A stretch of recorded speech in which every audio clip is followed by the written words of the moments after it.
Yo, welcome to the jam, ladies and gentlemen. Welcome to the jam. You guys doing all right today? Hope you guys having a good Saturday so far. Sorry about earlier, we had to take a break. I had to stop the stream and take a break, which is why that happened when we were playing Star but it was a good opportunity to, you know, get it done. Time to Okay. Jesus Christ. Does it every time. Every time! Alright. Just turn this light off. There we go, make it low. Alright. I'm gonna push this blanket over here. I actually did pick up something to drink before we get started on the stream, so hope you guys don't mind. I have definitely noticed I've started eating more junk food the last few days. Anyways, hope you guys were like that relaxing intro.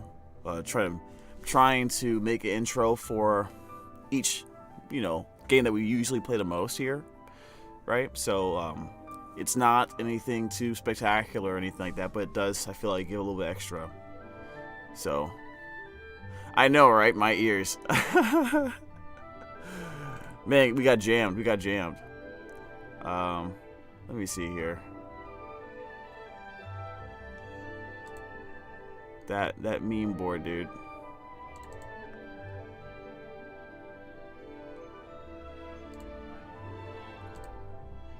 Hold on a second.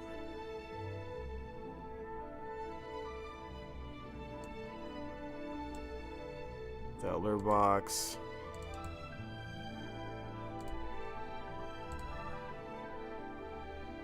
See if I can lower that a little bit. Hopefully that fixes it. Yo, what is this? What is this series of emotes? That's supposed to be me on the far right? How dare you? Let me go ahead and drink something right now. So yeah, as you guys know, we are really behind on Genshin, so hopefully, get to work on some stuff and just chill for a little bit. And then we'll probably do some reactions after this.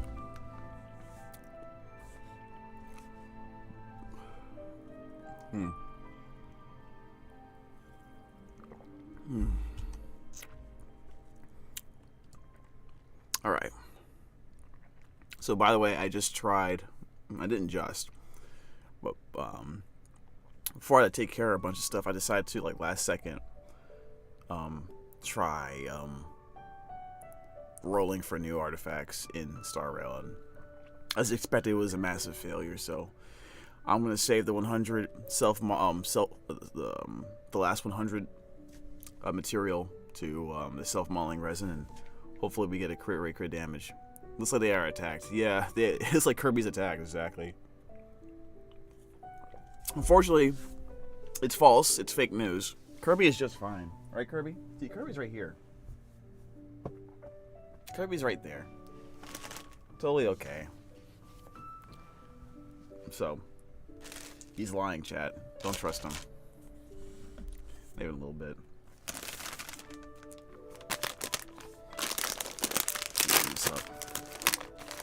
I haven't had these in a while.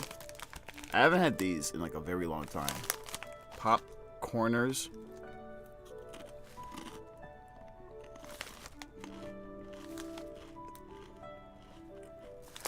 They're alright. Kind of wanted something salty and savory, so I ended up picking this up.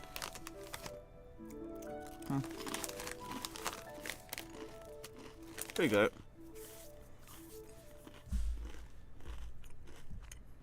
Alright.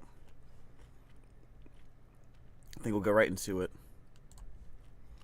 I'll put this away.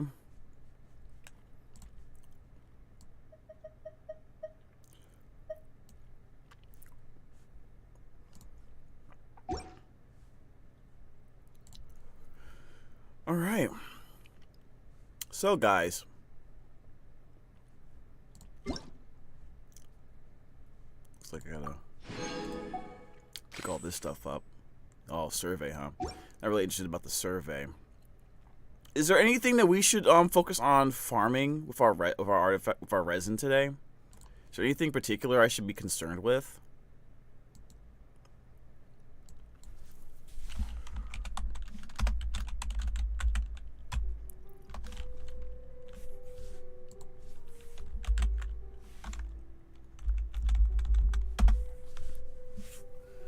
So mostly, oh yeah, because before we even get to that, because mostly I think mostly we have pretty good artifacts for the characters we play. And speaking of which, I have technically added another character. I think we didn't talk about her. I've technically added a new character to our 100-200 club, which is Kuching. I gave Kuching the black sword, which is fine for her. And her crit rate is 82-202. Now remember the rules. If your character in their kit or in what they're equipping has an easy way, or even with the teams they usually play with them with, if they have a very easy way to achieve the 100% crit rate, then isn't anything too ridiculously obtuse to do, then they're allowed in the club even if they don't have 100% crit rate. And the reason why Kuching's allowed in, even though she's at 88, not 100, is because of her talent. Whenever she casts her skill, which is a major part of how she fights, her rotation, and it's going to be up all the time when she's fighting, Kuching's crit rate is increased by 15%. Energy recharge 15% as well. The effect lasts for 8 seconds. So, her rotation usually lasts 8 seconds. Anyway, so for that 8 seconds, she's at 100% crit rate anyway. So I'm totally fine with her being in the club. She deserves it. You can see I maxed her out. One of my favorite electro characters to play when Dendra came out for sure. So, well, I'm letting her in. It's annoying because I like Al-Haytham a lot. Wait. But we cannot get this dude. We cannot get this dude to 100 crit rate. Whatever. We just can't do it, dude. Let me see. Trying to see what I should work on.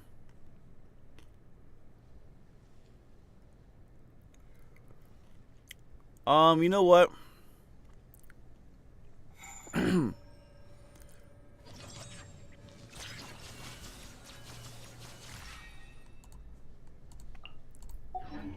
Let's work on talents today. Unless there's something I don't know about, guys. Is there anything I should know about? Rolling crossfire? Okay, I guess we don't... Oh, and Nouvelette's back. Okay, cool. Didn't know that. Yeah, I've been very behind, chat. Should we do this first? Or should we do a little bit of this? Or would you guys like to... Well, I guess we can do story instead. I don't know how long this takes. I don't really know what this is about. I think I'm gonna use my my resin to farm for towns. I think we farmed enough artifacts the last several months. Seriously. Where did we go to farm relics? I mean, talent books in Fontaine. I'm assuming Fontaine is a good place since it's the newest region.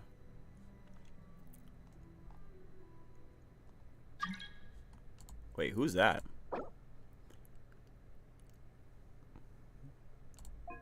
This Jim. This Jim. All right. Anyways, where what is this? Okay, that's the other artifact spot. Actually, does Nouvelette use? I just realized I don't have... Benny's adventure team, assemble! I don't have Nouvelette leveled up. I got him, but I never leveled him up, I think. Yeah, he's at level 40. Don't be mad, chat. He has equity. Okay. Where do you find the talent books in Fontaine? You guys remember?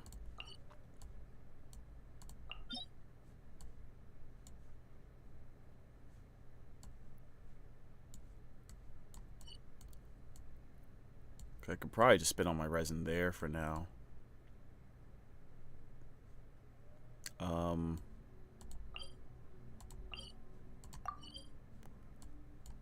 Yeah, I don't remember. Is it this place? Oh, there it is. Alright, let's go there. I'll spend all my resin there. I don't think I have a lot of philosophies of order anyways. So I think today, tomorrow, and looks like Wednesday we should farm this place. May you carry me for farming? Wait, what you wanna wait. Farming what? Farming what, chat? 1 second. Also, I'm trying to quickly get this stuff done. Fire, water, and electricity.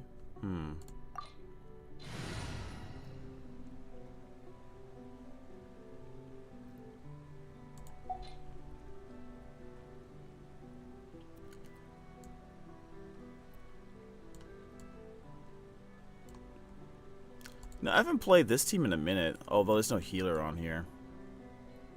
Oh, we'll just pick the Hu Tao team.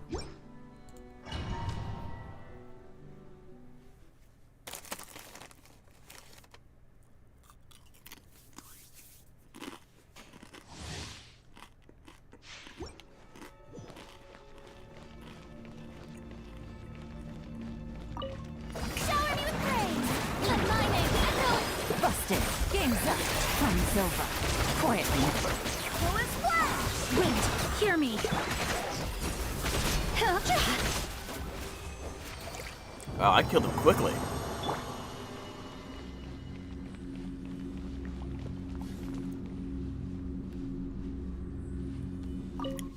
All right.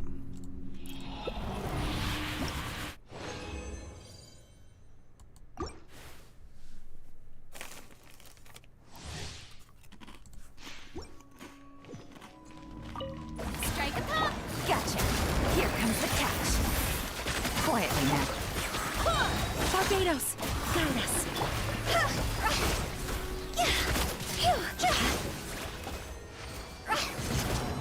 Wow, these things are dying super fast for this team. Oh, I'm down with it. Trying to finish this match quick anyway for you guys. I think I'll be farming this for the next few days. Shower me with praise. Time to shine. Gotcha. Game's up. Fun's over. Busted. Full splash. I swear by my sword. Huh? Oh.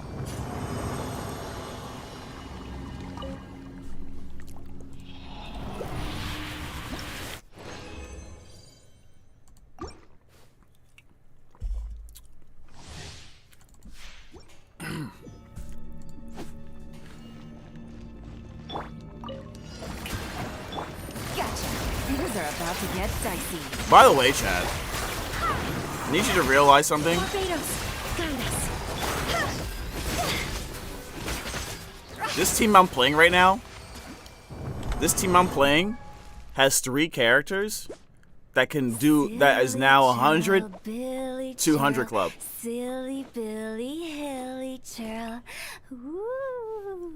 And the reason why is because I have, I did change my Hu Tao to be using the Hunter set. So she's getting 36% crit rate. Right? So at max crit rate, it's 101.3%. Amazing. And then I have 2 other characters that also have 100, 200 here. A lot of hard work. Right? A lot of hard work.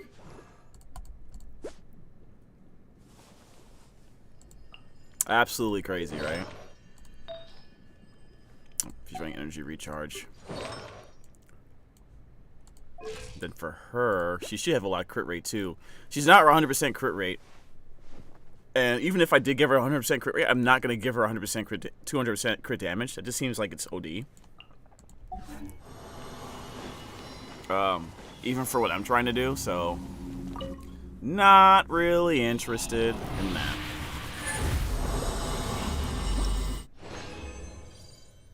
I'm just more focused on her supporting the team. So usually a lot of support units aren't gonna make it into the club. It's really about DPSs. Strike a pose! Let my name echo in song! Busted. Quietly now. Game's up. Fun's over. Go and play! I'll remember. What the heck? Okay. Yeah, I didn't see that. Yeah, I didn't see that. It's okay.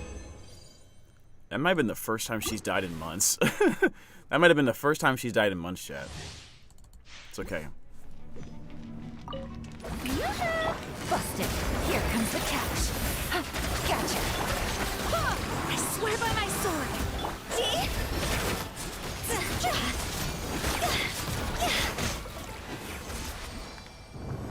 Heal a little bit here.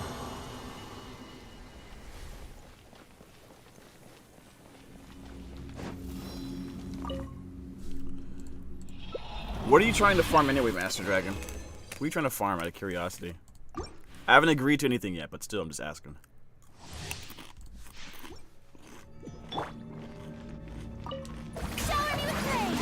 Time to shine. Busted. Game's up. Fun's over. Wind, hear me.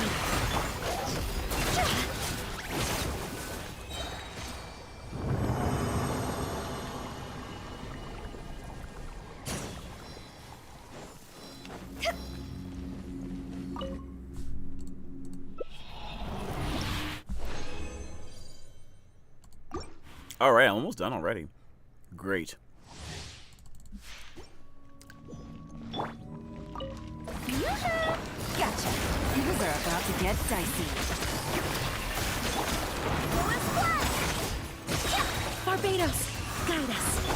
Let my name echo in song. Chiori stuff? Wait, where do you have to go for Chiori? Anyone else want to do that? I don't have any more resin, obviously. I just want to get this done quickly. But, anyone else trying to join for Chiori stuff?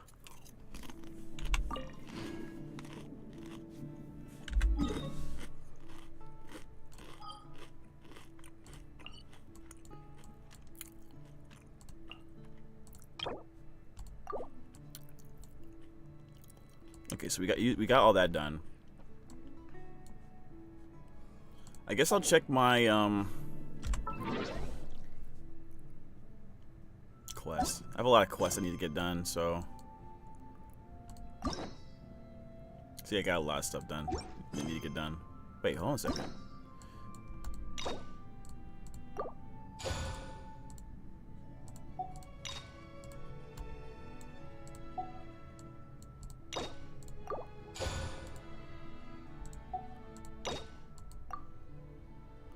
Oh, I don't have enough story keys. Alright, so you guys can see I got a lot that needs to get done here. Art of Healing? What's this? I guess I'll do this first. Violet Court for talent. I mean, I can join your world, I guess. Actually, let me take care of these.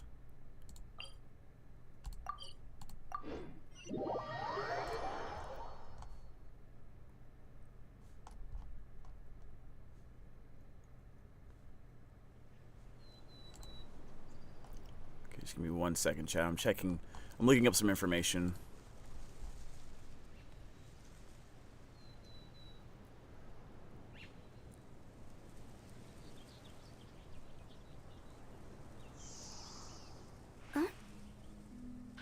Probably not gonna get that anytime soon. Toodaloo.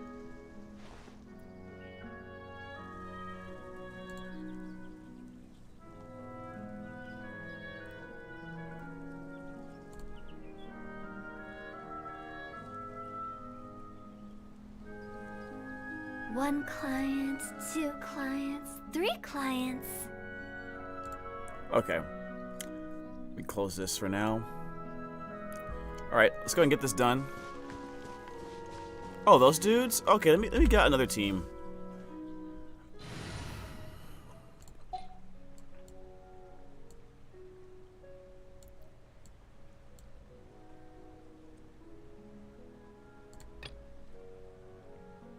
Kinda wanna bring this team out.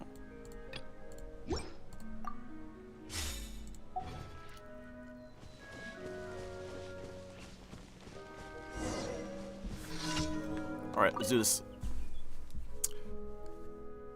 Just looking for inspiration. What is this about?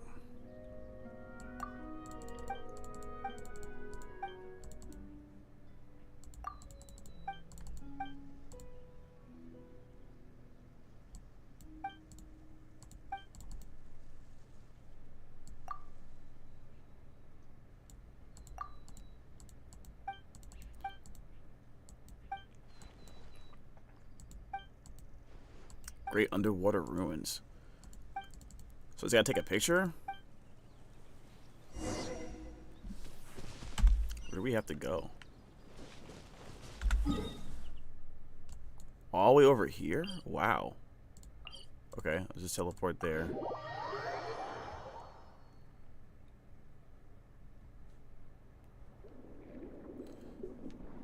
Okay, where do we go? This way, right?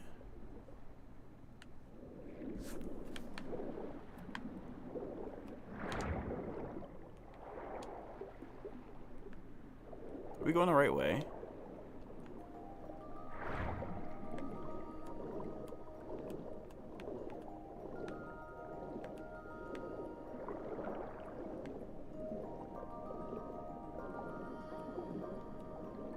Okay. That's it? Just take a photo like this? Okay. Cool. Anything else we should look at immediately in our area? Oh, there's a treasure chest right there. Can we grab it real quick? Or is it gonna be annoying? We probably have to fight those enemies over there to do it. So I'm assuming we should probably grab this guy.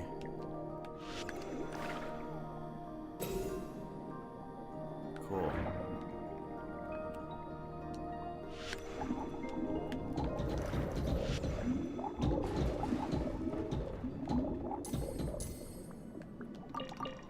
Alright, I guess not. Hold on a second. What's going on here?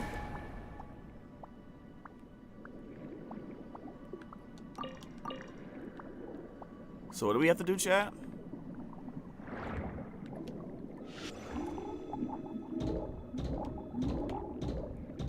What are these things for?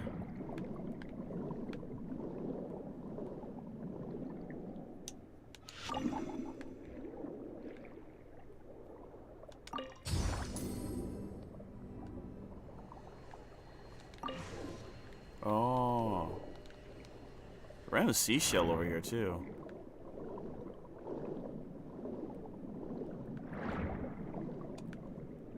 Did we get it all? I think we did. So now what? I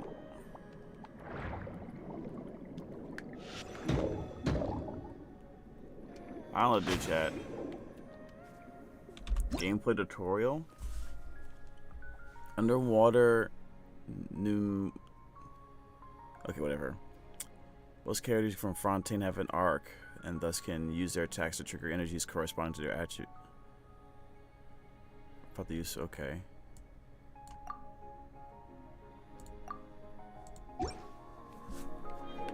So what do I do? Oh, over here, over here.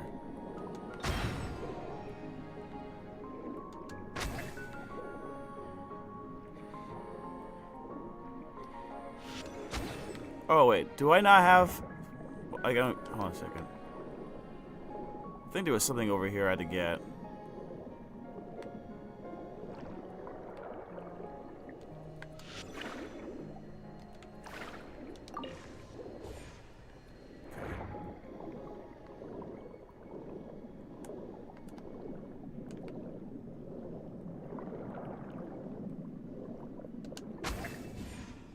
that work?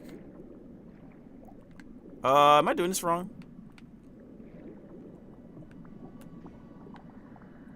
I feel like I'm doing it wrong, chat.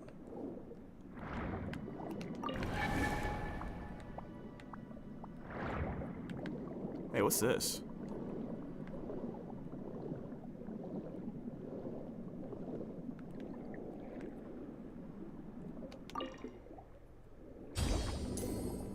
Okay. Hey, there's like a whole bunch of hidden stuff here. Is that part of what I have to do, or?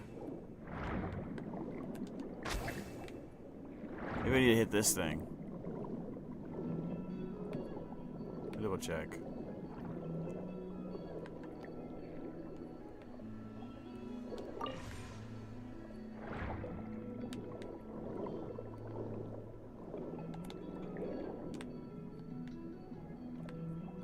Is that right, chat?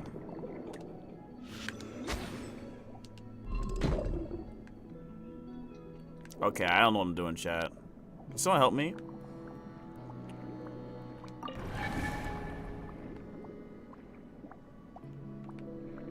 Something over here, too.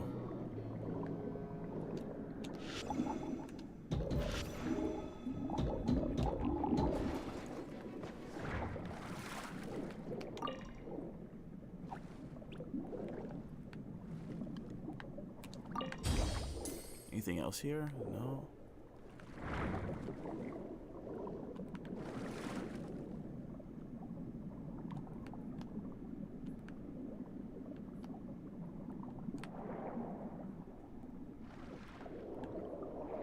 Oh, I can't get in there. Oh, how am I supposed to get in there then?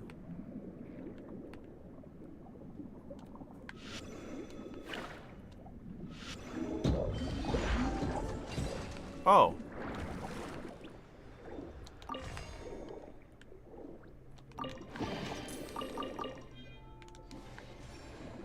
Cool. All right. Hey, what's up, Randall? Just a second.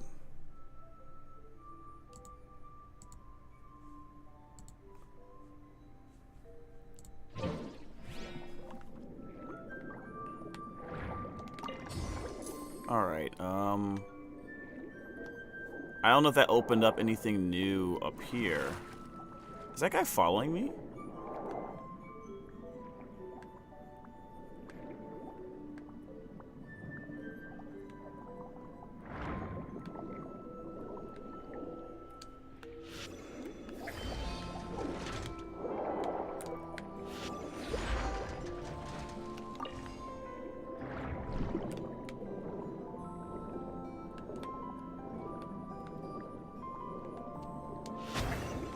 There you go.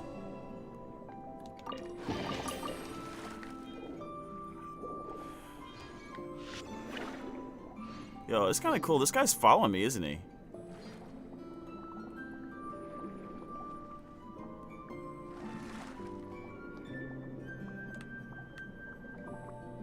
Yo, he is actually following me.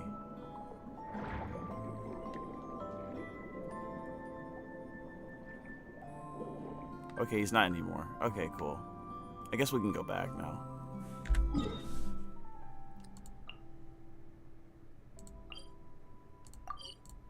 Thought that was kind of cute.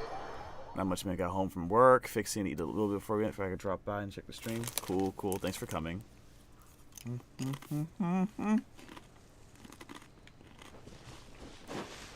Get this guy. The picture.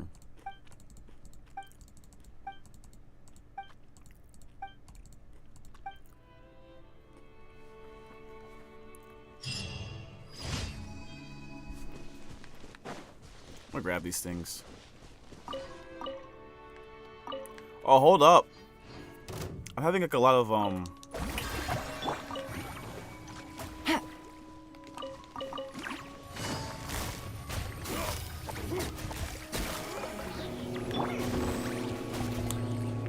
Advance. There you go.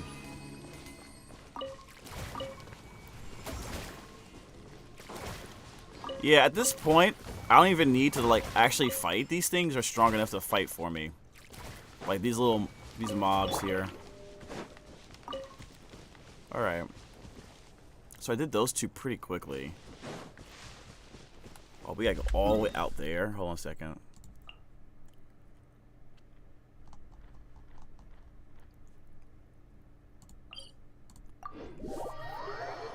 So your character is being stalked then? I guess so. It was kind of cute though.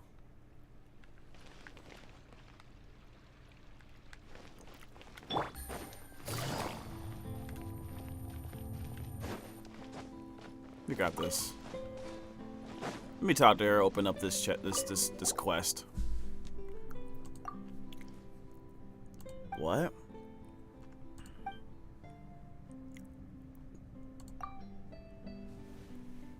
Discover our secret.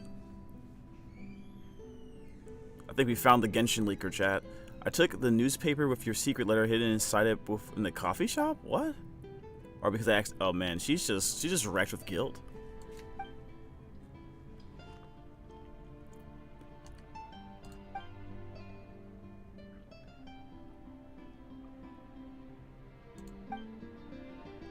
What are you talking about? This girl's kind of annoying right now.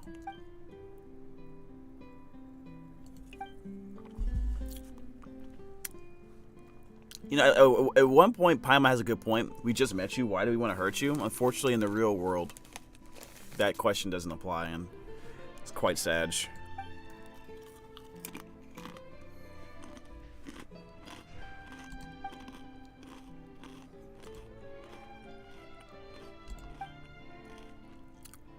So she's making a book about criminals, but she's too into it for some reason.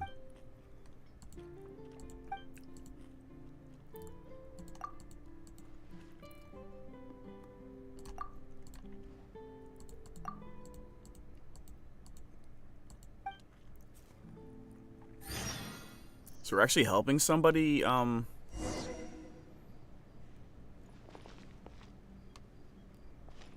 Right, we don't have to do this now. We can do this later. And I have a feeling that Take it easy.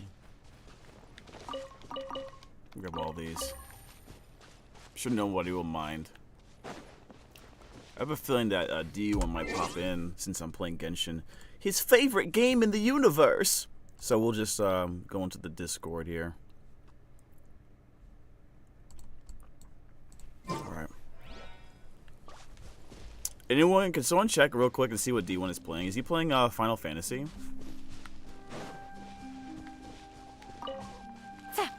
Darn it. I didn't mean to startle them. I wanted to kill the birds. We should visit Jimmy.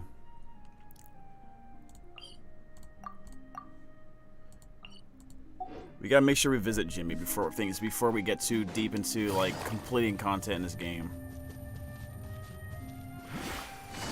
What the hell are you doing, Jimmy? God, that was so funny.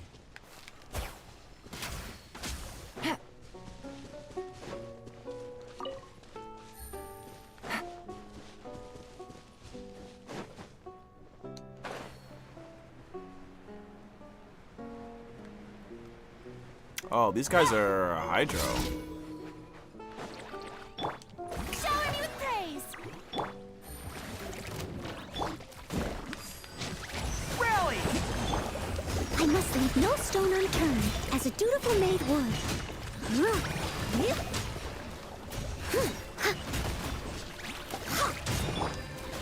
Pull in!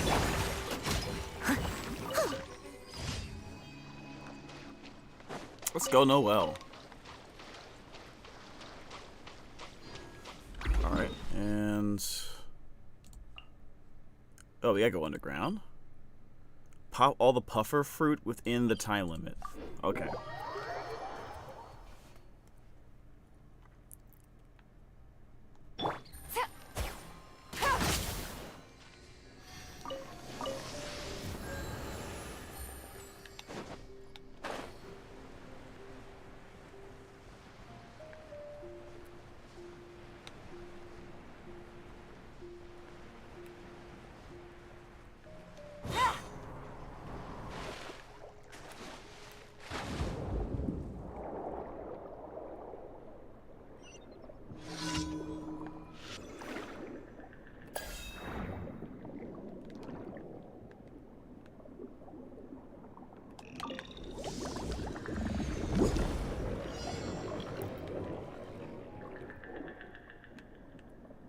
Okay.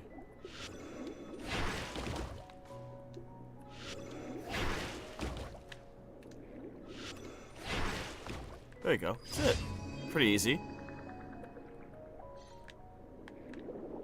Hey, what's up, Kai?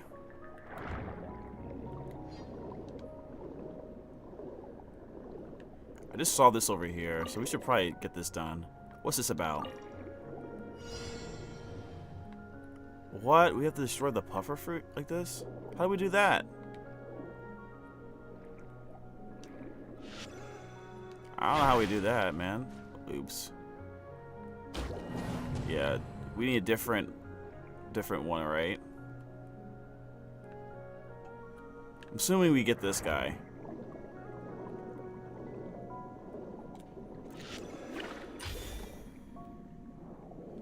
Gee, I'm playing a base team. All my teams are based. What are you talking about? Name one unbased team. Oh shit. Hold on a second, what am I supposed to do here?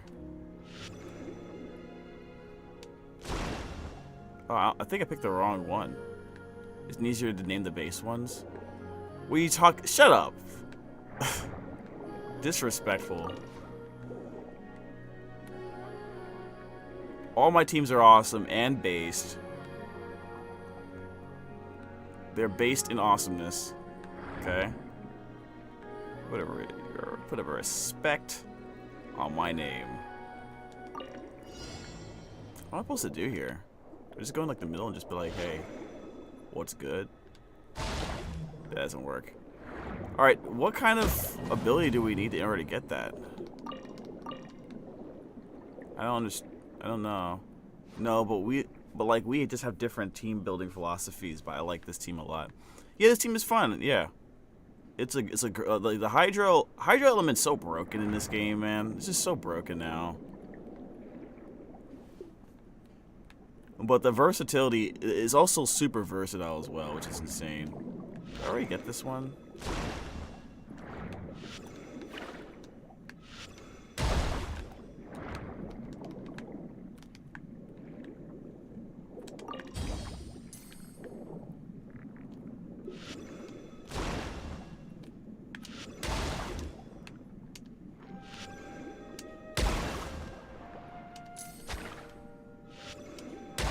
Sitting there doing nothing. I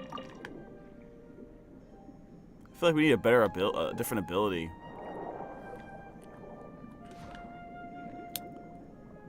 I don't really see one though. Like, it'd be easier if I could just use a bomb or something.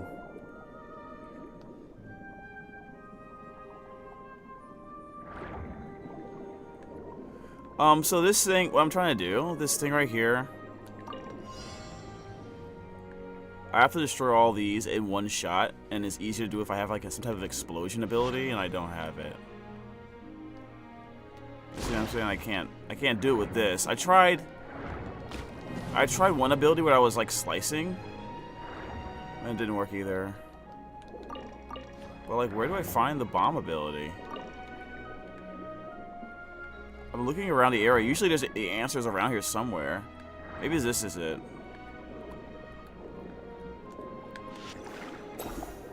I think this might be it, actually. Yeah, it is. Yeah, that's the one.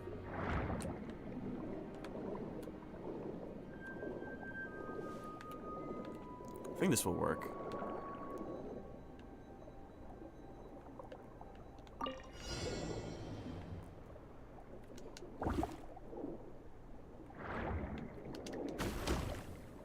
I'm an idiot. Try again. Can you just throw it in there? Yep. Try again.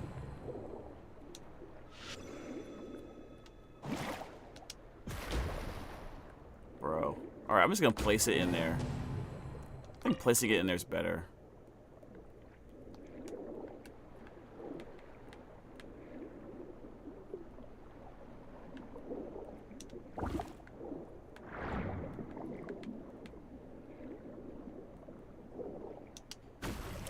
Actually, okay. This would be like right here. Shoot, I can't grab it.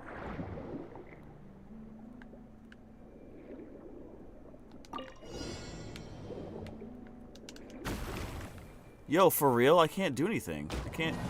am I not putting it in the right spot?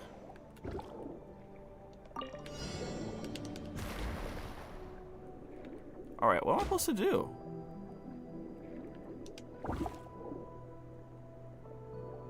Death perception angle?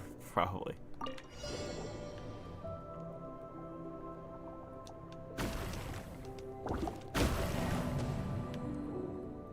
Actually, right here.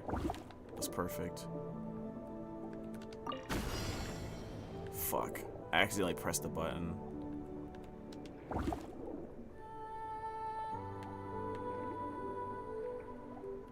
I guess... No, let's be like right here.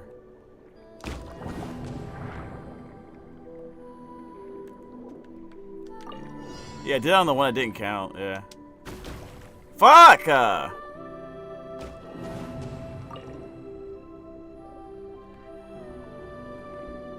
Get right in the middle.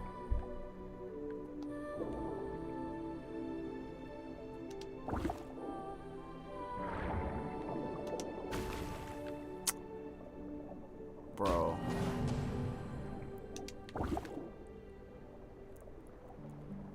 I feel like I'm making it way harder than it needs to be. I don't know, chat. I don't know. It seems like the explosion isn't big enough. Is that weird?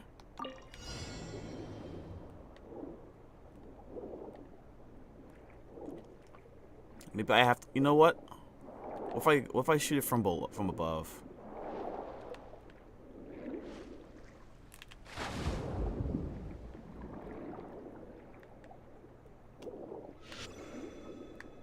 Whatever, let me do it over here.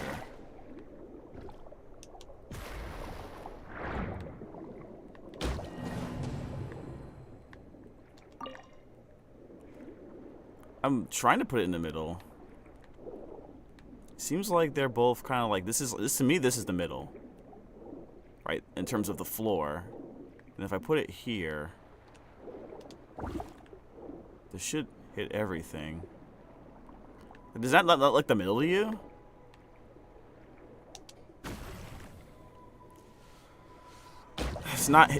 This explosion isn't big enough. It's just not. It's not.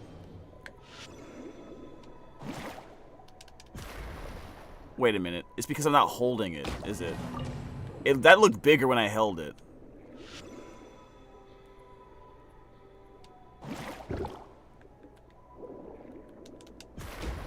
Yeah, it's bigger when I hold it.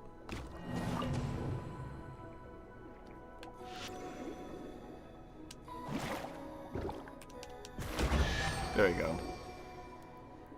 That's why. That was why. Such a simple... Yeah, I was worried that if I let it fly, then it would be harder to aim, like to hit everything at once. I was just trying to set it and forget it, you know what I mean? Like Bomberman. What is this?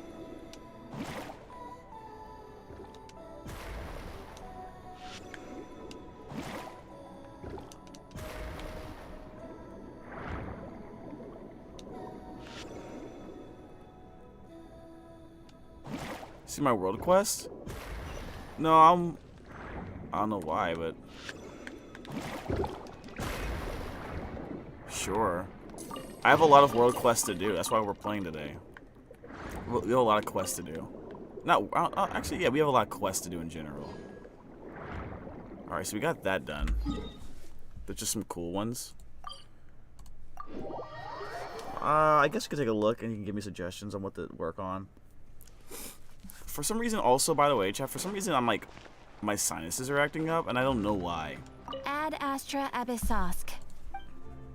It's really weird. Thank you for completing. Okay. Ad Astra Abyssosk. You know how world quests go, most or Welcome whatever, to and the a few big Adventurers ones are Guild. cool. Yeah, the most, I guess we'll just go through the big ones.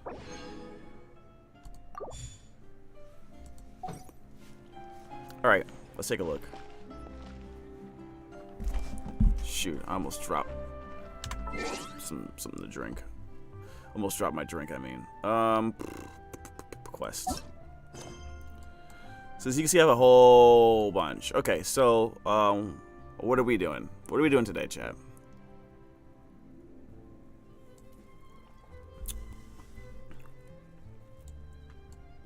A brush of seafoam and crimson.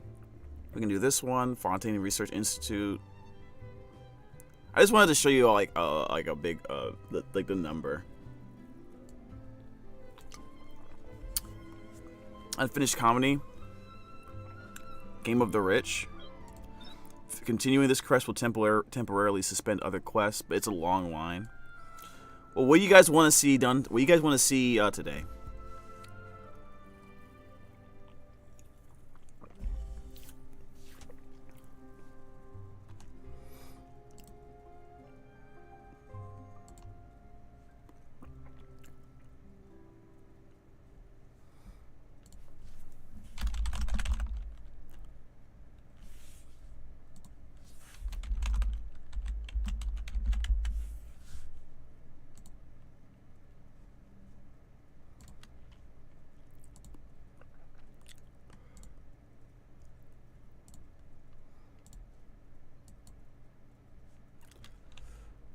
Alright. I'm going to close this window. Lots of lore and cool things are gated by it. Unfinished comedy is tied to so many other cool ones, so getting it done would be my recommendation. Alright, I guess we'll do it. Continue. Alright, let's just do it. Talk to Darcy. Oh. We can suspend it? Continuing this... Okay. Alright.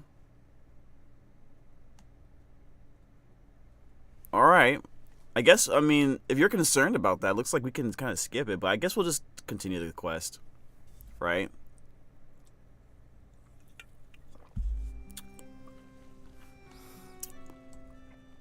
Alright, let's just continue.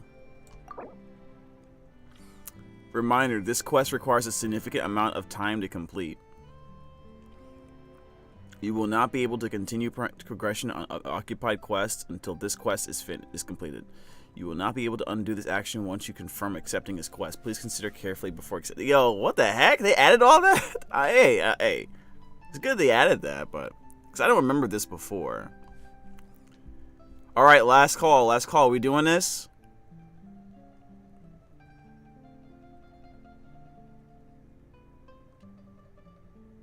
Hello?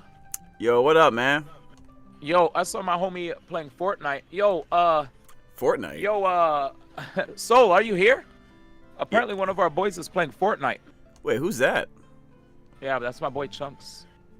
Let me see. Let me tag. Shooters.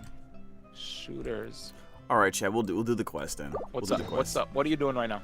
You know, just catching up on a lot of... We have a lot of Genshining to do. A lot of mint to pick, so to speak. What do you... Yeah. So, chat's recommending me quests to take care of now. So we gotta go here, Sick. chat. I was like, what the heck? Hey, what you up to? We just finished looking at bonus rooms, Kafka and his Fushuan. Thank you again, bonus room, for sharing. That was awesome. Big shout outs to the homie. Oh, nice. We'll shoot him a friend request. That's a homie right there. Homie of the stream. And now I'm gonna probably start getting to the quests. We are done with our Genshin grind. I went into monologue mode while I was streaming, and people were like doing while I was playing. Well, I like to get into a stream of consciousness while I play. You know, Mm-hmm. it's good. That way you don't just stay quiet the entire time while you're streaming. I was going ham. This game is this song is a troll song. We just got rickrolled by the chat. Good one, chat. Good one. Anyway, I'm gonna be working on my Japard. The goal is to make Japard replace Fushuan for me. So For what team? For my Acheron team, so I could put because I want my Acheron. I want Fushuan to be I still want to use. I want to use Monoquantum. I want to use Silver Wolf. Yeah, I want to use Monoquantum. So when I saw that, I was like, I ain't gonna be one of these people that are like, Zila. I don't use Zila anymore. You know what I'm saying? I was like, screw. That's true. Yeah. Oh wait, that reminds me. I need to react to that video because I saw there was a Tectone video I saw where first he was reacting to something, some other video, and then he just started going in this tangent about Zila. And I was like, what are you doing, bro? Like, I think he was trying to say that he didn't think Zila was even like he didn't think Zila should even be considered S, and the even if Acheron is S plus. I'm like, what? Yeah, he suggested some. Go ahead. Yeah, I'm listening. Yeah, he was like he said some garbage like you should like if you make a tier list you have to put Acheron at S tier, S plus tier. No one goes in S tier. It's just like a hole there, a big donut, and then you can start putting people in A tier. Like, are you stupid? Like, I think the only reason. My bad for cutting you off again. No, I was going to say the only reason that we're discussing this is he is a very big and influential creator that can make the masses talk, right? So even if he's wrong, you know, like i.e. when Ganyu first came out, because Code said how he thought that Ganyu was a support. When he said when Tectone echoed those sentiments, he didn't quite give enough context when he said Ganyu's a support. Well, right? So obviously burst support, right? But a lot of us when it came to the early days of Genshin, we saw Ganyu as that character that was just shotgunning people with her charge attacks. So everybody was just like going ham on him, you know, and thinking he was a fool. Yeah. But yeah. I mean, when Ganyu first came out, she could be played. She could be played as a freeze, Something on your mind melt, again? main Let's work on it DPS together. / burst Two heads support. are better than As we one. got more characters in the game, she became more of a burst support as more characters that were better at being in the front or on screen started showing up. Like Ayaka, for example. She went to the back and became more of a burst support for like freeze, right? So that's why I like Ganyu so much. She's so versatile, but she still hits really hard. Yeah. And provides buffs. Yeah, but let's just be real though, you know. And I'm not here to mudsling him or anything like that. I'm not trying to I'm not trying to be the next target of The next his target. chats. The next target of his chat's harassment. You know how his chat would be like yo, there was this streamer or YouTuber that said this. And, Really? you know, I just saying. have 4 people watching me. I just no way that's gonna get to him first of all. all I'm saying is it doesn't. You never know, man. There's a. I don't. Man, I don't. One of my viewers is a mod for Tectone, man. So I'm just saying, man. Here's the thing with me, man. First of all, it's just number one, it's just a video game. Like even if it doesn't matter at the end of the day. And number 2, it's like I think he's wrong. Rockin'. I think he's wrong for doing that, but it's not like it's not really even a big we're deal. not. It's not like you're trying to cancel him or anything. Yeah, like you can't. I'm not canceling some over a freaking video game. I ain't got time for that. I got bills to pay. Yeah. You know, but Yeah. You don't want to stop him from being able to pay bills either, right? I will not be able to stop him from doing anything. Yeah. But I'm just saying, and you know, Yeah, I thought that was nobody OD. wants to stop anybody from being able to surviving on a planet. I'd be more happy for him to like react to it and send a mob. I don't even care, man. Like, go ahead and send the smoke. I don't care. Okay. But I really don't. But shit, now that I think about it, it'd probably be helpful if he did. But that's what I was expecting. I you actually to realized say. that. Yeah, I just realized that. But because it's even but yeah, that's just false. I know his Ganyu. I know his Zila is notoriously not well built. Let's put it that way. Because I see chat. I think I saw a video, and then I saw comments that were referring to his Zila as ass. So I'm assuming he has a bad Zila, and that's why his. If that's the case, and he spent significant time on it, and it's still ass. That might be influencing his belief, right? So Yeah. that makes sense. Because at that time he was free to play. Now he's not, right? He's free to play plus. Yeah. Free to play plus. Yeah. If that was the case since Yeah. the beginning, he probably would have a different Zila, I would assume. All right. But quick thing bonus room. So as far as as far as the Aki is concerned, what's the idea on an Acheron? Extremely strong DPS unit, dude. That you could literally use against all content in the game. It doesn't matter. Even if she's lightning, you could literally use her against everything. I meant to ask you. Fine. Did you try her with Black Swan and Kafka yet? It is so fun. It is so fun, dude. Since when did I tell you that I had a Black Swan? Did you use it with Kafka at least? When did I have a Black Swan? Don't worry about it. I made a mistake. Did you use it with Kafka yet? Understood. So no. I use my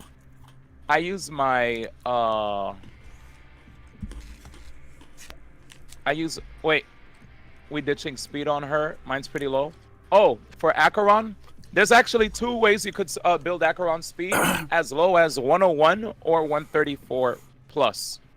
Like I ditched speed on her, and you could literally have her at 101 or 134, and you could still cook. Like it's both work. My Acheron, I ditched speed for sure, and I'm still fine. Yeah, I wanted the same thing. My boots because all I'm trying to do is just get a bunch of debuffs. I'm sorry. I'm trying to just get, I'm just trying to stack debuffs and have her ult, right? I don't really care to keep making her a skill every so often. The main focus is all my other speed-tuned supports and attackers are the ones that are allowing her to keep being able to get her to 9 as fast as possible. Yeah. Yeah. I have her with speed. Boots, but only because my speed boot has like 14.5% crit rate, and I have nothing remotely close to it. Like it's been a disaster farming for the rest of these relics for her, man. But it's good enough to where Acheron is still stupid regardless. It doesn't even matter. But you understand what I'm saying? Like I zero cycled, Genshin with her. Yeah, exactly. Wait, so you're saying who spent the jades that they put on his account from his viewers? Oh, is that Tectone? Oh, okay. He probably did, yeah. Yeah. Because he missed a 50 feet on Acheron. He was like, "No way, I'm missing this character." Yeah. Hey, man. This is my relatable build, by the way, because I didn't have Pioneer Diver of Dead Waters. I do need to get me a Pioneer Diver of Dead Waters at some point, but Musketeer just makes my build. I have like, I'm like 8% weaker damage-wise, right, than a Pioneer Diver of Dead Water build. Whereas Band of Sizzling Thunder 4-piece is like 7% less DPS. What's up? Well, I'm looking at your build right now. Okay.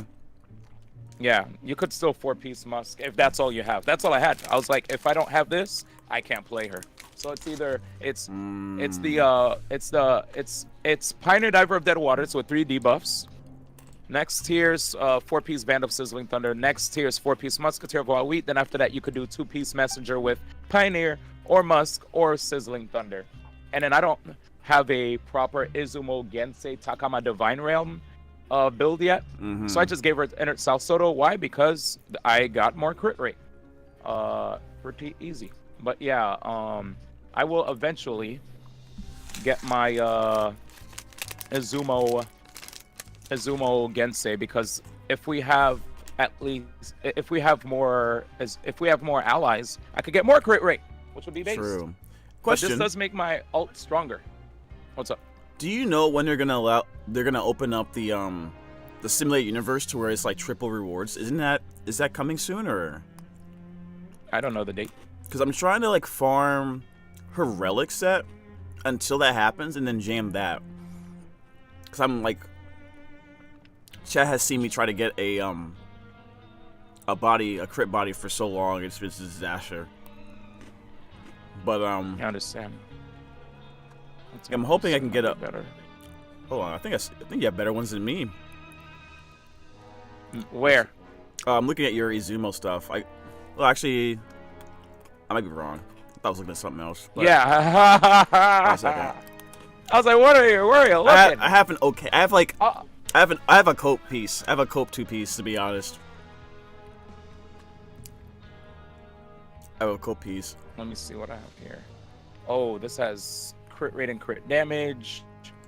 This has crit rate. Let me see the attack percent one, because attack percent isn't bad for a sphere on her, low key. See what we get. This is terrible. But, Imagine her and Robin. What? What do you mean her and Robin? How do we know anything about... Anyway. I don't even know what we're talking about. Yeah, man. What Master Dragon? Thank you, Look Color. I'm very much confused. I'm not a Game Shark kid. Let's test out this crit rate one, chat. Bing, bing, bing, bing. Sweet. I love these substats. Do you? I'm probably gonna go for... I love these substats. Yeah, The one you're farming right now seems pretty bad. I don't know if you're being sarcastic. I'm done. Yeah, it looks really bad. Yeah, it's OD. Yeah, I'm sticking with what I have, dude. Someone is saying on my chat, Acheron, Kafka, and Pela plus sustain for D1. Oh shit! Wait. I don't know what they're. Oh, saying, hold but up! give me Hold up! I'm looking at this rope you just got. Can I borrow that? Actually? Oh, I might actually switch now. Azumo time? Yeah, I think. I think it's time for Izumo if you have a piece like that. Because you can use attack or lightning orb. I'm sure you have one or the other. I need a better attacker though. Ah, I see. Okay. Well, I mean, the lightning one you have is kind of cope anyway. So as long as you have a lightning or an attack root with something decent on there, maybe it's worth. I mean, the only thing I could do is put a toss on the attack percent with break effect. Oh, that's the only one you got? Okay, maybe it's okay just to stick what you got then for... The other rope had Oh, actually, no, you know what you can do? Cause you already got a crisp rope. So I don't even think there's any point going in there. You could just craft an orb and see what you get. Here's the thing that sucks though. But I do get so with every nihility person I have, I get an extra 12, correct? No, you just get 12. Period. Only 12. Yeah, only 12. You know how broken that would be? Yo, I would have 36% crit rate on my dot team. Added to Kafka. I mean, added to Acheron if that was the case. Now bro. So that this means my Acheron now has 65. I'd probably need to let me see if I could. Let's see if we could strongbox chat. Yeah, if you can just get some crit rate. Jam says that, but that set exists in Genshin. Yeah, this is not Genshin. Chillax. I don't want to waste that. Oh, that's right. You still have some. That's super awesome. You still have that. I wish I had some left over. I don't want to waste it though. Then don't do it. I'd rather save it for ER ropes. Yeah, don't use it. Just we'll keep this for now, chat. Yeah, and it will just keep farming World 9. Yeah, it's no big deal. You probably even if the orb is like not like up to your high standards, you'll probably still jam it because of how broken she is. You know. Yeah. And then I'm gonna start experimenting with playing with Japar. Yeah, I think I was considering going with Japar, building a Japar, and then giving him the trend icon since he has aggro. Yeah. He changes aggro to him more. Exactly. Yeah, I like Fushuen for Acheron, but she doesn't draw aggro, and she gives crit rate, but yeah, she gives crit rate, but I'd rather have her on Mono Quantum or Jing Yuan team or something like that. You know what I mean? Yeah.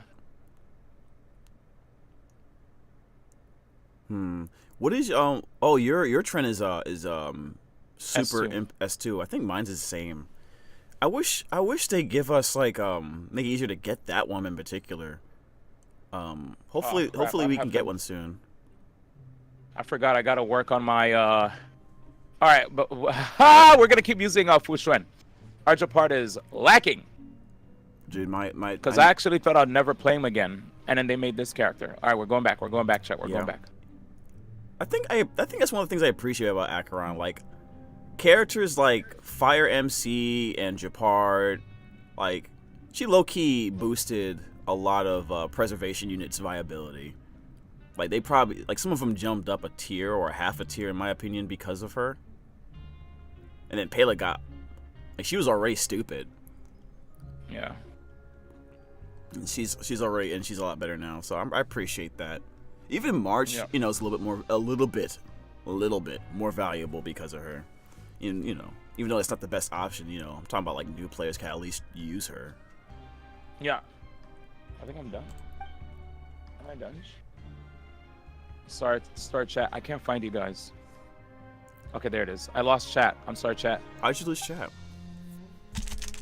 Because I clicked the wrong thing. But I've got you guys again. AI, who put this song in? This is AI. Oh, this is AI. What is AI? Oh, something that you don't like, because it'll put you out of a job. What, Part is about to voiceover? be super. Yeah. Oh, come on. The I've part's seen. about to be. Huh? Can I just tell you right now? As Sup? much as I hate it, I've been watching YouTube videos of like manga reviews. I've been finding out more about like a certain like I guess indie manga through some of these channels, and they all use AI voiceover for some reason. And it's like it's annoying, but at the same time, it's like I just want to learn. I just want to like see if it's worth like finding out Doing about that new with your manga. voice? No. Oh. Well, I thought actually about that actually. I don't know what you think about it. Like doing something like that where I'm reviewing something, but then just use my voice. Like Yeah. it could be like manga or something like that. It just might be a little bit different because like obviously they're able to.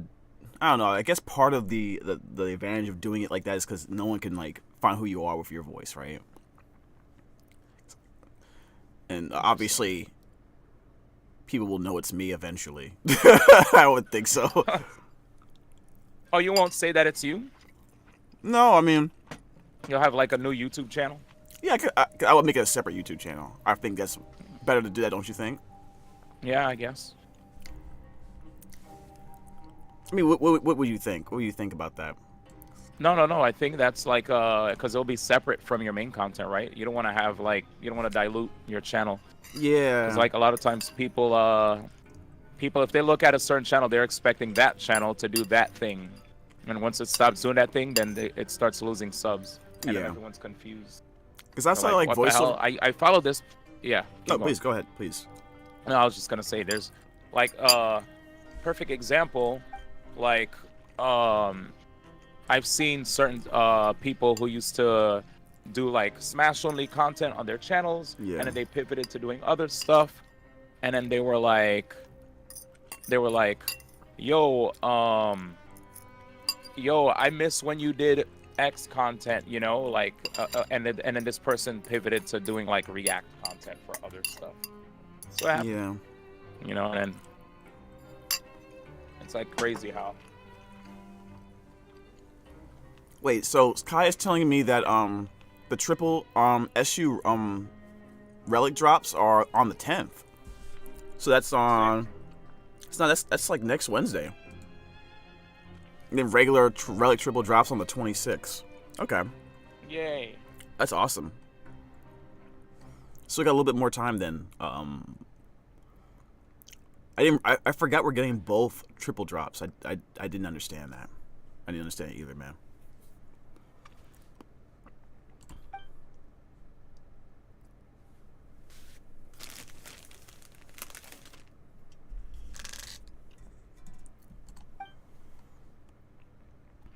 Yeah, that's awesome, dude. That's probably just what I need to finish up my Acheron. That's one of the things that kind of, to be honest, chat, that was making me not consider pulling for Acheron is because I would have to. Because knowing me, I would want to pull for her best in slot art relic set, and at some point you just get tired of like starting all over with character builds. That's what I'm because saying, of like man. the random nature of like the gacha pulls in a gacha game for relics. Like it's so disastrous. I'm already clearing content, but yeah, I'm just being I stubborn. know how it be.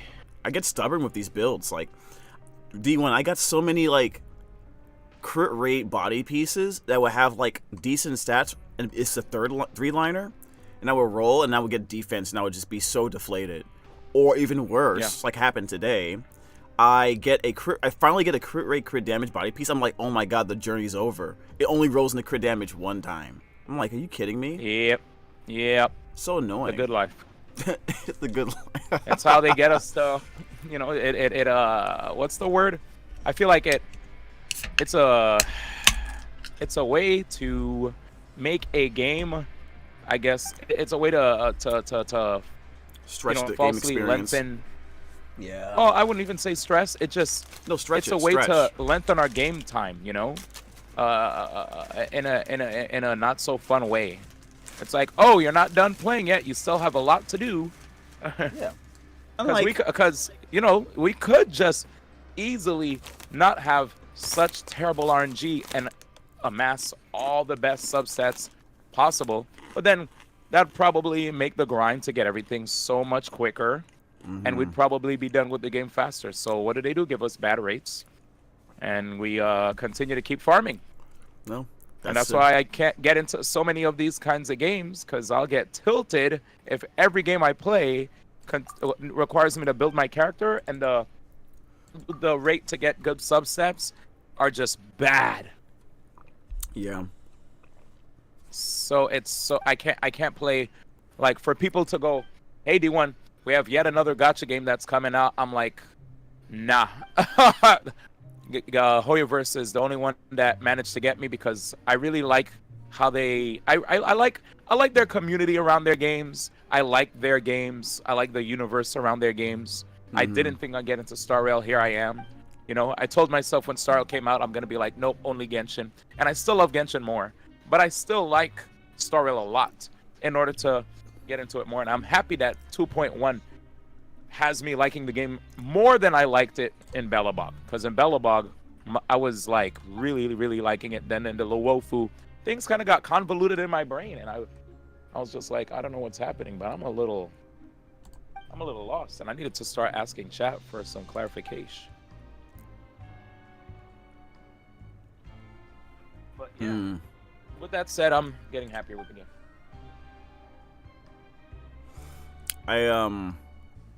This game feels kind of 200 rolls. Genshin, you had to give up. I think it's just RNG, because both games could give you good and bad luck on rolls, right? Yeah. Who was that VTuber that was kind of mentioning as part of the reason why the new player experience is kind of not great? But then this some VTuber was making an argument about that. I forget her name, chat. But the thing about that was that I didn't agree with was, I mean, if you're a new player, you shouldn't even be farming relics in the first place. So I was wondering what that was about. Yeah, Kai, yeah. The low rates does make the, I guess the celebration or the feeling you get when you get a good build or a good relic, it does enhance that, right? Like that's the gambling nature of it. That's part of that gambling nature, right? You finally get that jackpot after like a whole bunch of really close calls or losing, and you feel amazing, but at what cost?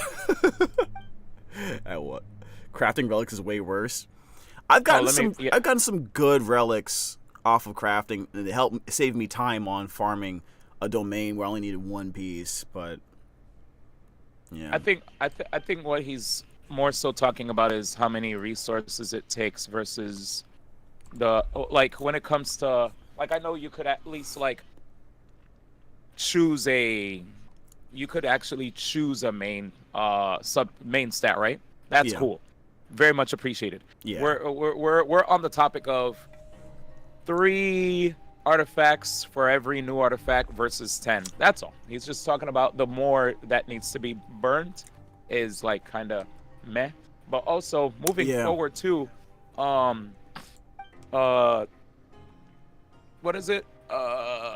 Having an off piece, and this is not an Genshin versus Honkai battle, right? But since we did get into comparisons when Bonus Room said this game felt kind of on the rolls, I was like, well, here we go.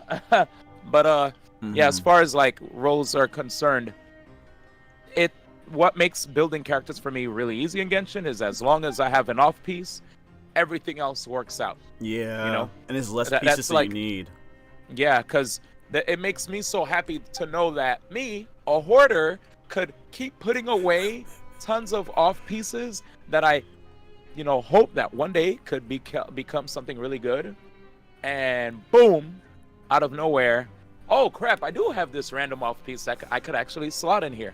And I slot it in. But look how when it came to your Fu Xuan, you had to strictly have your 2-piece Broken Keel, your strict 2-piece Longevous, and your 2-piece Wuthering, I forgot what it's called. It's second to Brilliance. You get Brilliance, and the one that mitigates, that gives you 8% less damage. Wuthering, whatever. But anyway. Bro. But yeah, it's super cool. Oh man, I just found a moment in Genshin that I think it's memeable. I'm gonna have to send it to you later. Oh man, I don't know if you saw it, chat. That's hilarious. That Paimon of all characters said that shit. All right. Paimon? Yeah, Paimon, a character, NPC just showed up, and Paimon was like, "Wow, a real child," and I'm like, bruh. It's so funny. Paimon's almost always the smallest person in the room. You know how Paimon's almost always the smallest person in a room when there's an interaction? Finally, an actual, and I don't know how old Paimon is, but she's some weird creature from, probably 1 million years old. You know how anime is. And then some child shows up that's probably, 10 years old, that's inserts herself in the conversation, and Paimon goes, "Wow, a real child," just now. She literally just said it. I'm like, bruh, you are the most child in here.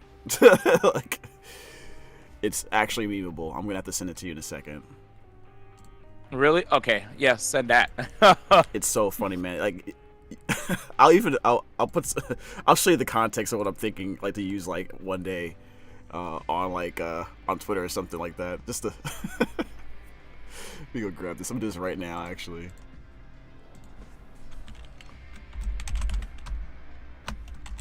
Whoa. Who's that? Ahoy. Let me see. God Reawakened ×3. Oh, what up, dog? I did not recognize your voice at all. I was like, this shit is booming! How do I sound? Wait, does that sound different? No, you just have an OD bass. It's like, Oh. there's I'll try to see if I could emulate you. Hello. It's like, Hello. Oh, my bad. You know what I'm I think it's because I'm talking about lower tone. How about now? I think I should sound normal now. you're fine. I mean, it's just. All right. Your No, bass, yeah. Your bass. Yeah, I've literally not spoken a word all day until a couple minutes ago. So yeah, what's up? Oh, you probably just woke up. Nah, I've been sitting in bed playing Stardew That Valley. was me at 4 o'clock, 4:30, and then I was like, I need to go live. So Gotcha. That's fair. I didn't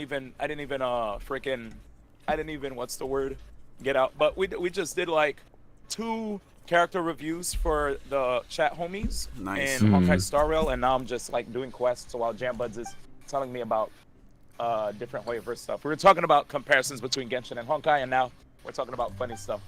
But yeah, I Sounds saw dope. you've been playing Honkai recently. Oh yeah. You have an I've been Acheron addicted. too? Yeah, Acheron E2. E2. nice. That's what I want. Yeah. God Yeah. damn, nice. I mean, I'm not gonna lie.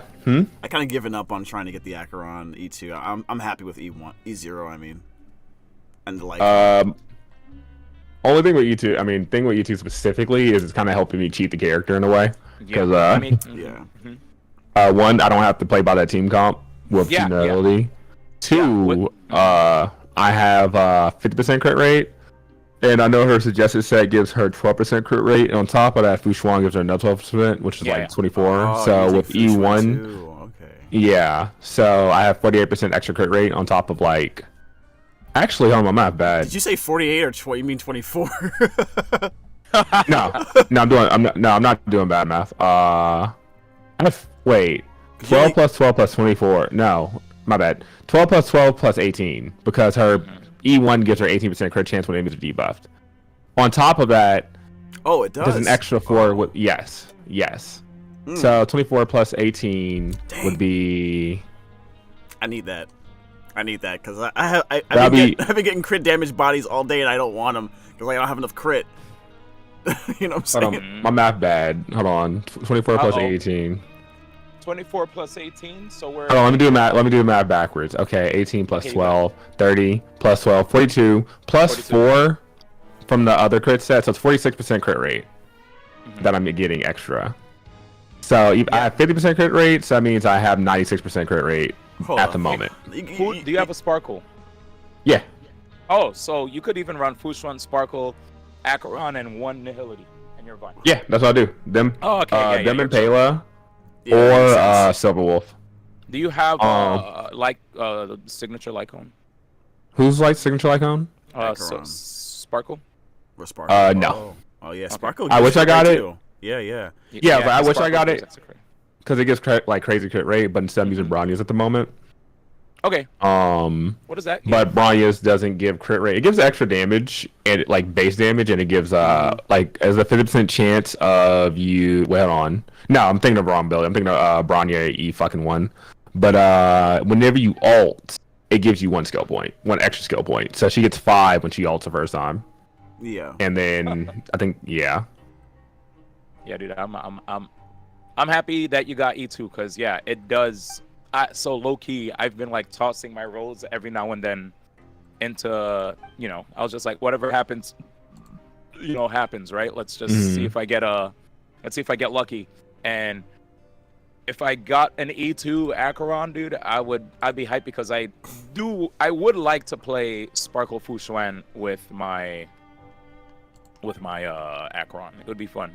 But yeah, but without E2 is kind of hard. Yeah. So what I have is, I think I have Pela. I just tried Sampo. I have Pela, Sampo, Fushuan, and Acheron. And the goal is to rebuild my Japard. We just got him to level 80 today. And I put Trend on him. And then after I put Trend on him, I will make sure to have a proper build so that he can solo sustain for the team. I have a question. So for what's funny? Yeah. How's that? D1, have you tried using Gwenaifen with resolution instead of Sampo? I feel like she'd be better. For the only reason I kid. took off Gwenaifen, so I was trying Gwenaifen for 2 days and loved it. The reason I took off Gwenaifen was because I already have a preservation unit with Trend, right? So I'd like, if somebody's burnt, I'd like to also provide maybe a wind shear debuff. I guess so. I don't know if Sampo's maybe you know, but is Sampo the really good character for that as a wind unit? He applies wind shear. That's a debuff. Yeah, I guess so. I guess that's Yeah, I just didn't want to like, if I'm already applying burn, then I wanted to have like other debuffs being applied. That was the only mindset that I had. So I was like, this is great, but I want to apply more debuff. I know Gwenaifen, she applies burn, she applies defense shred, and then the resolution is more debuff. And then if you bake that Japard you were talking about, with the Trend Lycone, then that's just gonna be like, you're gonna be stacking debuffs like crazy. That's gonna be sick. That is gonna be sick. Can't wait to build them then. Yeah. Yeah, I need to eventually go back and fix my Gepard. Gepard's a first 5-star roll, but he's sitting at like level, I think 6 or 8. I didn't get him Who's till late. Gepard? Gepard, my bad. Gepard? Oh no. Don't laugh. Gepard. You know what? It sounds like the name of a duck. It really does. Yeah, that's my boy Gepard right there. Gepard. Oh jeez, us. Yeah, Gepard. Sound like a DuckTales character, dude. Like. I can breathe. Yes, it is the Tectone pronunciation. Yo, What the did hell? he say Gepard, or does he say Gepard? That's funny. There's no way he says that. He's seriously saying that on purpose, right? He's just being funny, right? for Genshin, I say Tartaglia and people get mad. So, but I think Tartaglia sounds way better than Tartaglia. What the Pokey fuck? says. No, I think Pokey, Tartaglia sounds better. I'm not Pokey gonna lie. says. Pokey says wham wham, but I'm pretty sure he's just I kidding. almost spit all over my laptop when I heard the G. Anyway, continue. Wah, wah. Damn. But yeah. Okay, Ye sorry. I told him didn't how cut you to off. say Japard. What were you saying? So wait, what are you building Sampo for? No, my sample's already built. Oh, okay. He's just because like Jambuds was talking about how he uses like Black Swan and stuff. Yeah, I'm playing. My favorite team is Acrodot, basically with Ruin May. It's actually disgusting. Oh, I bet Kafka, Black Swan, and Archeron. Yeah, with Ruin May, it literally does not need sustained. It's that cracked. The issue is for me with that is I literally just don't own Kafka. Otherwise, I would probably it's so fun. That it's yeah. It's not Acheron's personal in terms of personal damage her best team, but it's really high damage. Oh, I know that shit goes crazy. But yeah, I think my Acheron hits for usually like 300, 500k on a single target, and then on a group she'll like definitely hit like 1 or like up to like 1.2 mil. Okay. And that's with what team setup again? Because I haven't really been trying to make different team setups in a while. Fushwan, Pela, Flash, Silverwolf, because they're interchangeable for me. Oh, I get you. Okay. So you basically play Mono Quantum with Acheron. Mars! Yeah. I hate that. That hurts me. I'm a Mono Quantum supporter. I'm about that Mono Quantum supremacy, so I can't support that. Feel that. Yeah, the issue that exists. Oh yeah, I just want to say, what up, Mars? Good to see you. Shoutouts to the homie Mars. Yeah, I miss you too, y'all. Shoutouts to Mars, real quick. Check out her stream. By the way, wait, I know all you guys are aware of hero shooters.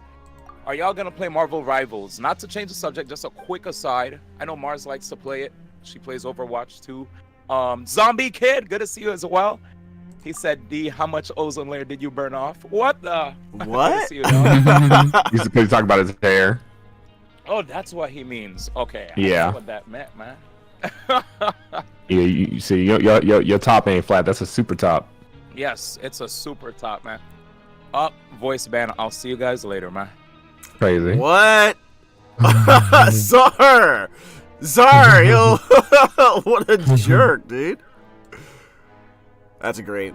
Also, I want to say real quick, chat, that character, Shaban, in JamBudsVO, she's one of the coolest NPCs I've seen in a long time.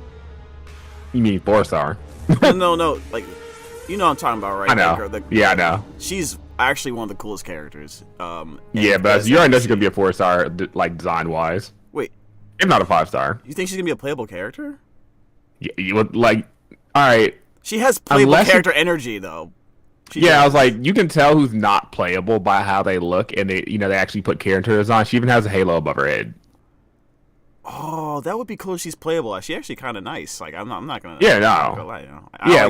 Like the thing is, you gotta acknowledge there are NPCs that are important, but they're like intentionally. There's no detail on their design. Yeah, man.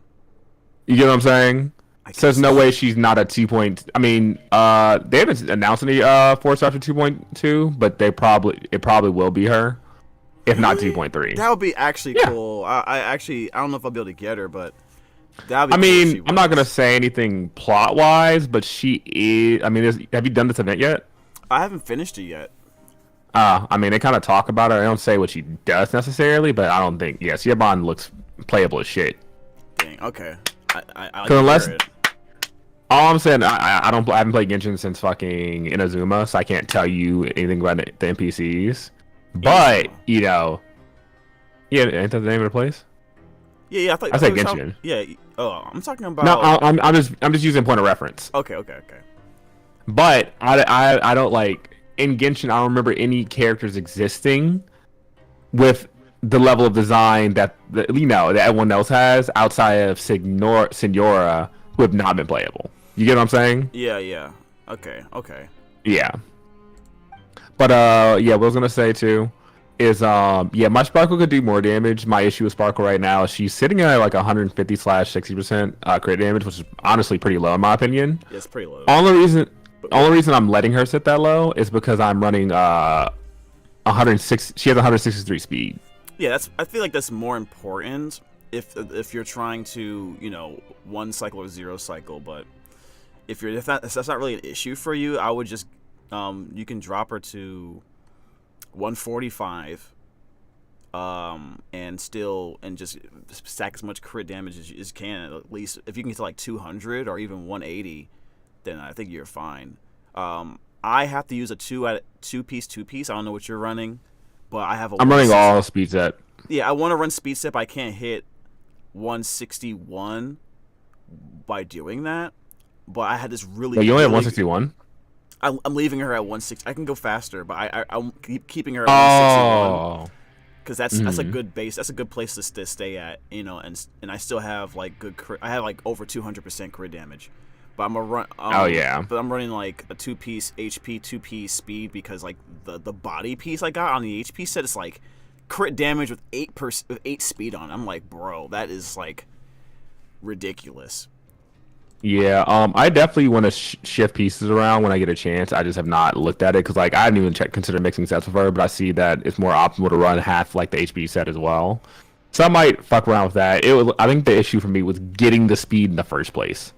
Yeah, it is rough. I would like to do what you did and do 4-piece speed set. And I probably would be farming that right now. It's just that I'm focusing on other character builds right now. So for what I have, it's totally fine just to stick with that for now. Yeah, I've just been grinding for the set that Archeron uses because the thing is, even if I'm not using it on Archeron, I see a lot of characters use half that set. So you know what I mean? I'm kind of just half setting it. Hold on, let me share my screen right quick. Chat said bartender waifu will be playable. Gwilba stare. Yeah, Oh, for sure. She's kind of nice. I'm not gonna say she's kind of bad. I like her design. I like her a lot. Bro, you have like a demon's haircut. You look like Akuma but black. Man, I hit you with the Shungokusatsu, dude. That's crazy. Yeah, all you gotta do is dye your shit red, and you are like fucking Satsui no Hadoing motherfuckers in like 2 seconds. Yo, Misats. Yeah, Head ass.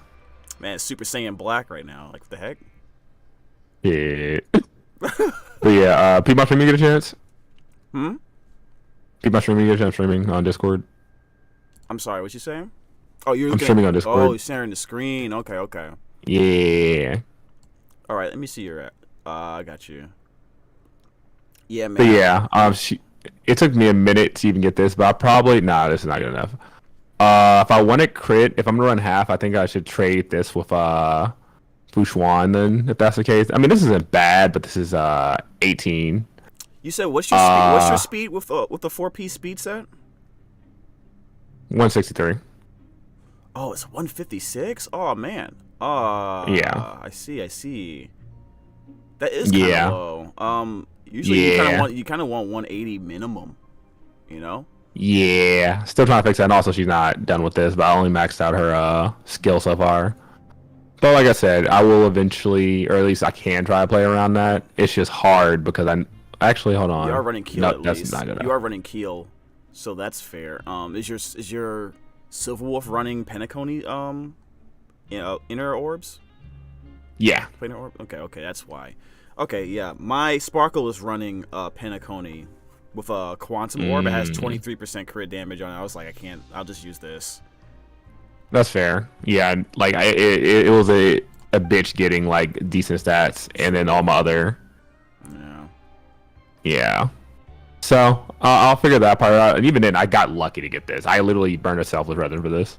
Yeah, well, luckily for us, on the 10th, we're gonna get like triple SU rewards. So. Yeah, that's what I'm waiting on. Yeah, so I'm just jamming the regular relics for now until that happens. Oh wait. Yeah. Wait. Go back. I thought I saw a crit damage piece with speed. That's the one she's wearing. Oh, that's the one she's wearing. Okay, never mind. Yeah. That was on someone else. Yeah, even this is not bad. It's just the crit damage itself as well. And even this is where the speed's coming from. Actually, you know what? I would totally be okay with drop. I mean, what's your highest crit damage piece? This. It's on Bronya. That makes sense. Oh, like in general? A lot? Yeah. On the speed set. The speed set, everything she's wearing. I got you. I mean, maybe you should go for 2 Yeah, piece. I mean- you should go for 2-piece HP, 2-piece speed.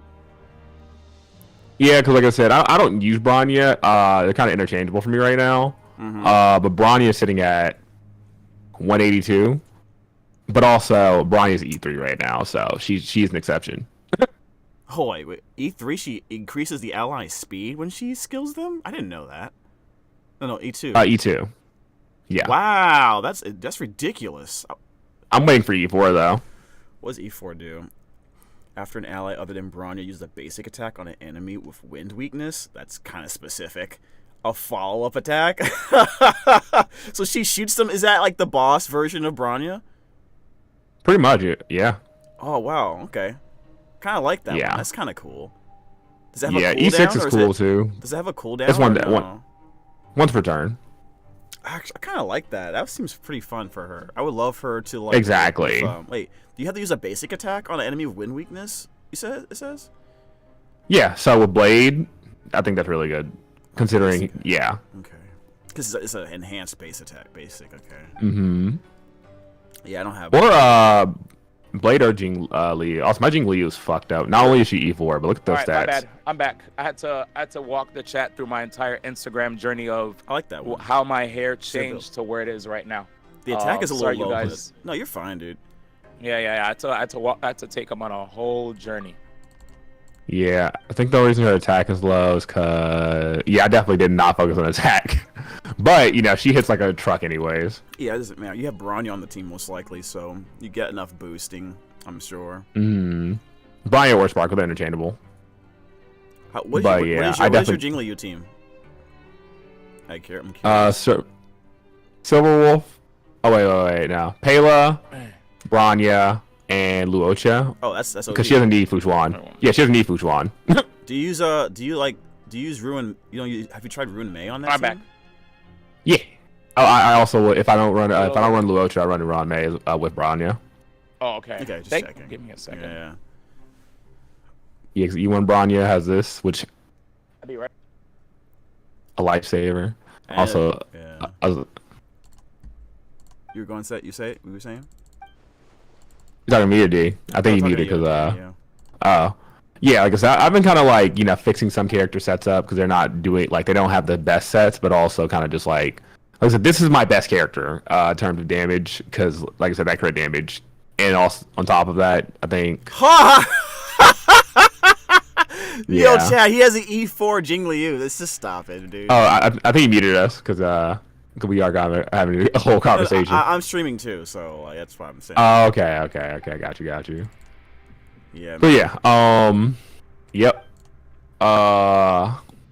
Let me see. Yeah, this is where my attack is. Oh shit! Yeah, that's crisp. Yeah, because she's not running speed boots. Because like I said, that's what Sparkle's for. But like I said, I need to get that crit damage up. I'm either gonna wait until she's on a rerun and get her weapon, or like I said, try to find better pieces. Because like, I could give up some speed, but at the moment, unless I find like this set with speed right here, because like these aren't bad pieces, it's just they don't have speed on them, right? Yeah. Because like I said, this is 10 speed, or like another one of these with crit damage on it, which I definitely do not have. Yeah, that is the issue right now. I'm kind of missing one thing with this game is I definitely burned a lot of pieces I didn't need to burn back in the day, and now I'm like, damn, this is where it could have been useful, but now it's like, all right, fuck it, I guess I gotta suffer. And even here, this is only 4 speed, but nonetheless, this is more than I had. And I wish it hit twice on speed, because then I can slot a piece out, but it did not hit twice on speed. But I'm waiting for that 4 days for that 300% rally drop event to grind for. First, I'm gonna get her, because look at this piece. Look how disgusting this piece was. Like, not disgusting in a good way. It could have. Oh god. Yeah. Yeah. I don't know how many pieces I had where it was gonna be crisp and it cooked too close. To Like the literally, I'm using this piece to make up for the lack of crit damage or crit rate. Cause like I need her at least I think 56%, and she's at 100% crit rate with Fuchuan. Acheron? Oh, with Fuchuan. Okay, Acheron, Fuchuan. Okay. Yeah, with Fushuan, because of E2, she's at 100% crit rate. Wait, Yeah, 12 E2, plus. E2 gives the career. I thought E2 gives the No, E1. E1 gives. Dang man, So chat. E1 here. I know I don't have enough pulls unless I get mad lucky for E1 chat. I don't know.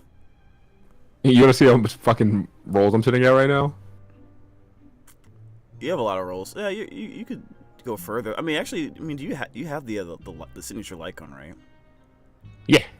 Yeah, I spent most of my resources trying to hyper invest in the Mono Quantum. So like my Zeal is E4, my Sparkle's E2, my Fushuan's E1, my Silverwolf's E2. So like that's my baby. Like that's my child, that team. So I'm happy. I'm typically happy with the whatever team I have for the second squad. But there's no pushover either, right? Because I have the Acheron team. I have Jingliu team. What's Luocha so fast? Which Lycon use on Luocha? I'm using this 3-star Lycon right now. I'm using this one, but I'm switching to this one because this one's just essentially a better version of this. There's this 3-star Lycon that's really good on him because it's like it turns him into a skill point generating machine. Which one? Well, I burned. Wait, no, I still have some. You probably burnt. Well, No, wait, go down. I think you might have it. Go Wait, to the right. These are preservation and stuff. That's why I was like, oh no, not these. I have to remember. I forget what it's called. Chad, do you guys remember the 3-star Lycon that players like to use for Luocha? That it gives them I think at S5 it gives him 20% advance forward every normal attack. So if you run him fast with advance forward with that, it's like it's really nice for him, especially on teams where it's like you want to just give your. See, I run it on the Jingliu team, so basically I can skill with Bronya every turn. And so along with Jingliu, doing their thing, so it's really good. Oh, he heals so much it doesn't matter what Lycon he uses sometimes, to be honest. Yeah, for sure. Literally, this is just a placeholder, honestly. Because yeah, I'm gonna replace it with this one as soon as I have this one level 80 though. It's crazy. But it's crazy because I have the Bailu Lycon and I don't even use it on him anymore. I also have Bailu's Lycon. I just never use it. Let me see. Yeah, right here. Yeah. Because this isn't bad. It's just what was it? How does this even work? Is it just they attack? I just barely noticed it. It's like because that's kind of suck. I'm not gonna lie. Really good for healing, and it's like you don't even need it. Someone just follow. Yeah. Me? Oh, Mooncat, did you follow? We nerding out about our characters right quick. Yo, my bad. I was reconnecting with chat members I haven't seen in a minute, so I was like, you good? I was like, I gotta see, I gotta say what up. That's valid, yeah. man. Durag, yes, Durag is what they call it. They were talking about how if I wear a silk wrap, and I was like, silk wrap, nah. And they're like, doobie, and I was like, doobie's what you smoke, man. And then they're like, durag, I can't wear durag. Durag is what. Would it fit on your head anymore, man, with all that hair, or nah? You can flatten it. The hair, I mean. Oh, that's true, I guess so. It's alright, you know what I'm saying? I sometimes be thinking he got that hair from like that kid from the Burger King Kids Club. That's funny. I don't remember that guy. But it's not that stiff. I don't think it's like that. Yeah. Also, you gotta be thinking like, damn, what could I replace? But also, these boots are fine. I think these boots are fine. It's just like everything else. Yeah, the build for Luocha or you mean for Sparkle? No, for Sparkle, yeah. Oh, I mean, what do your HP relics look like? For crit damage? Like no, your HP set relics. That's what I meant to say. Oh, these are good. That's so much this one effect. What the hell was that?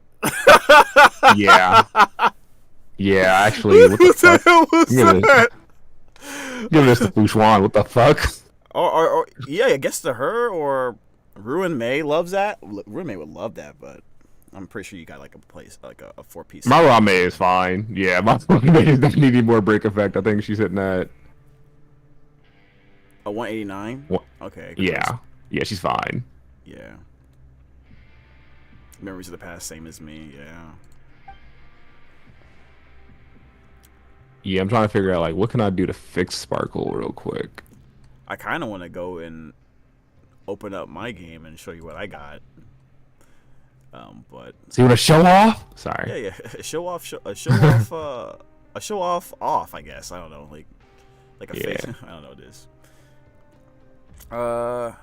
Yeah, you're the Longevous Disciple are relics I meant, because you could do 2-piece speed, 2-piece Longevous. Longevous, because you're running attack. You're running attack boots on your Acheron, right? Mm-hmm. So the speed boost doesn't even really. The speed boost from the 4-piece set doesn't even matter for that team. Oh yeah, literally. Yeah. So because you have a Sparkle at 160 something speed, you're gonna be pulling her up. You kind of want that anyway. Yeah. Only thing is, if I take anything off, she falls below 163. I guess so. If you want to do the fast Sparkle, slow DPS build, that's true. All right. I mean, yeah. I guess you gotta. I don't know what your farming strategy is for now, but man, it looks like you gotta get some crit damage on her. But to be honest, even if you don't for a while, it's still okay. Like, I think it's okay because Markron does enough damage. My internet died. Why be? Yeah. Damn. Like, and your Fushun, does your Fushun run Keel as well or nah? Yeah. So it's you have 20% extra crit damage. I'm not gonna lie. Next time Fushun's on banner 2, I want to hit this. Yeah, E1 is broken, dude. Like that's why I love Quantum so much. The Quantum team is like it gives you so much external sources of crit. It's absolutely absurd. Yeah, I kind of want a weapon too, since it makes her a better healer. Someone in chat told me about that, and I was like, do I really need to go for that? I don't know. I'm using the Gepard Lycone right now. Same. I have E2 Gepard. E2 Gepard, yeah. Or S2 Gepard Lycone. My bad. Also, you know what sucks? No, it doesn't suck. But I have E2 Kimiko. Oh. I don't even use this character outside of Pure Fiction. I think that's like 90% of the non-Coomer player base of honkaistarrail, so Yeah. fine. Although I will admit, like, when the game was first being announced and showcased before it came out, the character I wanted the most was Himiko, because that ult was ridiculous. That's fair, It was yeah. so cool. Also, actually, you just thought about it. I'm technically running fucking whatchamacallit. I have 3 Keel, so that's 30%. Oh wow, yeah. So actually, Yeah. so that helps out a ton. Like, you have like 180 basically. I think Yeah. Sparkle's like 180 something. So technically, you don't even need to. You don't. If you keep it that way, you don't. Oh need- wait, this is funny. Hold on. Wait, what? What happened? Wait, Sparkle's the only one that is below 30%. Oh wow. Okay, so never mind then. You gotta figure that out.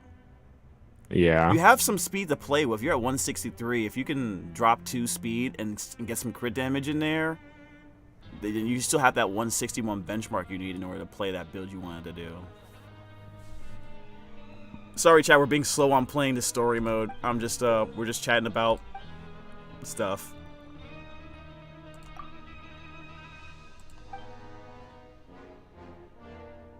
I'm sorry, chat. This is all my fault.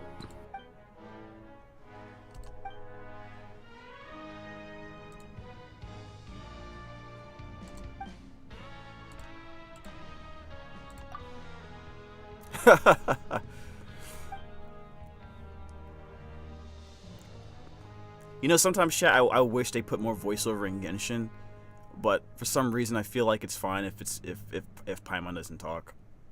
I don't know. I don't need to hear it all the time.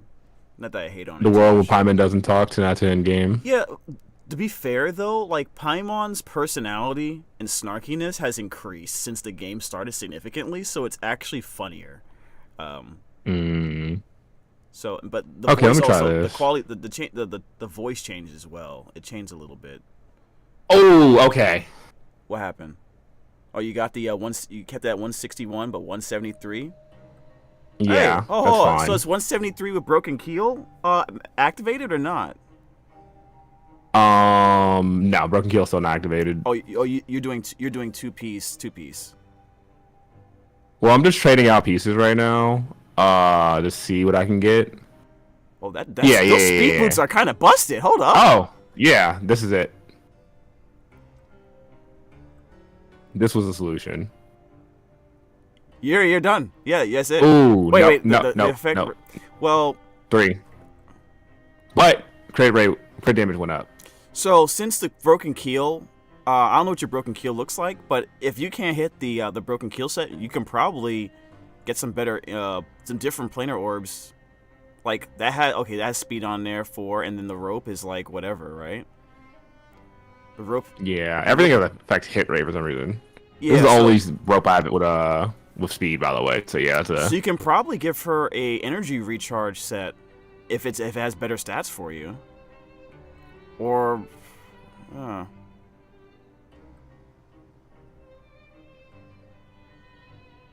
let's see.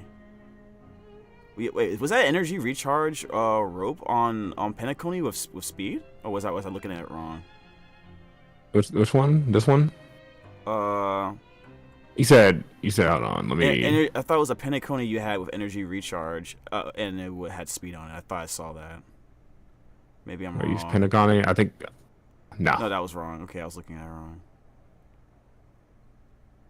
No, Luocha is the only one with Wait, speed. what's Japard's look like? Okay. Oh, 15? That's actually crisp. Mm-hmm. Do you have a Fleet of the Ageless orb that can fit? That's the only one, huh? Yeah, and that doesn't give Okay. Yeah, I guess you just gotta deal with that for now, unless you can find some more effect res somewhere. Actually, why am I looking at effect res in this anyways? It doesn't matter right now. Yeah. Hey, let me drop leave for just like 2 minutes. I gotta go to restroom chat, and then we'll get right back to it. I'll be right back, dude. Mm-hmm.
Hey there, Mooncat. Thank you for the follow, by the way. I think I said that earlier, but just want to make sure I recognized you there.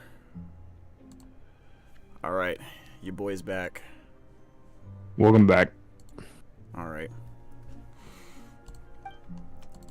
I just realized the chat can't see your stuff. I'm like, I'm just too lazy to like move it, to move the screens. All good. I'm still playing with things. I gave Fushuan Bronya stuff because I took Fushuan off of the green set, which is cool. She has more speed because she's sitting at 131, but at the same time, I'd much rather her live. What is your What is your Jingliu's speed? Because you could run a slow Bronya instead, if you can if you want to. Jingliu's at 135. Oh, I think if you could put Bronya at 134 and be fine. Let me see. If you can do that, then that way she can still act twice, but also still do what she needs to do with Jingliu. How's that cope guy? Are you talking about the bartender waifu stuff?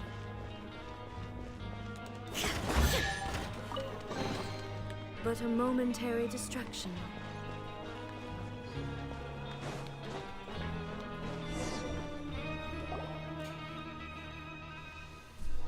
Just make her one. Yeah, I know she's an NPC now, but do you see her design? Like it would be cool if she was a cool one, but an NPC nonetheless. Yeah, but what if she becomes a playable character in the future? I'll say it again. There's no way she's not playable. Okay, the thing is for Bronya, I would have to give up. She's sitting on 192 crit damage. I'd have to give up. I mean, if she's at 180, that's not terrible. That's like a baseline which you want anyway. I mean, if you can get more, sure, but then we're talking about that's not good. 137? 130. When I took. Okay. Yeah. So you want her to be like 1 point behind, or you can increase maybe Jingliu to be 1 point in front, whichever one might be easier, or maybe even 2 points, or whatever. But as long as Jingliu is a little bit ahead. Wait, are you using Jingliu with Pioneer? Half Pioneer, half Ice at the moment until I get more pieces for this. Oh, wait. What's the 2-piece set for Pioneer? I thought it was is it 12% damage increase to enemies with debuffs? Is that why you use Pela? That makes sense if you. I'm using Pela regardless, yeah. Yeah, I guess that makes sense. I guess that's fair. Yeah. Have you tried 4-piece Quantum? It is a possibility. I just don't have an amazing Quantum set right now. Okay, if you don't, yeah, that's what I use on my Jingliu because I've been that's mostly because I've been jamming Mono Quantum, so I have a reason to have enough for her, I suppose. So I could probably get her this piece, but then I think the only other piece I'd be willing to exchange would be the boots. No, if it's not something you got, just don't worry about it. I would rather use for sure. 2-piece attack bonus set than that one personally, but I mean. So wait, quick question: why do you use Quantum specifically? It's universally really good for most DPSs because it offers that defense shred, and then that additional defense if you're fighting against Quantum weak enemies, but it stacks well with defense shredding abilities. Okay, got you. So if you're using that Pela, for example, it does work well with it. Silver Wolf obviously works well with it. It's a good generalist set for a DPS because, defense shred abilities outside of characters like Pela are few and far in between. Typically, for a lot of DPSs, you can get away with it as a third best option. Jingliu is her second best option. Right? Got you. Yeah, so her first best option obviously is the 4-piece ice set. Actually, I'm not gonna lie. Wait, hold on. Sorry. Thinking. Never mind. I was thinking about something else. All right. Yeah. Let me double check. What Sip Steven said because I usually. What the heck? Okay. Let me see what he has here for Jingliu.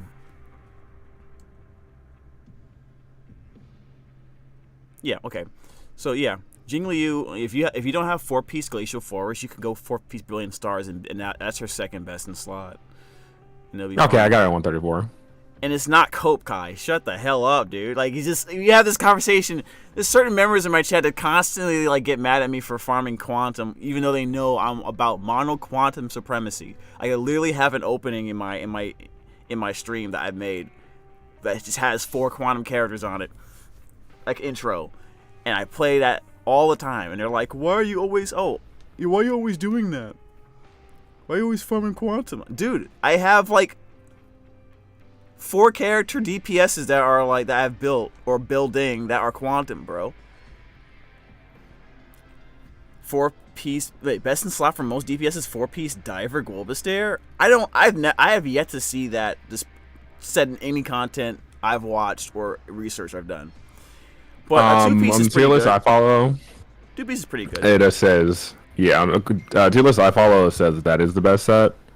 I'm just not. It's like, hold on, let me go back to my Jingliu. I mean, you have debuffs. I mean, you run debuffs, so I guess that's fair. That's a fair 2 piece to use for now, right? Yeah. On top of that, there's no other so. This is 3.2% crit damage. I could exchange it for his because I can just give Ratio this instead. Though I would like him to have high crit damage. I'm using him. You know, I'm not actively using them right now, but these are also really good, and I don't have a replacement for these just yet. I mean, I could run this ring, but I have her at 135 speed right now, and I brought you at 134 now, so I think that's fine. Yeah, that's fine. That works perfectly. Yeah. Play with that team a little bit. You'll see what I'm talking about, because like, Jingliu goes first, Bronya goes second, brings her back up. She immediately has the thing. Unless you. Yeah, let me try this actually. Yeah. Because when you said my attack's not that high, that also made me think. Hold on, let me try this. Because this is giving up. I mean, you probably giving up destroy some content. crit rate. You probably destroy the content regardless, but yeah. I mean, 132. I need to look at my plus. Jingliu build before I start talking shit, chat, right? Because I have to see what my attack is right now too. Yeah, hold on. She's at 244. And we're talking about like 244. unrelatable builds, chat. So don't worry. I'm not gonna be mad at you guys for not having like 4,000 attack on your Jingliu. Okay. It's okay. Like, look, this guy is like, he has an E4 Jingliu, chat. Like, I think he's fine on damage. You know. Oh, the only thing I'm worried about is missing crits, but I'm sitting at 52%. You shouldn't be. You should be fine with missing. Like you maxed out. Wait.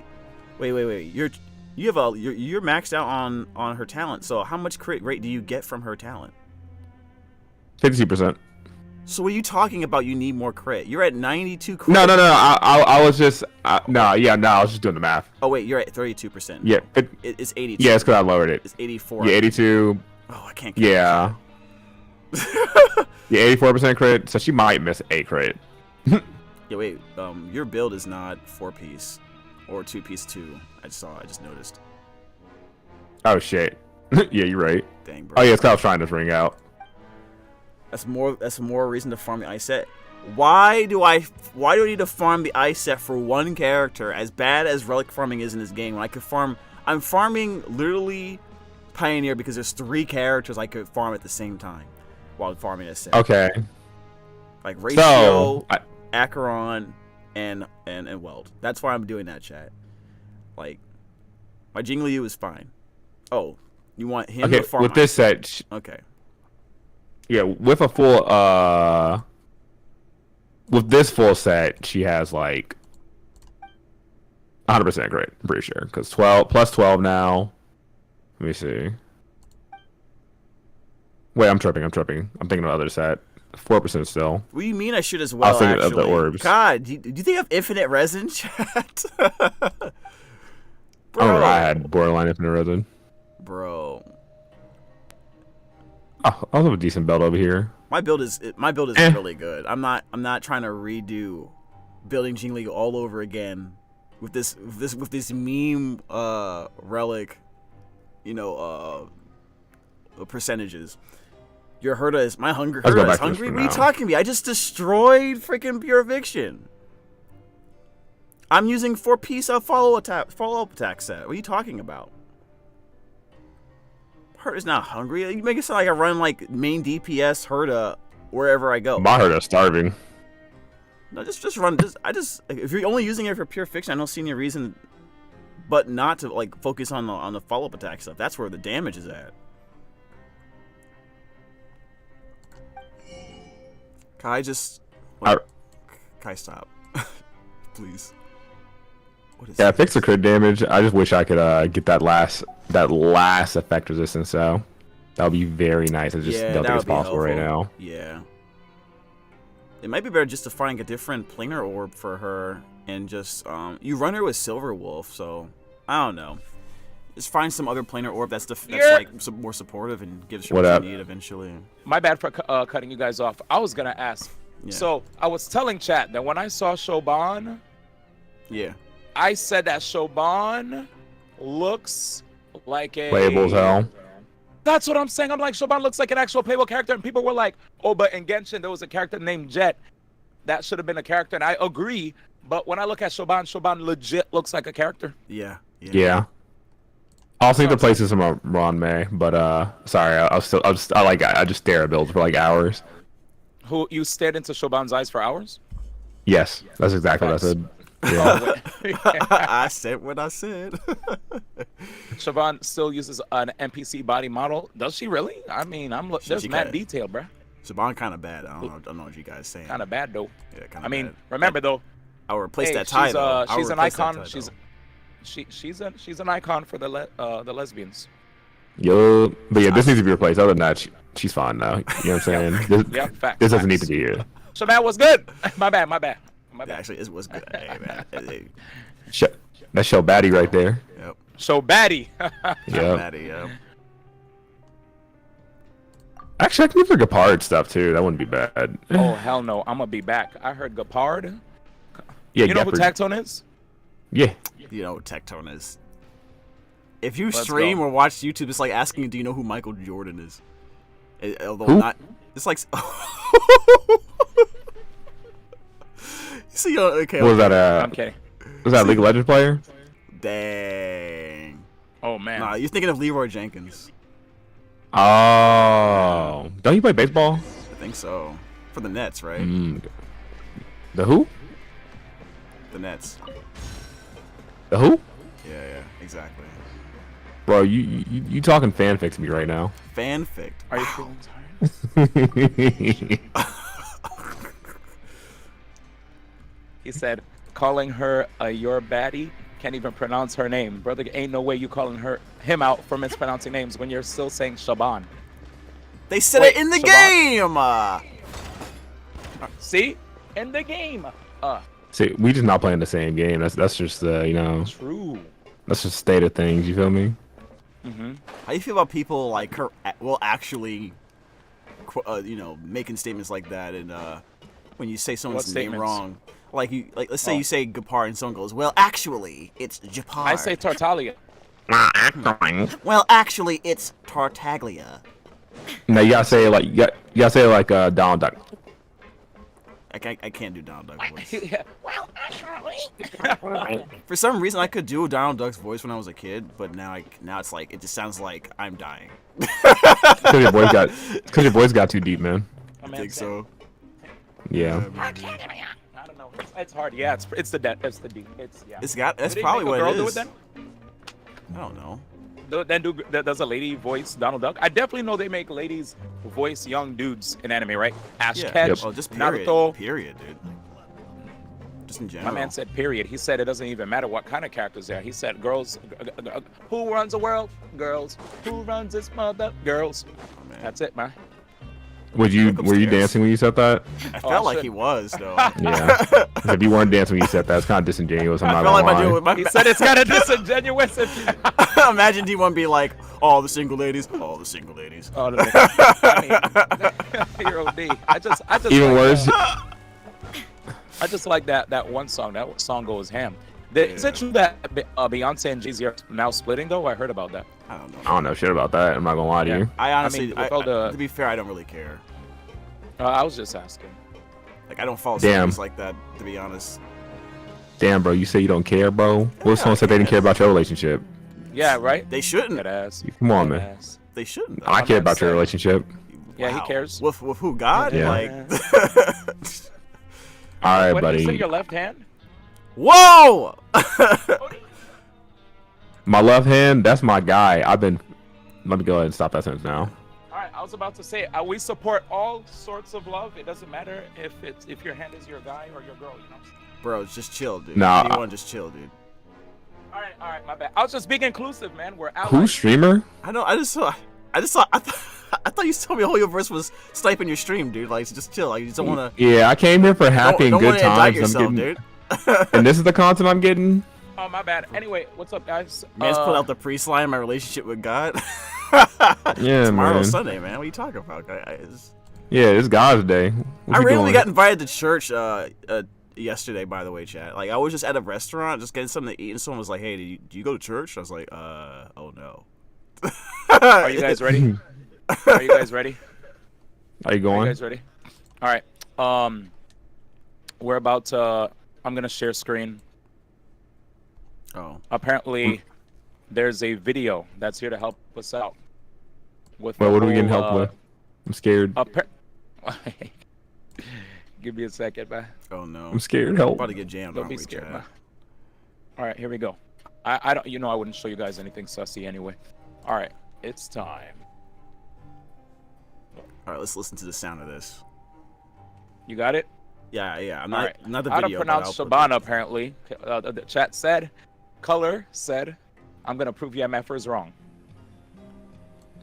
We are looking at how to pronounce this name. Oh my God! You Irish scared the shit out of me. origin. Oh my God! You scared the fucking shit out of me, JamBuds. You scared the shit out of me. You These scared the shit videos out on of me. YouTube are so funny. It's like, Bro, you scared the. Bro, you scared the shit out of me. oh, these videos on YouTube. Okay, go ahead. Bro, I put the volume up so I could hear the YouTube video proper, and your volume jumped 1,000,000, and I got a heart attack, bro. Damn. I'm sorry. It's just when I saw the type of video it was, and the way it just like it faded in, I just started laughing for some reason. My man said, "Here we go, AI, man." I guess this is AI, right? Is it All right, AI? Let's say it again. I don't know. I'm AI. We are looking at how to pronounce this name of Irish origin. This is a female name, meaning God is gracious. Oh, How do you go about pronouncing it? Siobhan. You do want to stress on the second syllable, Oh. the van syllable. Siobhan. Here are more videos on how to pronounce Irish names So there you whose go, that's pretty pronunciations close. aren't I exactly said Siobhan, always but it's Siobhan, obvious. yeah. See you. yeah. There's that. It's like a silent B, but it's it sounds like a V. You It's know more what like I'm it's more like a V. Yeah. But it's Siobhan. It's Siobhan. saying? It's a B, but it sounds like a V. You know what I'm saying? He's calling me a bitch. No, that would be Whoa. too much. I don't know about Okay, that sorry. one, buddy. I misheard. Hold on. What, chat? That sound like a really bad Morgan Freeman impersonator. You've never watched Morgan Freeman? Thanks for telling on yourself. Damn. You've never listened to Morgan Freeman in your entire life. If you believe that, They did say it was a bad Morgan Freeman. dude. I'm a bad Morgan Freeman impression. Just like how I'm sounding right now. What's that supposed to mean? That's broad. Like, Maybe it's his accent. it would have to mean that the person is trying a Morgan Freeman impression. This guy doesn't sound like what the heck? Maybe a bad Yeah, you're English Morgan impression. Freeman? Jamie, you're Morgan Freeman now. No. Ready? Come on, dude. Just say how. I don't have a Morgan Freeman. Here's how to pronounce Chauvin. What was that? Chauvin. That's that dude, man. Could you do it? No, I cannot do it. My bad. Hey, let me go ahead and bring out my Morgan Freeman. Yeah, please. Go ahead. Yes. I would love to hear a good Well, one. I'm Morgan Freeman, and this morning I woke up, I picked my nose. It was a beautiful Wow. day. That's I saw my favorite streamer. His name was XD1X. Thanks, Morgan. Yeah, I'm God, by the way. Oh, thanks God. Yeah. Voice Bro. ago. Yeah. that's Hell yeah, motherfucker. All right, I'm out of here. you sound more like a bad low Damn, tier bad. god like a bad low tier god impression more than a Morgan Freeman impression. Low tier God. If it was low tier God, he would have told you to No, love no. yourself now. I mean, he Yeah. could do that. He could just be angrier, and that would have been low tier god basically.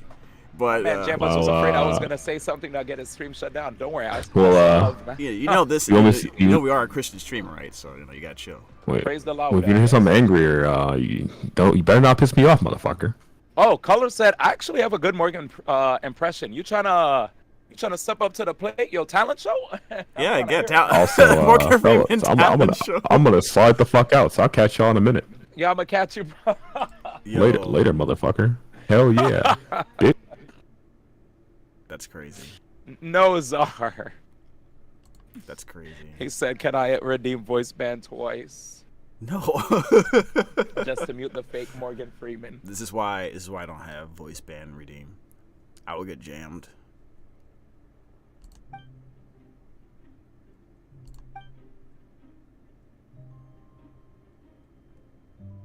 What the heck is...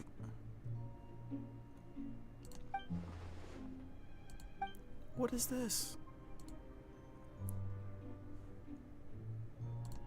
Are you still there, dude? Yeah. Okay, just checking. Hello? Yeah, I'm looking at this character in Genshin named Caterpillar. He has like some... Like his hands are like... Something's wrong with his arms. Your voice just went down again. Oh, really? Oh, no! Waves, could you... Oh, my God. What? Oh, my God. What happened?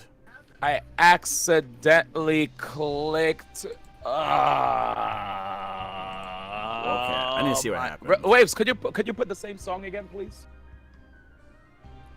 I need the same song, man.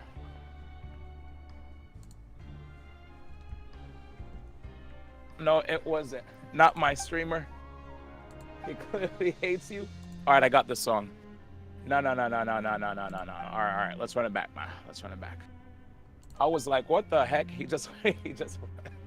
That is so cap. Why are you painting me to be a bad person? No! Okay, we're back. All right, thank you. What were you saying, JamBuds? I couldn't hear you. I'm not even sure anymore, dude. I'm not even sure. All right, we back. All right, we're back. We're back. Thank you. Whew. Yes. Feel free to jam me some epic stuff, man. Rose in the rain, chat. Let's make a rose in the rain. How do we do this? Is this black? Oh shit.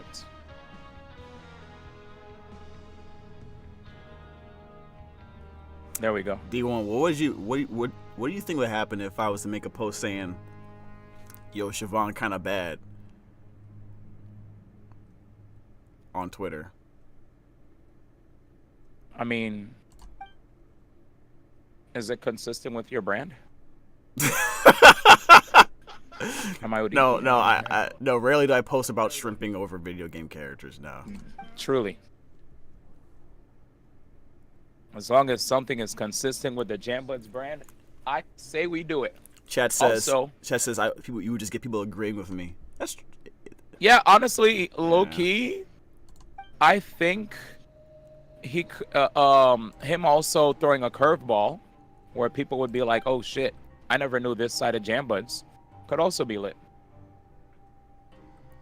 Yeah, I can see that. I can see that example. Yeah, they'd be like, JamBuds always seems safe, and now it looks like he's stepping out into the wild side. What the heck? But I think maybe it would, as long as it's like a witty kind of post, you know? I know you're good at being witty. Oh yeah, speaking of witty, look at that post I sent you in Discord. I'm probably not going to post that. Probably not posting that, though. Whoa, JamBuds, you're sending me a direct message of something that you'll never show anybody? I'm not going to post that, careful. but I do think it's hilarious. Let's see. Let me see.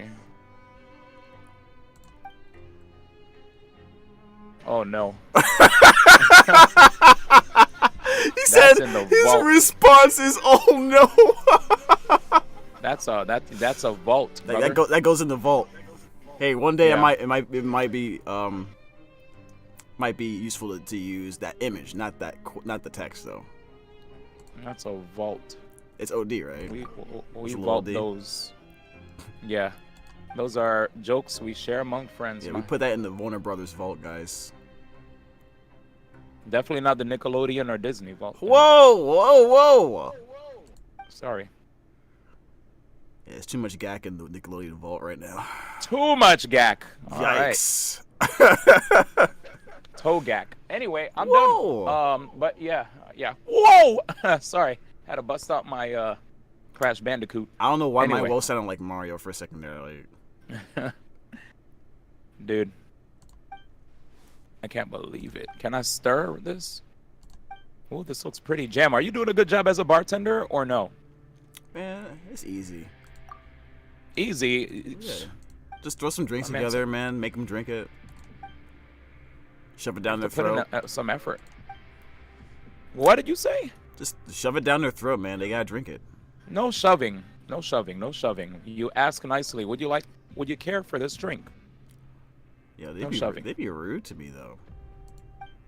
Wait, bartenders tell you to shove it down your throat? Hey, yo. No, bruh. I just got that. I thought you were talking about what the bartender says. Sorry. Yeah, this and, isn't. and, no, there are no, no hidden innuendos. the robots in the game, and when like they're rude to you. Danny, isn't that wild? How you doing, Danny? Yeah, like they wanna talk mess when I'm trying to give them drinks that they want in Star Rail. So I kind of just want to take out the baseball bat. You know what I'm saying? Mm-hmm. No, I understand. So, Rockin said, I'm already done with this event personally. It's fun. I love it. Can I talk about the insane juxtaposition of I'm already done with this event personally, and then the immediate, it's fun. I love it. I hope it comes back in the future. So where's the lie? Right, JamBuds? You hear this? I wouldn't How do you say I'm already done with this event personally? That gives a negative. No, I thought You know what I'm I thought it just meant that he finished it really quickly. Personally, though, when you add personally, Oh. what's the word? What does personally needs to be? Maybe nuance is already lost in translation when text sometimes, I guess.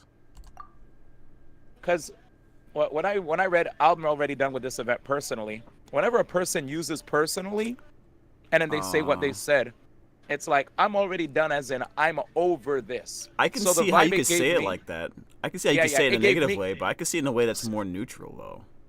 So yeah, it just gave me the perception, like from my perspective, because whenever I hear anybody preface or end a sentence in personally with I'm already done with X thing, it's usually that way. But you guys, from your experiences in life, you are all taking it as him just finishing. I guess for me, whenever I'm done with something, I just usually say, yeah, I'm already done with the event, you know, or I already finished the event.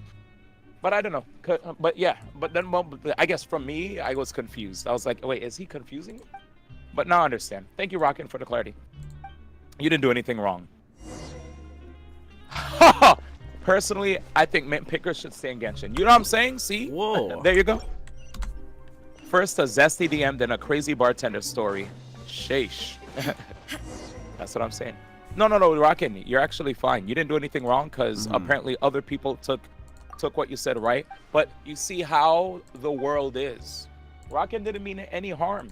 Rockin' was just saying, when Rockin' said, I'm done with this event personally, I was about to be like, yo, Rockin', real talk, yo, fuck these events. And He was made it sound like he "It's threw fun, I like a love book at the wall or something when he said, I'm done with these events. Yeah, like that's how I read it, you know? When's the first time you seen Rockin' that mad, though? Yeah, Rockin' never does that. Yeah, come on. Rockin' is always Rockin's- cool, calm, and collected. Yeah, the triple C's. Yeah.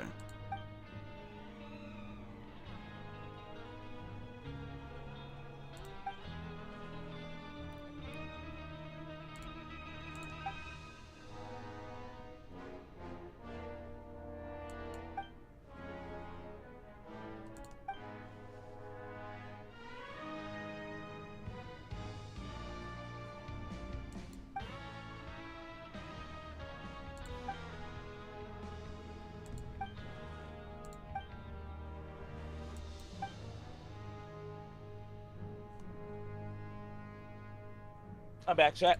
I had to switch up the attire real quick. But yeah.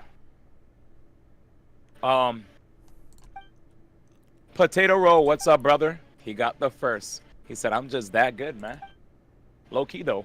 Only for almost 40 minutes in the stream and nobody claimed first. We actually been streaming for way longer, but my internet just hiccuped. You missed it. Mars came through, dog. Mars came through. Zombie Kid came through. The homies. So shout outs to them. Yeah. It was hype.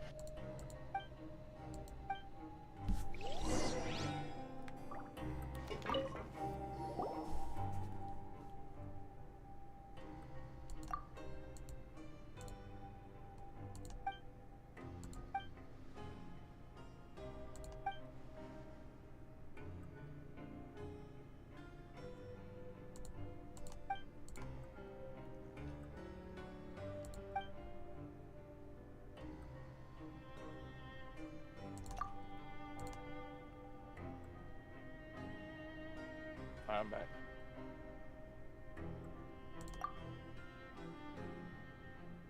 Bro, missed the peak. No, I loved it. That was great. No. I heard it. I'm sorry for not. I was sweating. Let me turn off my Sweating? heater. Yeah, I'm sweating in my room. Oh, yeah. Do you ever sweat in your room, Jambuds? Why'd you say it like that? Huh? Oh, nothing crazy, brother. My bad. Yeah, I don't think I have, but it has gotten a little too warm, like a few months ago, and then I just started not started turning on the cooler air, and I got a fan in here too, so it's not on right now, but it's much better than it used to be. Don't ask about his relationship. Don't ask about his relationship with God, D1. Shut up, Kai. What's sweating got to do with that? That's OD. Ain't Sunday yet. Sunday soon, man. I don't know. Sunday soon. That's crazy, Kai. I should make a section on my Discord for chat quotables. Wait. Color is right. Sunday is now gone. Now we have Saturday too. True. Saturdos? No. Wow. It's Saturday too now, dude. Yep, we get 2 Saturdays. Saturday 2, The Reckoning. That's true. That sound like a movie. Saturdos, ma. It's true though. It's true. We lost some awesome people along the way. Sucks. Sucks. Do you know who I speak of, Jambuds? No, I missed what you were saying. What'd you say? Wow. What'd you say? OD. No, what'd you say, dude? Are you not gonna tell me, or like? Nope. Chad, what did he say?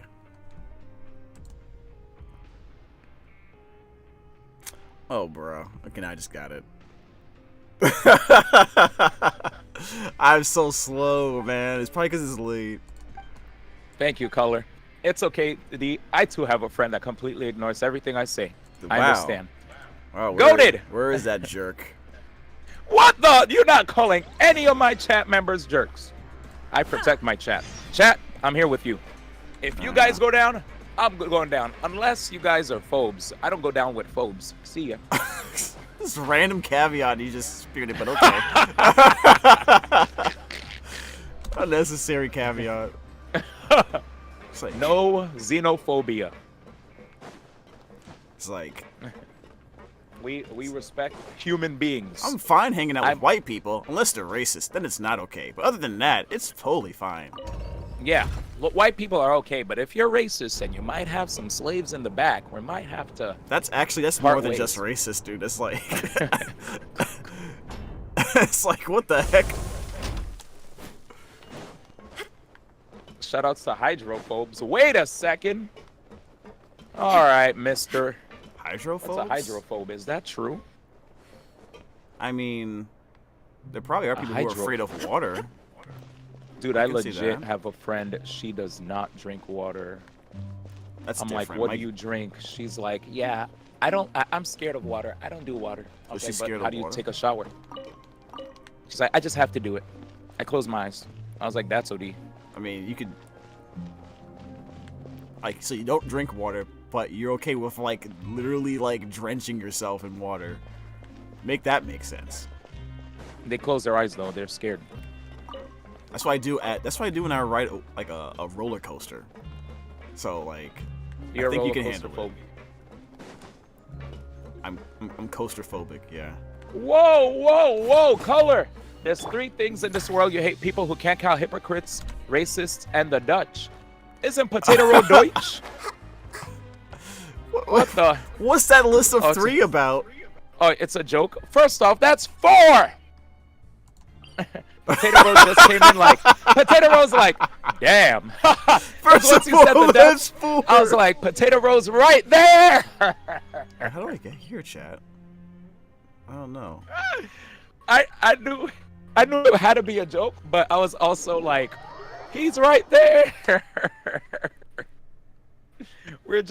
He was just teaching me Dutch words yesterday. Slaves in the back, all the isekai writers. Whoa, guy! Yo, someone's watched too much Shield Hero, dude. Chill. Like, come on, that was just one season. Spoilers! I never even watched Shield Hero, and now I know it's only in one Yo, season. Shield Hero is crisp. Watch Shield Hero.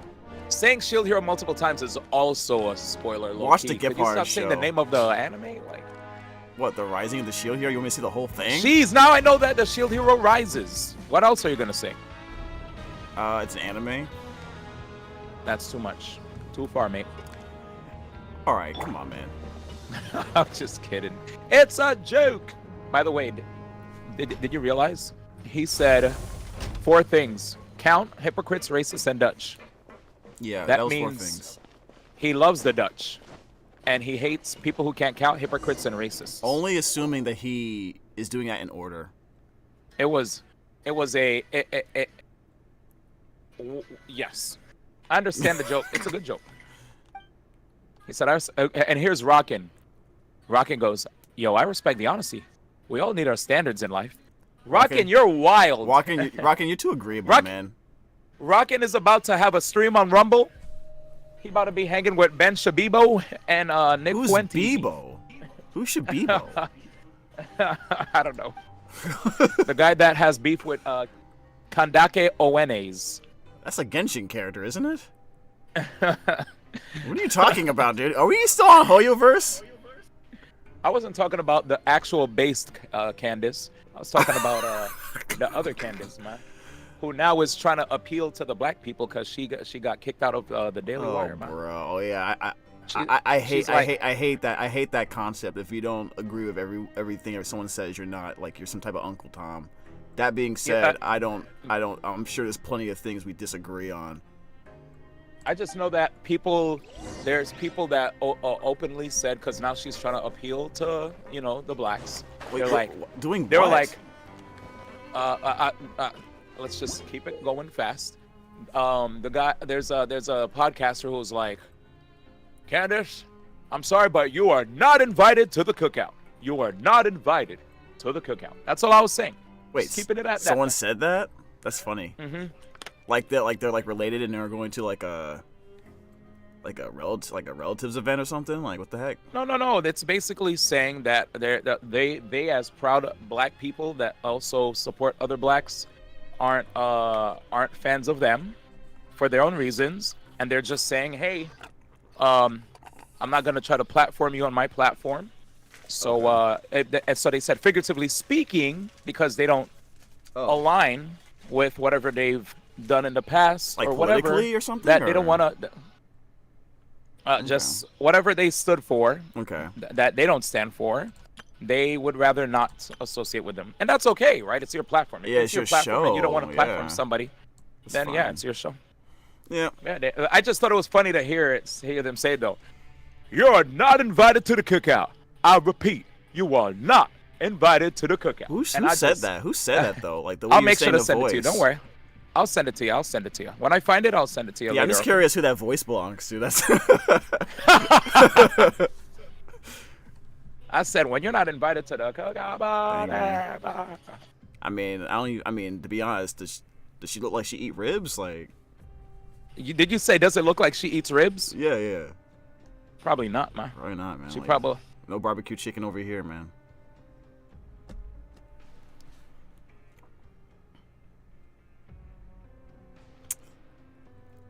God damn! Sorry, this song got me hyped. This is such a banger. Yeah, I can't hear the song. I'm trying to figure out what this Sorry. thing is. No, you're good. You're good. This makes me want to fight my boy Potato Roll and some Grand Blue. Bro, good games yesterday. Yeah, Sewer Slut always hits, dude. Sewer Slut's an artist, by the way. We're not calling anybody a slut. We're not being disrespectful. All right, see ya.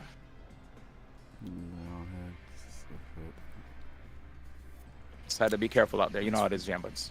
Yeah, it's totally fine. Yeah, we don't need to resort to like 5th grade levels of name calling. Color said it's okay. I know I'm one.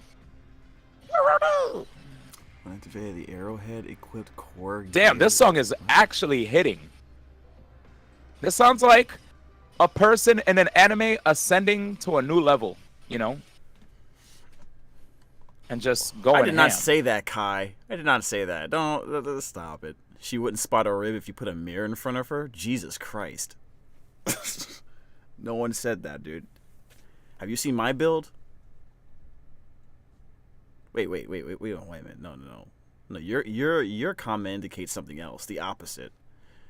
I just realized that. Yeah.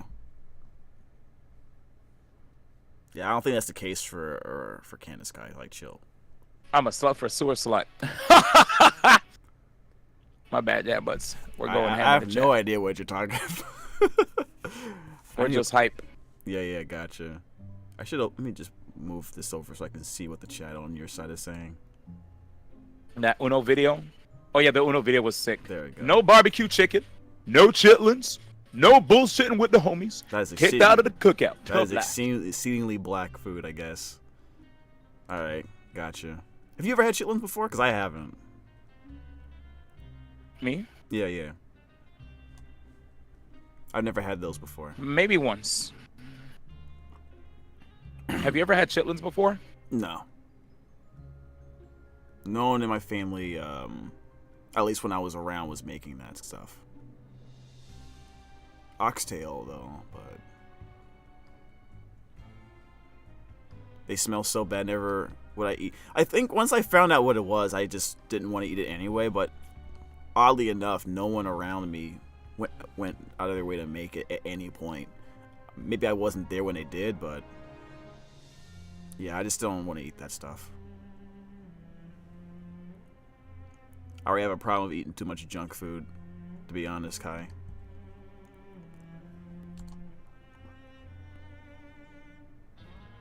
I love to sing is a OD. I can't wait to hear this. Activated the arrowhead equipped core geared drivetrain and This guy looks like a Five Nights at Freddy's character, chat. I'm dead ass. Get this guy off my screen, bro. Alright, let's just figure this out. That's probably one of my least favorite characters that they, The heck? That's the same drink. It's a... Oh, I want a paper moon. Oh, man. NA reading. Did I do it right, chat? FNAF VR playthrough? What the? He said that's FNAF and GG. What's GG? Good game?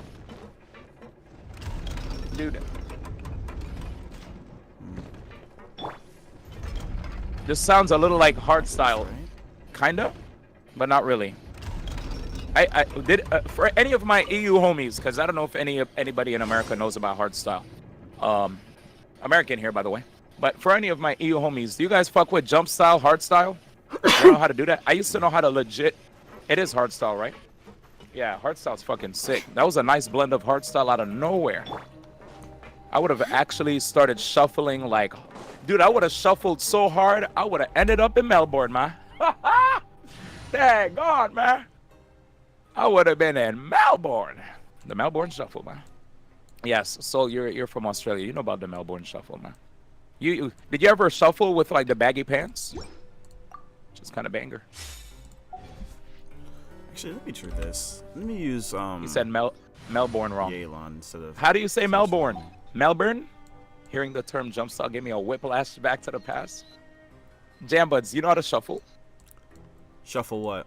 Cards?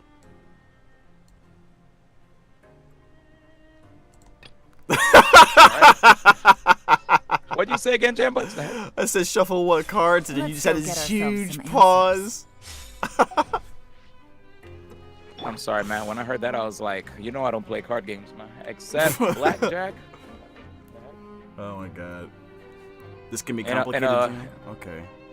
JamBuds, in a few years, when we're jamming it, we're gonna have a casino stream to thank all the people. We'll be like, thank you guys for getting us here.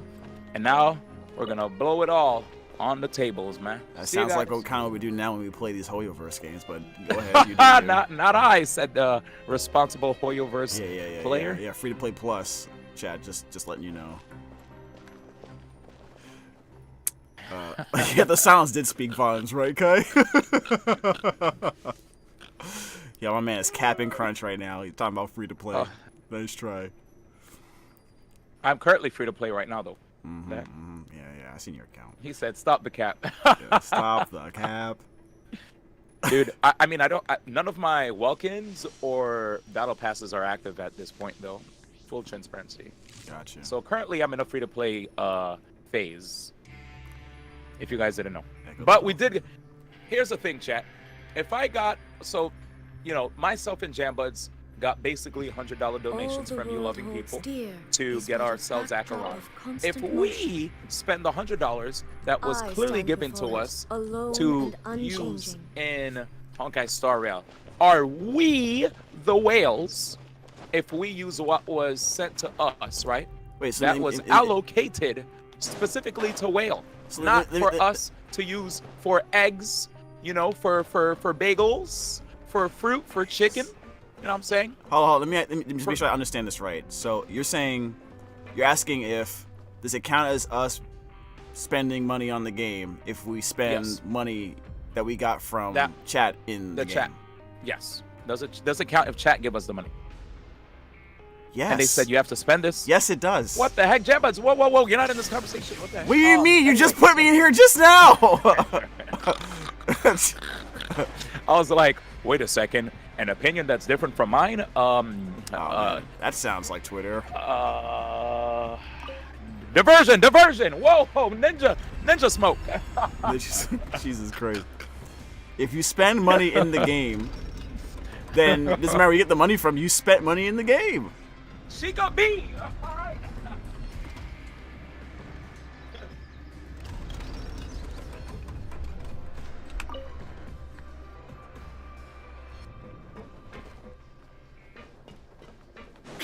And we're back. So, ladies and gentlemen, I just want to say it's a pleasure to be here. And my name is D1 Mangret. I'm born from New York City, and I'm here in Los Angeles, California. It's great to be here. We're here to play some hoyoverse games. We are currently free to play. We don't have the Welkin or the Battle Pass active, but somehow we got an Acheron one. We couldn't get her anyway. Don't know how that happened. Anyway. What the hell am I supposed to do, chat? That's like saying I didn't spend money on the game because my parents gave me my allowance. Oh, I see.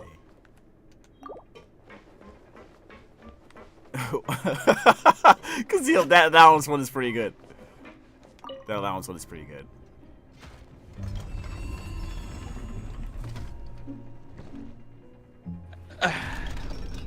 All right, you win, man.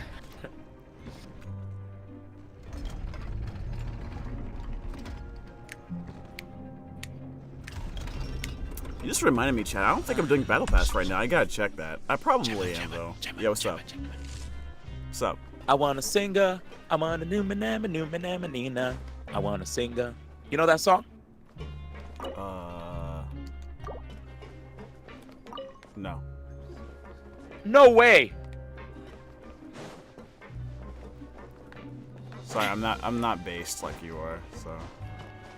You don't know I Love to Singa from Al Jolson from 1936. No, I was born in '84. Wait, I'm younger than JamBuds. Yes. Let's go!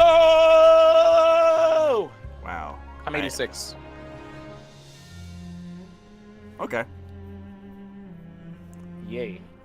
But anyway, it's an old school cartoon. But I thought you remember that song. No, I guess I didn't watch that cartoon. What was this from? Which? Give me a second.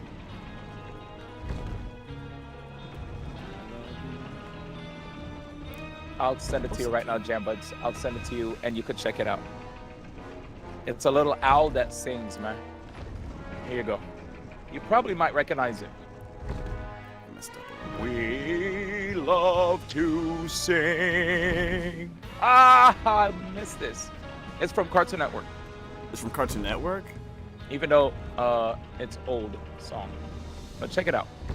All right, I mean, I've seen it on Cartoon Network. But yeah, you could check it out. I think I messed up a little bit, Chad. Tell me when you see it. It's a little owl that loves to sing. All right, I'll check it out in a second. I'm trying to do this puzzle. It's like a timing kind of thing.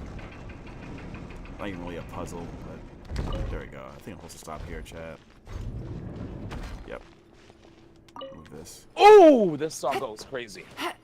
All right, give me a second. Take it easy. Let's see what he's talking about, chat.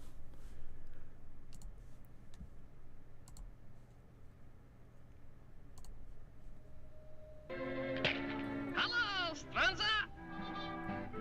I love to sing about the moon and the June and the spring. I love to sing about a sky of blue or tea for two and sing with you. Stop! Stop! Only with thine eyes. I was about to. You were? About the moon and the June. Hold out, bro. We about to respawn. Yo. All right, let's go. Yeah, I've never seen this owl before. Oh, you never did? Okay. No. I love the singer.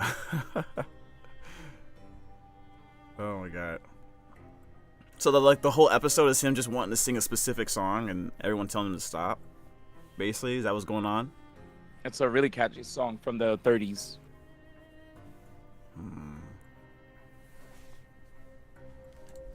Yeah, I'd never heard of that before.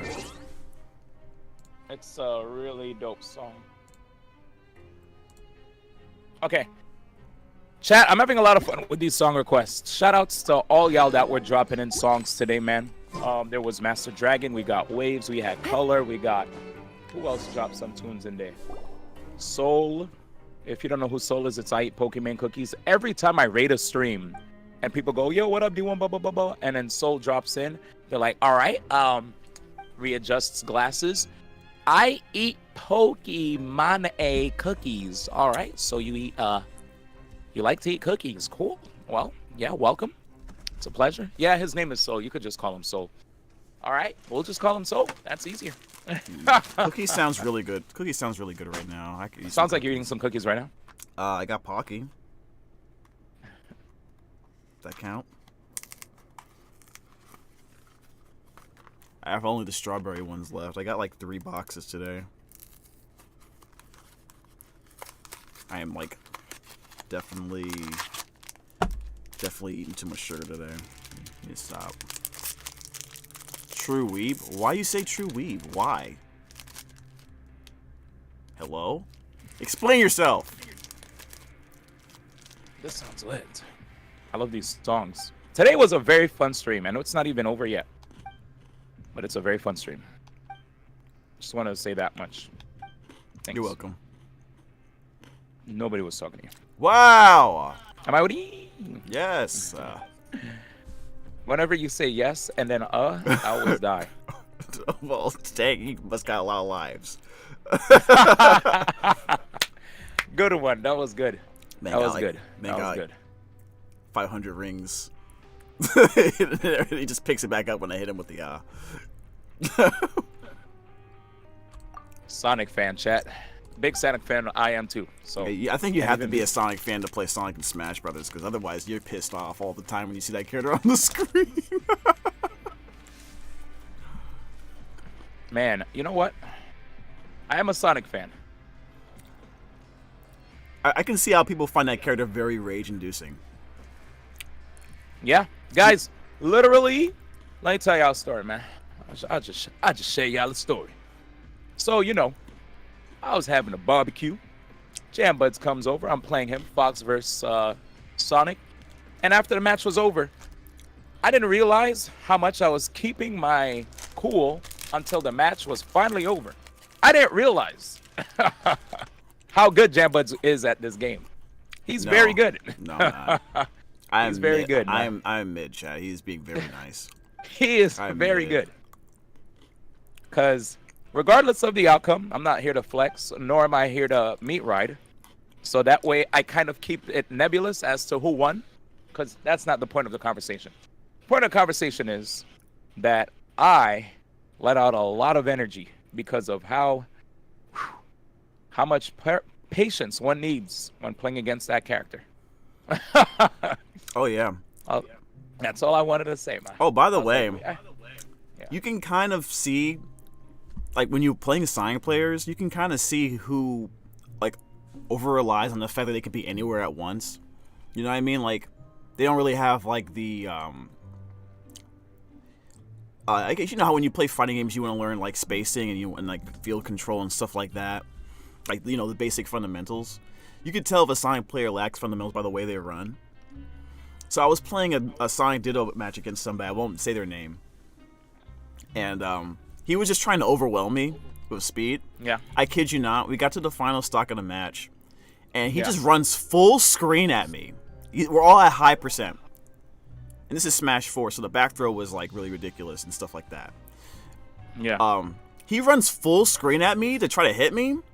I literally watched him come at me, and I just ran in the same direction he was running, and then I pivot grabbed at the corner, and he just ran right into it, and I back threw him and killed him. Sheesh. That was like, that's when you know you're the better Sonic player, because you could time a full speed Sonic running at you with a pivot grab. Yes. As Sonic on FD, and then back throw him on the left side. I'm just saying, Jambuds, one of these days we gotta have a short little, lobby of us just having fun, man, just jamming it, huh?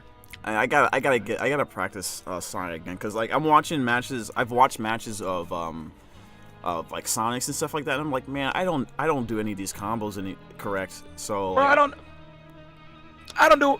Come on, man. Yeah, I don't do crap. It makes me feel bad because I used to like really work on like Sonic for like 3 straight Sonic Smash games. I was like really trying to work out like how he plays and stuff like that. I don't know if I told you this, but like when Brawl was out, I was posting like theory crafting and posting stuff on the boards and stuff like that, like on play styles and techniques and stuff like that with a whole bunch of other people.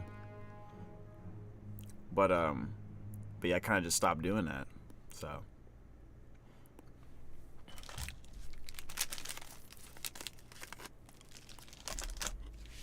that's just me. That's why I say I'm mid, chat.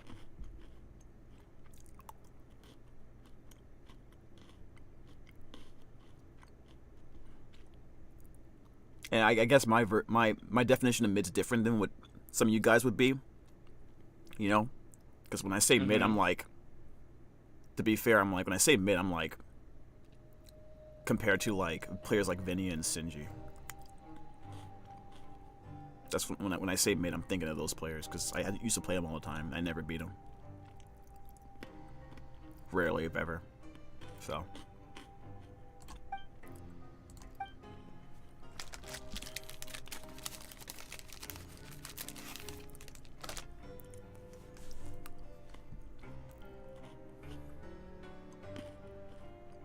Yeah, that made me feel what like is this? depressed, so. Dude. All right, can I say something, Jambuds? Yeah. I agree with I agree now with your take on I agree with your take on feeling like you want to have all your shit together before you start playing some of these games in public, because that's how I feel about Tekken. Like, I like Tekken, but I don't feel comfy to want to just like jump into Tekken on stream and look like an absolute poop scrub, you know? Because there might be Randolians that'll come through, hey man, can I play? And then I'll play them, and then I'll get completely creamed, right? Or Nickelodeon gacked, and I'll just be I'll just get destroyed, you know? And I'll be ground into oatmeal. You know what I'm saying? Yeah, I think it matters more. I think when I play Smash, it matters more to me because I put like so much time and effort into it competitively. That that emotionally it matters more. Emotionally matters to me too. I mean, I've played fighting games competitively for years, so I do understand the feeling of I'm not gonna jump into this with no respect for my opponent. I'm gonna actually prepare and try. Yeah, that's why I don't like I try not to play games like Smash competitively anymore, because like I don't like the feeling it gives me when I play a character like Sonic specifically, and the competitive scene actually, you know, we know how they act against characters like that, and you know, I'm not even a prominent player, and I was getting that hate for a while. What, you got hate? Dude, it was crazy. Like it really affected me, and I just wasn't down with it. So, and then that would make me more frustrated and mad when I didn't do well, because I felt like I was not only just fighting the player, I was like fighting this perception, or you know, fighting this expectation of doing well because I was this and that, or I have so much knowledge on the character. Yeah, sounds like a Bayonetta player, man. Yeah, it's weird. I don't like that feeling, so I was like, you know what? If this competitive smash probably isn't for me, then, you know, and that was like, took a long time for me to just, like, accept that. I'm sorry, man. Shit. Yeah. I just wish I stopped earlier, because I could have spent more time on other things. True. True. Damn. Well, thank you for sharing that with us, man. My bad if I made you open up, you know. No, sad stuff. I probably would feel differently if I won more. Let's put it that way. If I won more, I probably would feel differently, because it means that my investment would be more noticeably paying off. But like I said before, when I say I'm mid, like I'm comparing my performance in New York to players like Shinji and Vinny, who I played all the time, and they're ridiculous. So in that regard, I'm probably not bad. I'm not saying I'm, you know what I mean, but at the same time, it's not where I have in terms of expectation for myself. So bro, let me give a quick thank you to my boy Blue Zenny. Blue Zenny, right? I always called you Blue Zenny for years. Shout out to my boy Blue Zenny for the 19 months in a row. Big thank you for keeping the dream alive for us to hit the Dark Souls Marathon sub goal. We heard that some of you guys might even be potentially interested in a Yakuza marathon in the future, so I'll keep that in mind and write that one down if that's the case. Huh?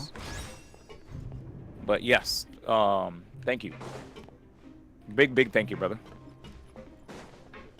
I told one of my homies that I can't really go out this weekend because, you know, it'd be a little tight out here in the streets. Yep. And they literally were like, nope, kidnapping you and we're taking care of you, man. Hey, that's I was like, that's OD nice. So if that's the case, go for it, man. Yeah, so I'm getting kidnapped soon. Just could have been a gacha player sooner. Shut up, Kai.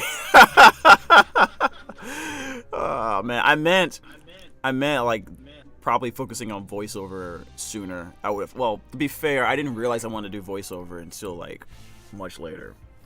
So that's not really. I'm not sure what I would have been doing. Instead of that, because that was like my main way of like unwinding and having fun when I was not working. So, it was actually I think I was doing a lot of Smash. If I wasn't playing Smash, and I'm talking about like outside of like doing work-related stuff, it was like I had a friend group that was playing a lot of Magic the Gathering, so they would invite me for like, you know, like casual matches and stuff like that. Let's do it now, Potato Roll. How about that? Let's do it now, if you're down. Before I dip out, I'm down, man. I'm still down to hang with Jambuds in the voice chat too while I play. Yeah, I thought you was going out soon though. I am. I'm dipping out soon, but okay. While I wait for my homie, I'll hang in VC and play. I'll hang in VC and chat with you while I play fighting games. Okay. If you guys want to still do song requests, please do. I want to play some games with my boy Potato Roll. Magic the Gathering is just beta test Yu-Gi-Oh. You graduated to the big leagues. Oh, Kyle, don't be disrespectful to other card games, dude. You said I graduated. Hold up, you do realize you're telling a Yu-Gi-Oh voice actor that he graduated from Yu-Gi-Oh to Magic when that's the opposite. You know, I rep what I rep strongly. Okay, your feelings, facts, not feelings, right?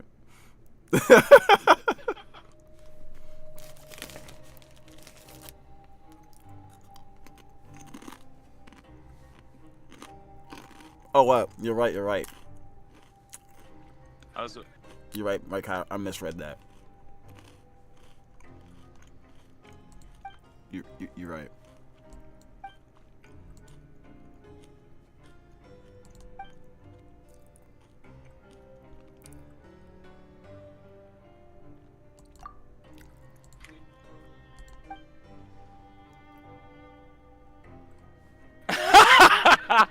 This song goes crazy.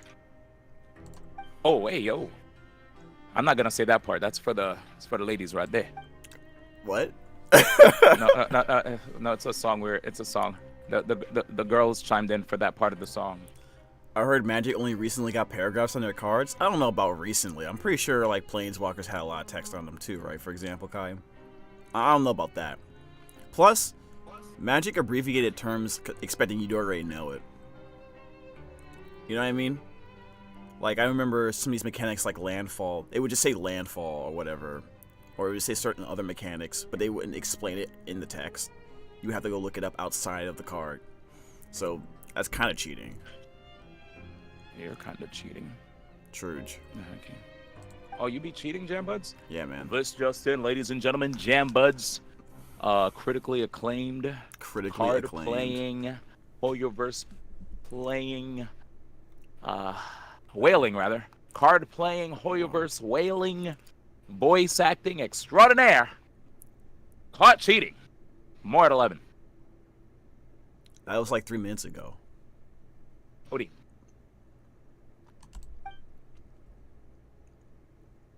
Having Akron is cheating. Truge. That is true. And I deserve it. All right. I mean, I feel like nowadays, having a topaz is cheating, you goddamn. Really? Having a topaz is cheating? All right, come on, Jambuds. Can I just push my agenda? What is your agenda? I'm confused.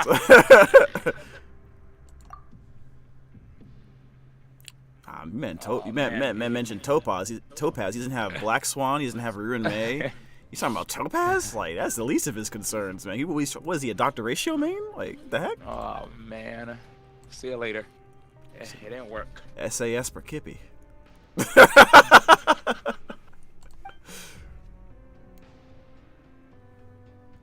See ya. Well, guys, we're just going to toss that one in the bin. We've been over this. You undervalue the follow-up teams. No, I never said anything about undervaluing. You always undervalue. No, I know I don't. I said nothing about the value of follow-up team. I just said, is he main Dr. Ratio or not? Chill. Anyway, I thought one of my favorite characters I built was Clara. Did we just forget about that? Is that just in the past? D1 knows? No, he doesn't. He actually doesn't know. Does he know? Pepe W. I mean, Pepe live. I'm gonna go live as well. All right, bet. Let's go.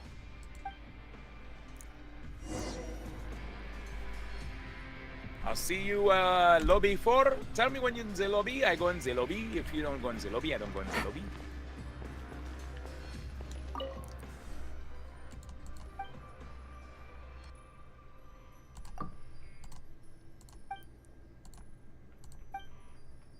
Damn, this shit makes me want to run through the woods with all my ninja friends, hopping from branch to branch with kunais in hand and shurikens to boot.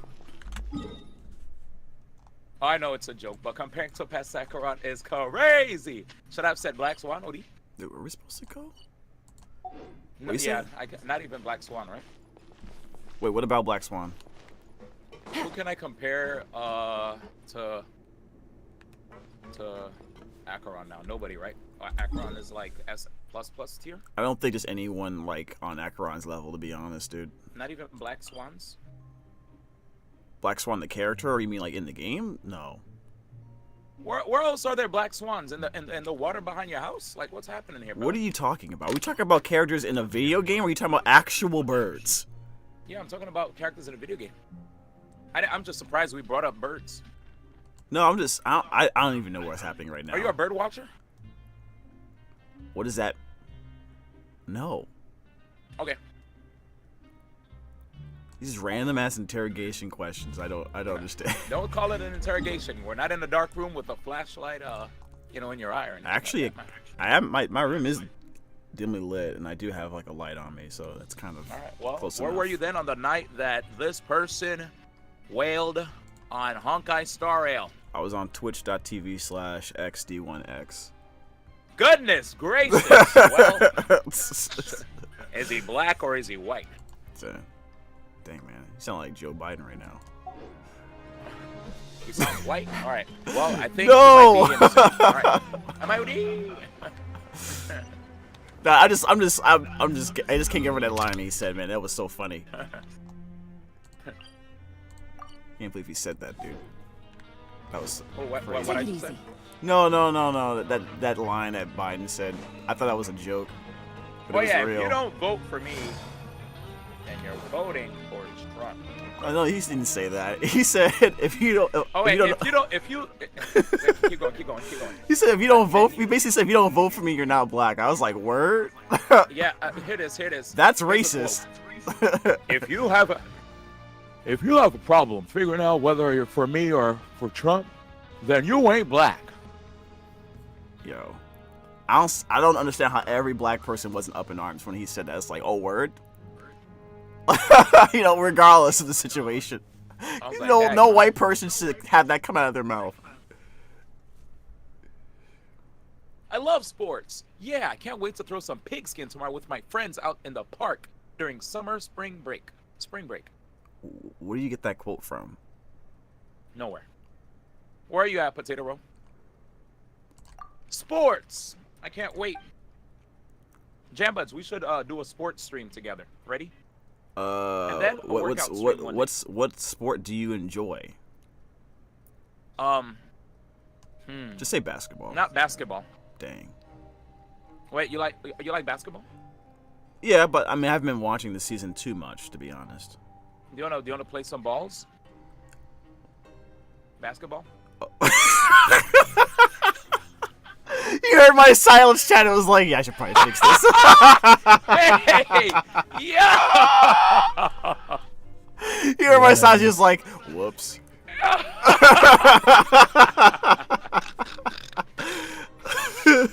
Is that Zarma? Dude, it's crazy. Oh, what up, Potato Bro? That's How you me, doing, bro. brother? Where? Hey, what room are you in? I'm joining. What's this called? NA4 in a second. All right, NA4 it is. I was like, yep. Thankfully, Waves. Thankfully, I think we escaped that. There was only one instance of an AO in the chat. Nobody else heard it. Whew. We're good. That statement by itself invites more AOs. So I did not hear whatever it was. I feel like that statement by itself invites more AOs, regardless of the context. Oh no. I have a sound alert for that too. I might end up hearing that soon because you said that shit. Potato Roll, you here? Yeah. Coming downtown. There you go. Sick. Rock out, brother. Hey, but how about he only AO'd the fucky? Facts. I low-key was like, I slid under the radar, man.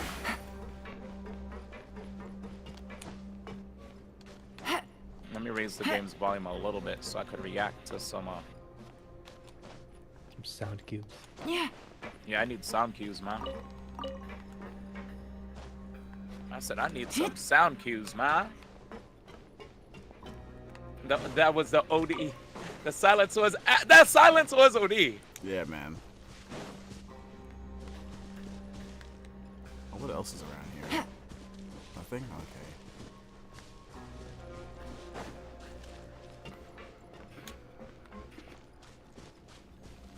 What's over there?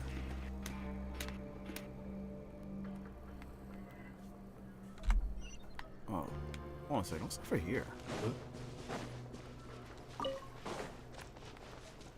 Oh. Oops.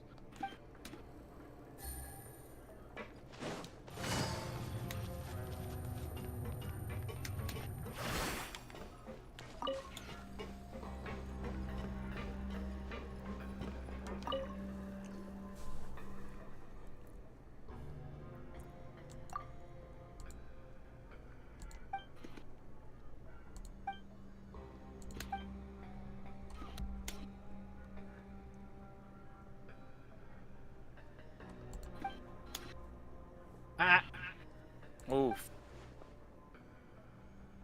He said Aki. Bart. Stabbed in his chest.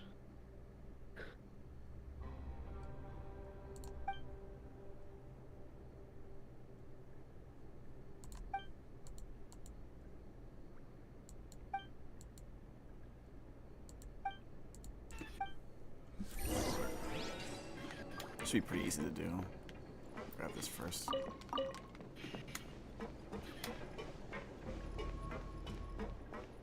Oh, got me. Rise of the Shield Hero, ma. Yeah, man, watch that. Oh, because he had a shield. His character has a shield. Wait, which character are you talking about? Vayne from Get Someone the Shield. You don't kill damn. Okay, never mind. I try to go for a Ume Shoryu, dude. I tried to Ume Shoryu there. So Ume Shoryu, that more like a DP oops. and neutral. Never goes wrong.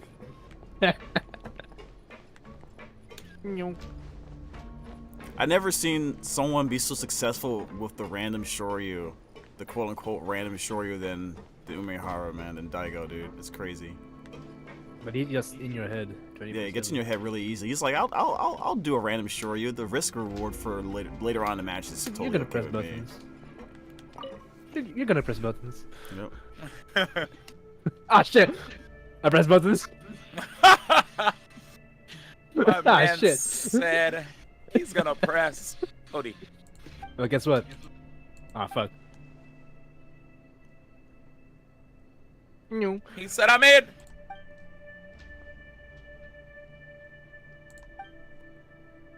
Howsies. Too Too early. Too early. We're having too much fun. The lads are ladding. The lads are ladding. Hey, watch this. Fuck. Miss inputs. Back in Grab City. Yep, back in Grab City.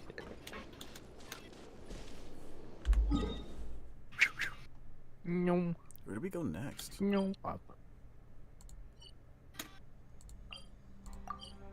Just. Oh shit. Oh, I get it, chat. What do we do next? Activate the map to see which level the objective is on. Howsies. Oh, cause shield. Is it the admin area? I guess that's it. I'm dead.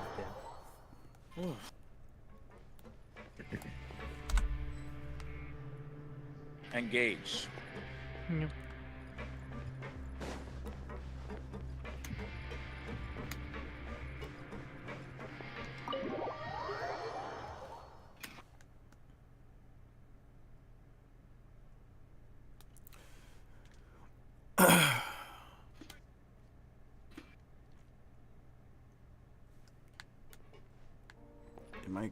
Am I going the right way?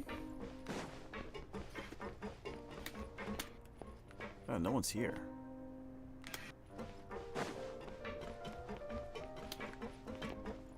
That's OD. If I have meter, I will use it. Ah shit.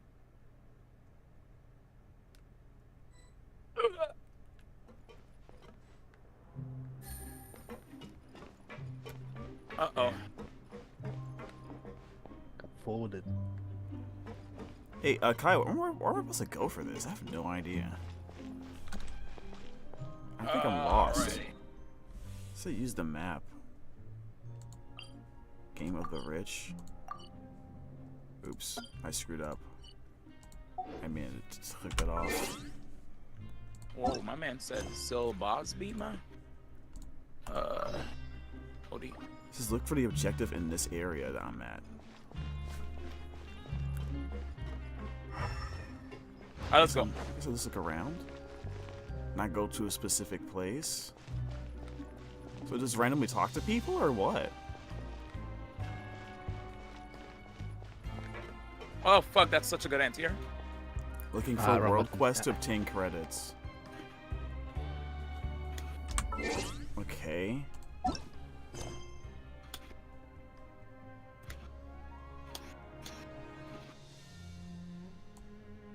Ah! Damn, I'm so close. Another one?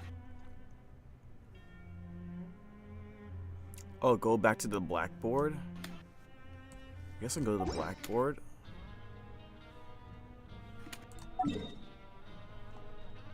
Wait, dude, I'm just so lost. Where am I supposed to go? favorite button then. What's...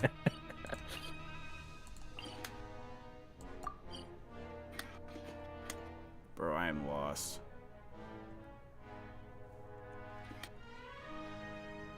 What is this? Yeah, anti-air. This is one worth Googling a guide if you don't know where any are. Yeah, I think you're right. I might have to do that. Alright. Let's pick up the quest. It's called Game of the Rich. Okay. Also have way too many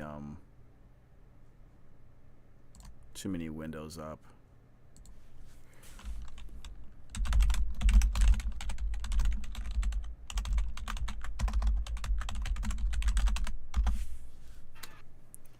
Alright. Did he press? He did! No!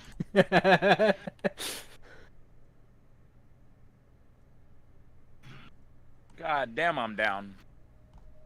I heard it. Meow.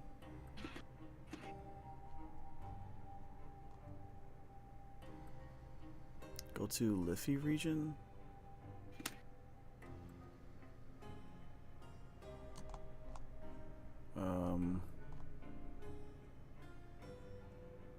Okay, Game of the Rich. Okay.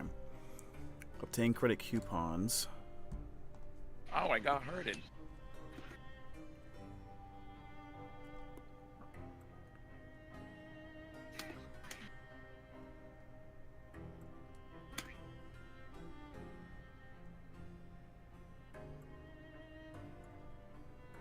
Each quest only gives 280 coupons upon completion, so read on to know how to get 300 credit coupons per day. What? Oh, shit. Damn. Oh, shit. This is OD. Nope. Okay. Ow. Oh, man. I'll look at this one, I guess.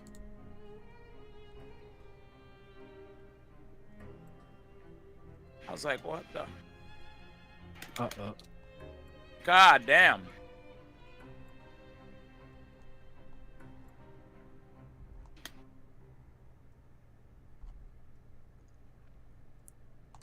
Bro, this is kind of confusing, chat, to be honest.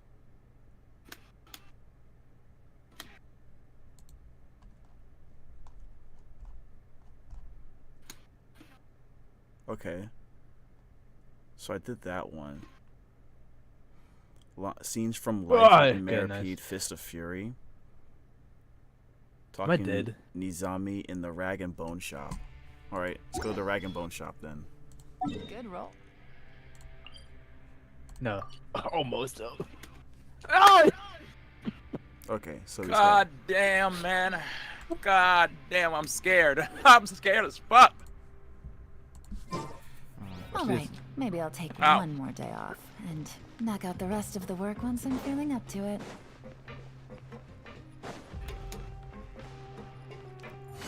Oh, unblockable.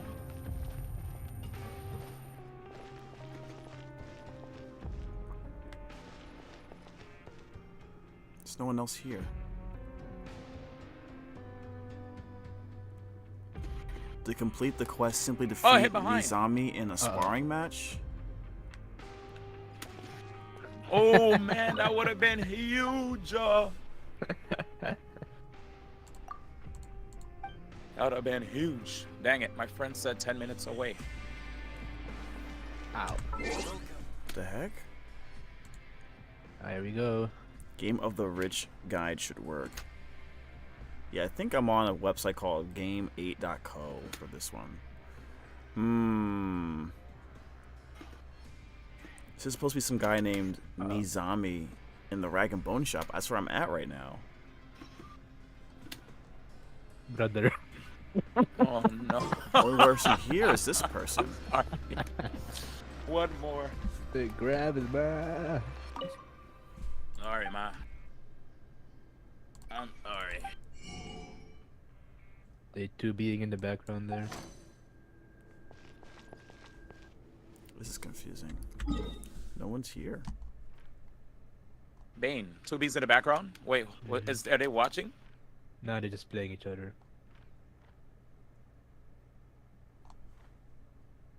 Hmm.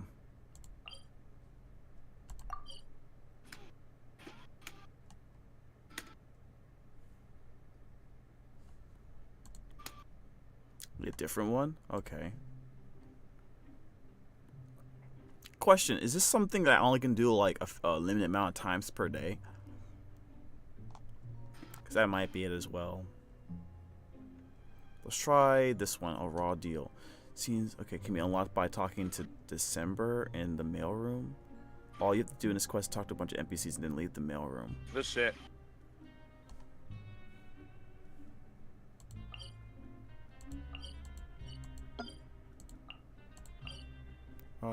This is so...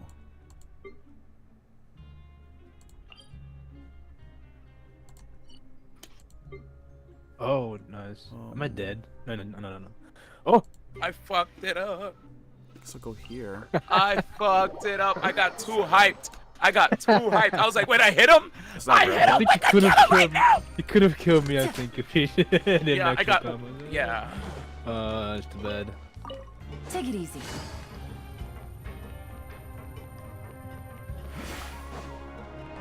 Ah, nice. Oh. What's this guy doing here? Ah, nice.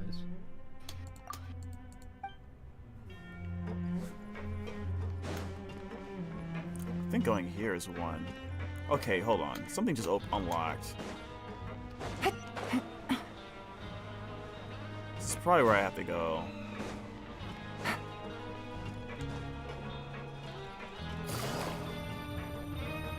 Take it easy.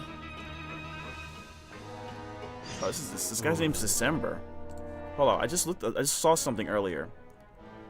Okay, this is the raw deal one. The raw deal event. Just talk to a bunch of NPCs and leave the mailroom? Okay.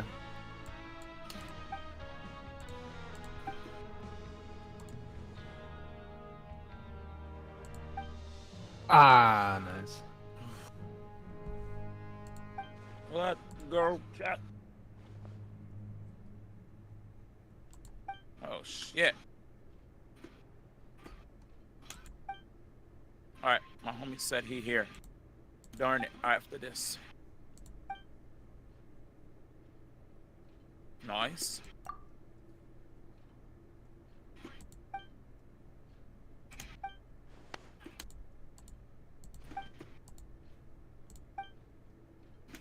Okay.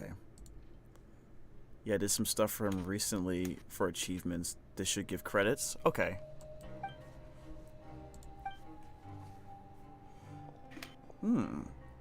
Da, da, da.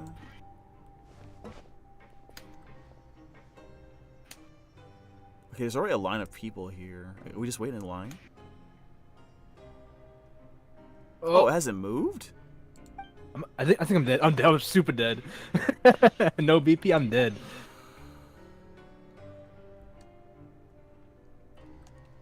Yeah! Hey, alright. I was scared, man. I was fucking scared. I have to run, actually. My friend said he's GG's, outside. man. I'm sad. But GG. No worries. Oh, man. I want to play more. Alright, if I know him, just tell him I said hi, Sure, dude. for sure. Oh, yeah, Andy. The homie. Okay, Andy, that's what's up. Yeah. Alright. Guys, I'm going to raid the homie Jambuds. How long are you streaming for? No clue. Well, actually, No clue. alright. Well, actually, Potato, how long are you streaming then? A few hours, I think. A few hours. Wait a second. A few hours? No clue. I can't work with any of these guys. How's a few hours not something you can work with? What the heck? Well, I guess since I'm If it playing ain't Grand 12 Blue- hours, he can't raid him, guys. Are you gonna still keep playing Grand Blue? Yeah, I'm gonna play Grand Blue, yeah. Alright. I'm currently playing Grand Blue, so I will. I'm playing Genshin, your favorite game. Your OD. Yes. Yeah, man. The smell of mint is throughout my whole room right now. It's crazy. There it is. Okay, guys. I will send the homies to the row of the potatoes since I'm playing the same game. All right. I gotta run. I don't want my homie to be mad that he's waiting, so I gotta say bye-bye, everybody. But thank you for being here. Good games, Potato Roll. I was GGs. I was scared. I was scared. Rooms close, I'm scared today. GG's. It's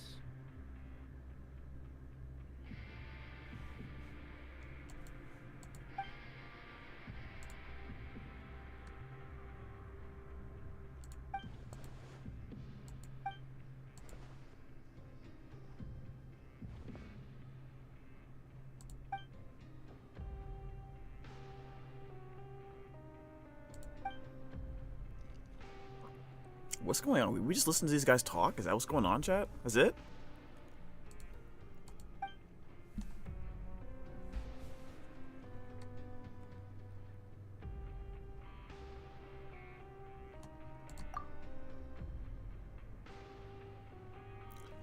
That didn't very nice. Leo, what is this text?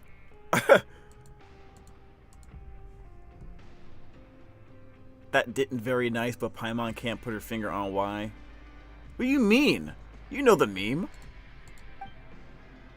Is Paimon still considered emergency food, or just like we haven't even taken a nibble? You know, I'm kind of disappointed. How many years it's been? It's been quite a while, actually. Let me get out of this voice chat since no one's here. And it looks like Ninja Link's playing some games too. 1 second chat.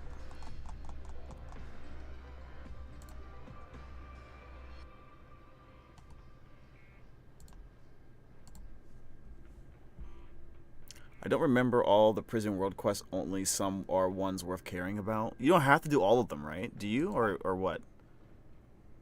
I just want to get the thing over with. I don't think we're going to get it done today either, though. I guess, you know, we'll take, you know, at least we're getting through it.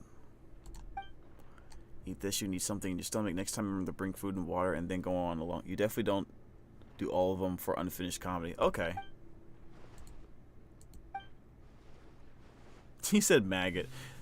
This is the most brutal, godforsaken slice of hell in the whole fortress of Mirapede. It makes pancreation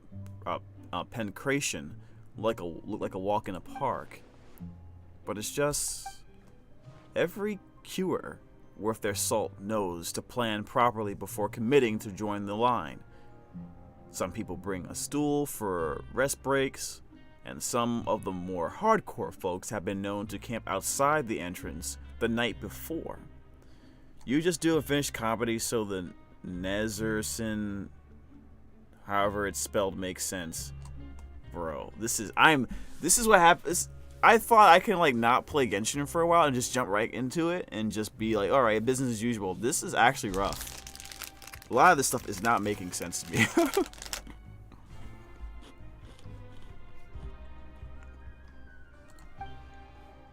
But it's just a queue. This is no ordinary queue, rookie. This is war. Wow.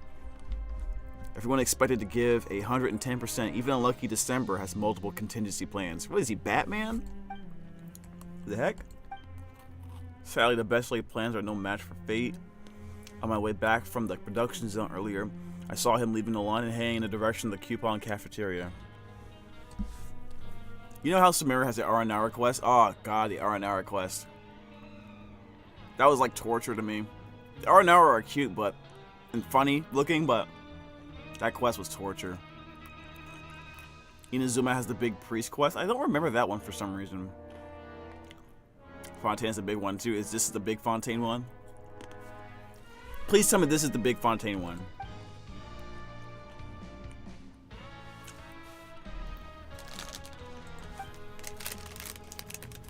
He's gotten so fixated on queuing. Is part of it, not just the whole thing? Bro, besides the Archon quest, right? He gotten so fixated on queuing that he forgot the most important thing of all. He didn't bring his letter with him. Wow. It's like 4 or 5 parts, dude. I'm gonna die. I really have to meet this guy. Sounds like quite the character. Wait, he forgot his letter? Wow. Did he give us his letter? Right, he handed it right to us. Paimon is getting to get pretty confused. Let's take a peek at it.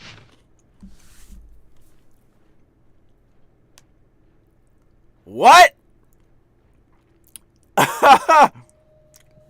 Look at this. Look at this letter. Beautifully written letter. To my love, my dearest Monsieur Nouvelet. I know not how many days and nights have passed since our previous trial. My dreams have been filled with longing for your face, so kind, so handsome. It excites me, agitates me to know that I shall be leaving this place and that I shall see you once more. As I said, I will do anything to see you again. And I can wait no longer. Indeed, not one moment more for you to castigate me, your humble defendant. And this time, I promise, I swear, you will remember my name. Your admirer, White Lily?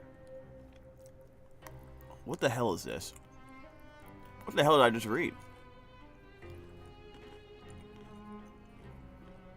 The guy wanted to send this in? I thought it was for his son. Who's White Lily? Is that him? That's why I called Caliputter the homie. Why? Why'd you call him the homie?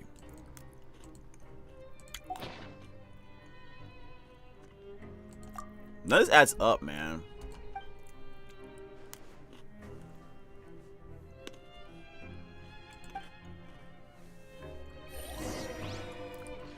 I guess we just leave the mailroom. Because the quest does get cool? Okay. Hey, it's me. Here you are. I made it just in time. No, you didn't. Why are you so out of breath? I just finished up at the abandoned production zone and ran all the way here. So it's done? The letter's been sent? You're White Lily? Oh, so that's the name she gave herself. Alright, to tell you the truth. A young woman asked me to send this letter for her. She looked really sick to me, so I agreed. And I didn't even take a single mora.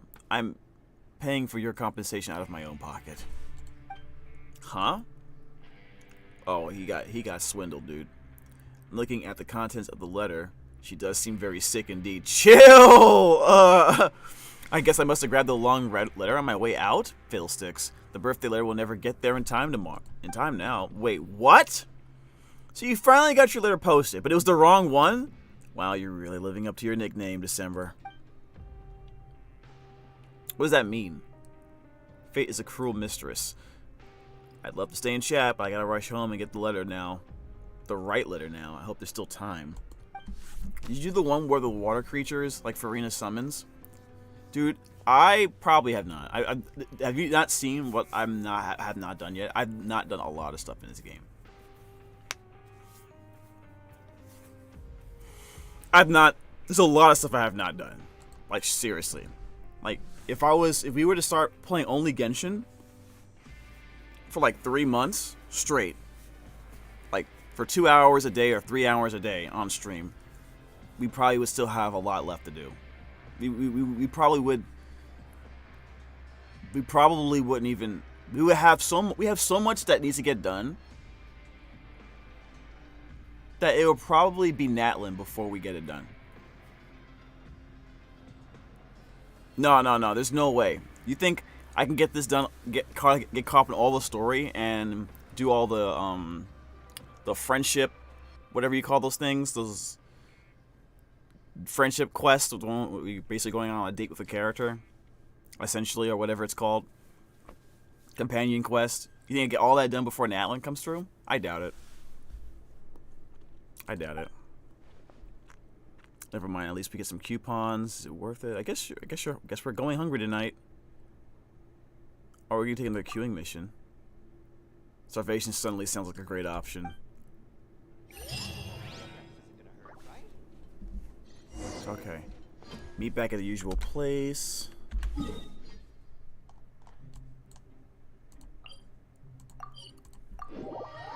Maybe not actually, but in the scenario you presented, yes. You think so? I don't know. It's a little daunting, to be honest. Having fun playing with the kids. Yeah, that's pretty. You are. I believe we've met.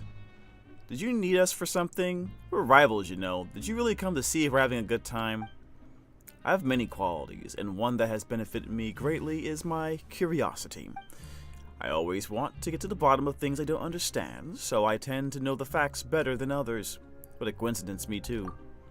Looks like we'll enjoy talking to each other then. I just wanted to know why you decided to take part in this game. If it was for the chance to get out, I have another route that I can show you. I like playing games and I like winning even more. There's no need to be so wary of me, miss. I bear you no ill will. What do you mean by that?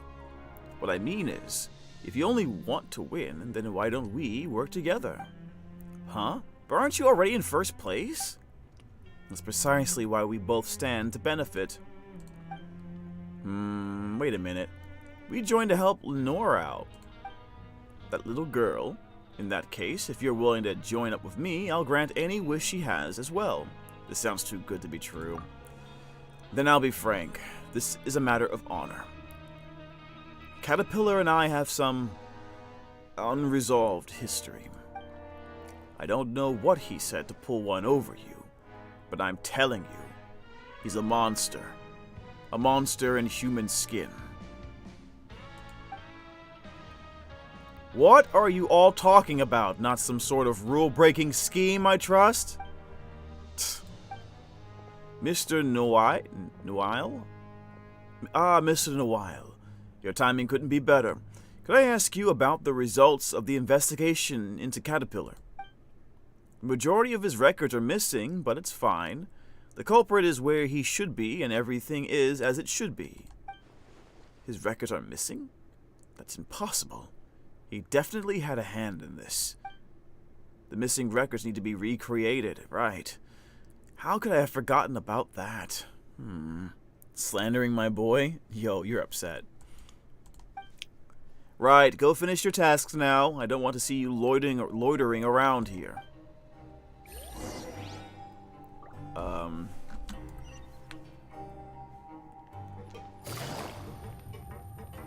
Here you go. Okay, so I don't like the way his hands look. It reminds me of, I feel like, and his eyes look weird too. Like they're lifeless. You know, almost like that, so maybe he is a monster in a way. I feel like he might be a hilichurl or something, or is turning into a hilichurl or something like that. Miss Jambud, Miss Paimon, welcome back. We brought, oh, it brought back quite the haul. Current standing should be, we're actually still pretty low. Or at least we're not in last place anymore. But there are 4 of us. Yeah, we're doing great. But are we really going to be okay like this? We still have 2 big hurdles ahead of us. You promised we'd win for sure, right, Cater? That's right, so don't worry too much, you two. I know that may sound strange, but sometimes forgetting about the outcome and enjoying the fun to be had in the process isn't the bad way to go. Okay. Oh, speaking of that, Caterpillar, we received an invitation from a guy who was in first place earlier, but he was super rude and he said that you're a... anyway, it wasn't very nice of him. What happened between you two? Just a few minor differences of opinion. He invited me to join him as well, but having no real reason to accept, I declined his offer. Later, he tried to get some of his lackeys to teach me a lesson. It's true, I am a monster. The kind people like him would do well not to provoke. Huh? Don't say that. Surely you didn't need to end up this way because you wanted to. What is going on? He just admitted he's a monster. If Cater is a monster, then he's one of the good ones. Just like how there are good sorcerers and good and bad sorcerers. Oh, she's tired. What's the matter? Are you sleepy, Lenore?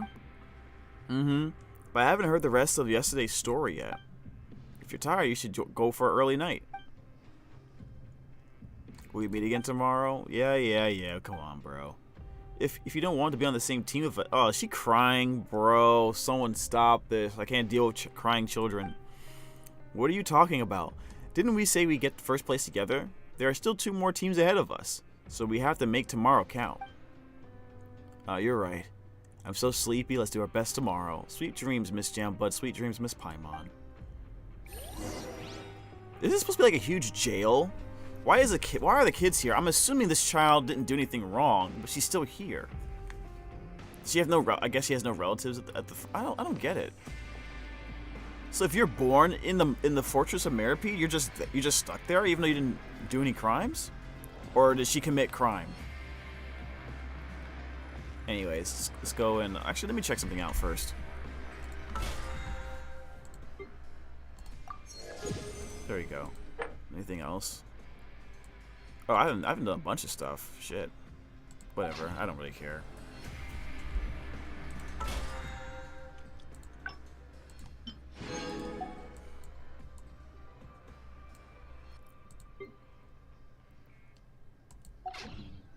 I got a new letter from an informant. Anything else I'm missing? I get like one gem. Whoop whoop. Oh, I haven't gotten this yet. I haven't done this yet. They're all gonna be crappy though. We already know they're all gonna be crappy. What is this? Oh, it's a healing bonus set.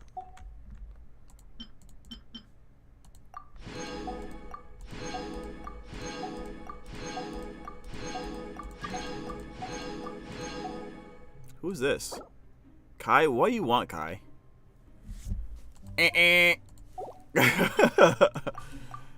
What is going on, guys? You guys want to join my world for what? I don't have anything.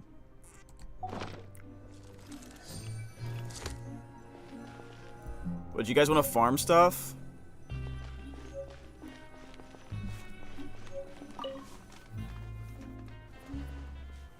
Guess we can rest now.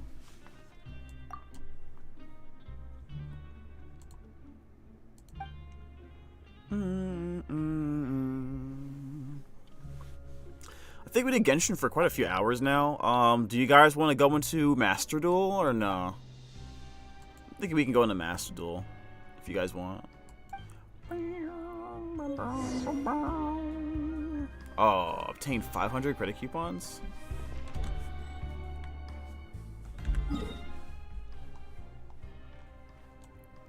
Literally, I hate that attack percent on that set is good for Cloud Retainer. I don't have Cloud Retainer though. He was gonna show me something. What do you have to show me that requires you joining my world? What do you want to show?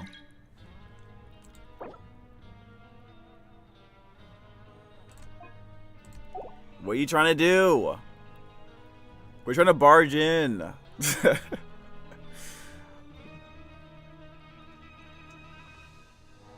Alright, let me see here. Let me go to my guide here again.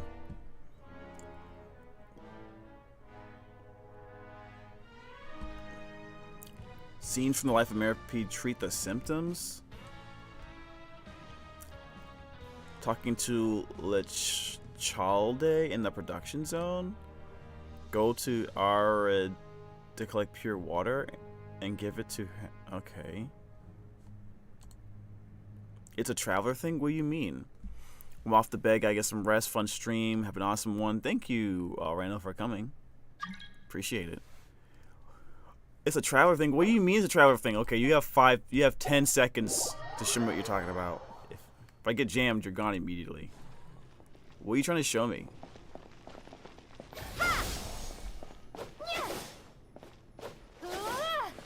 What was that? What weapon is that? Why is it glowing like that? What is that? Can I see your weapon? How do I do that? How do I see what you got? Is that what you wanted to show me? Hey, did you just leave? Why'd you leave?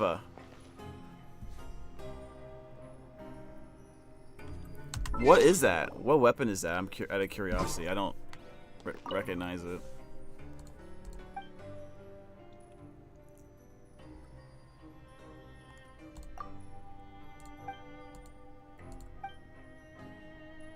The Rag and Bone Shop. Okay. Proverbial carrot on a stick? I don't think so. I have no interest in getting your weapon. I just want to know what it was.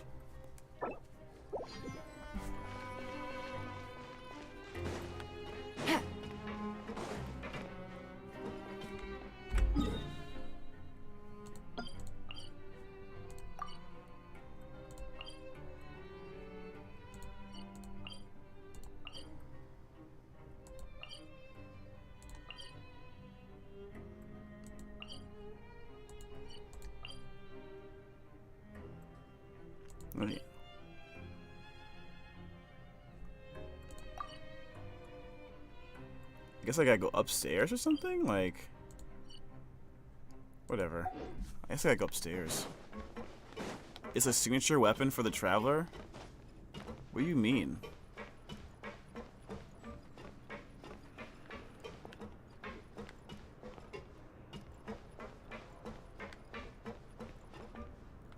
Wait, do I go? Wait, where do I go? Take it easy. It goes down. Wait, what? Do I go? Oh, I have to go down. Okay.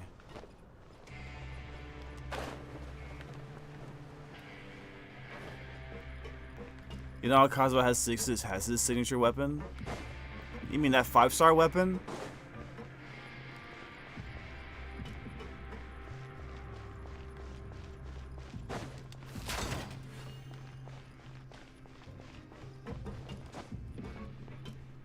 The red and purple one from his quest? Yeah. Yeah. I think I do. The red and purple one. I mean this one right here, right? The Ishin. What's the name of the weapon, the one you're talking about? This one was kind of cool. I probably don't have it, to be honest, though.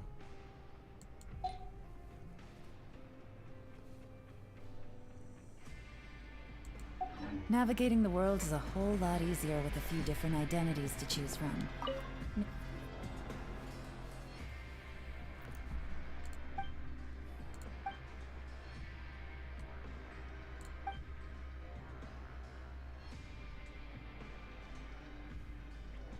Well, I know you don't have it. That's why I said do world quests. Bro.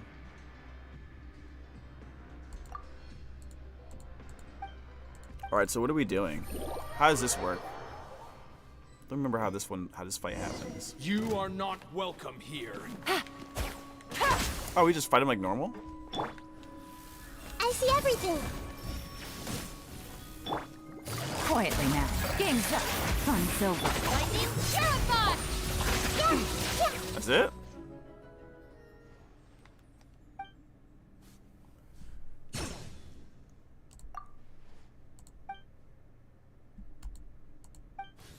That's all I had to do? Time to show me what you got. Huh. Okay. I don't know why I expected more, but...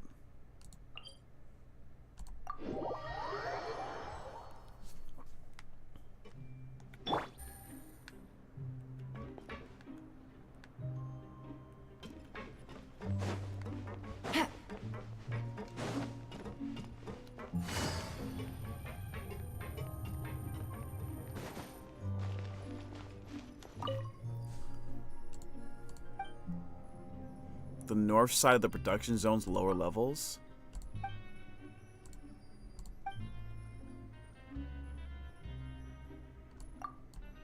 Production zone lower level.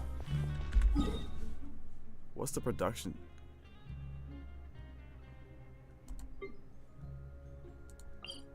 Over here then?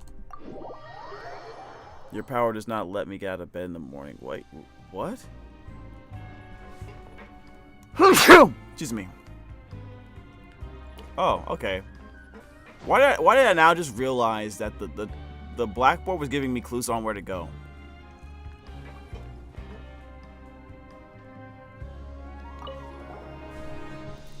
I never heard that saying before, Kai. Something's definitely wrong with these yellow-green stones. I think I'm going to die here.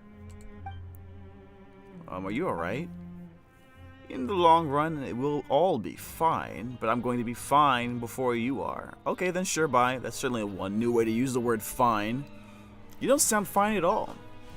Oh, I'm fine, literally. If something's wrong, it's too late anyway. So are you alright or not? Paiwan's very confused. Can you be more specific? Specifically speaking, when I came to the production zone, I got headaches and heart palpitations and my hands and feet grew cold. Oh, it sounds like you are dying. I'm done for. Do you know what I mean? I'm done for. It must be the yellow-green stones? They're evil? You know of those stones, right? The central laboratory of the Fontaine Research Institute? It's used when something isn't exciting enough to keep your attention, as in they're too weak for you to care. I mean, I guess if it was that jade sword, then maybe you would have got my interest. You know what I'm saying? I would like to get that jade sword eventually, but it's not, you know, high on the list. I am a doctor, I know. Wait, I'm no longer a doctor. I lost my certification and I can't give official diagnosis. Yes, you can. Just don't tell nobody. Please find a real doctor with certifications to save me, please. Jay Cutter is so mid-hikey, but I want the crit rate. I want the crit rate, man. He has a lot of crit. That way I can put someone else in the 100, 200 club.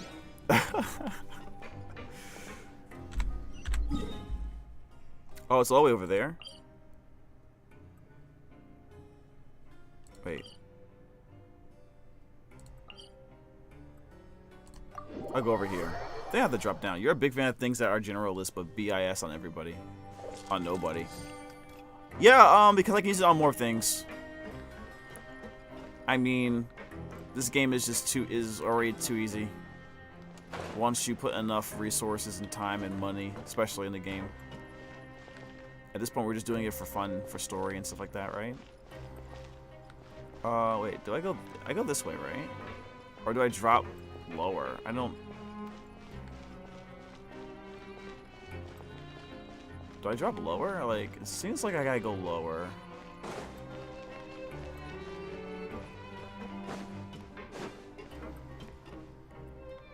I don't think this is right.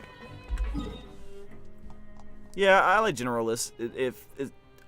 End of the day, it saves you more money, I think. It is telling that you're lower on the mini map. It is. Yeah, I know it's telling me it's lower on the mini map. I'm just trying to. Let me see here. Which one of these teleporters puts me in that spot? Is what I want to know. Did any of these teleporters just put me in in the same floor? Like. No, I don't think it does. You have to use the elevator for some. Yeah, I forgot if that was the case or not. I actually forgot. Alright, so elevator goes up. Is there an elevator that goes down around here somewhere? There it is.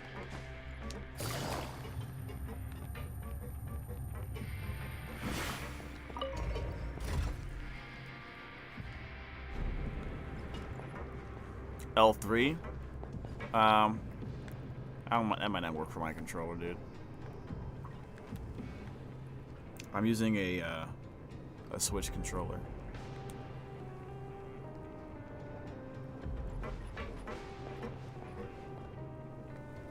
This is kind of going pretty far.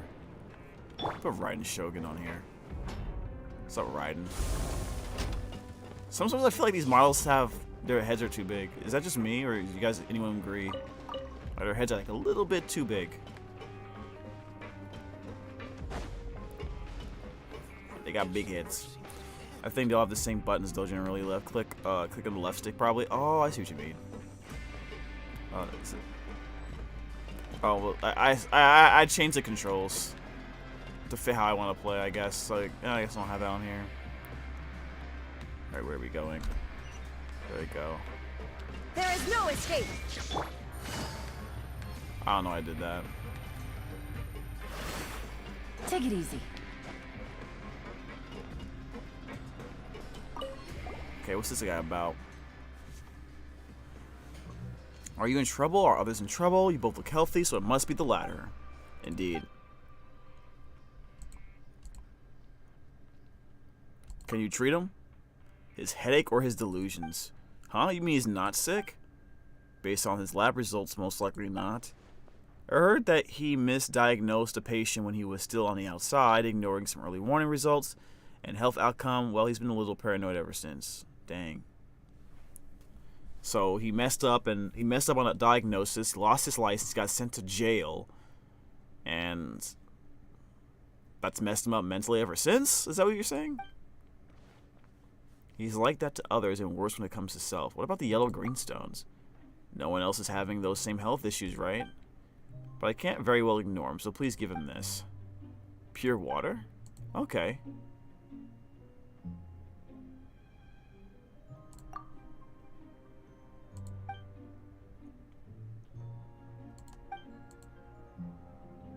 I gave it to him before telling him it was a health potion. He did actually show some vigor after drinking it.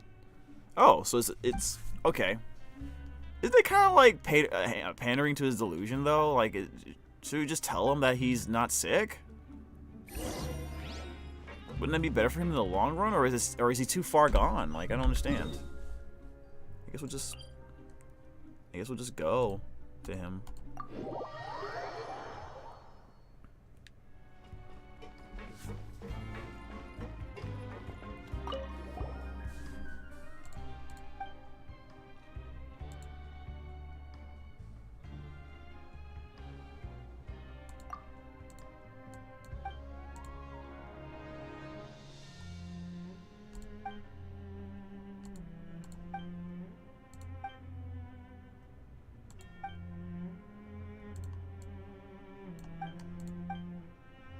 Hey, whatever. I guess as long as he's fine, at the end of the day. Meet back at the usual place.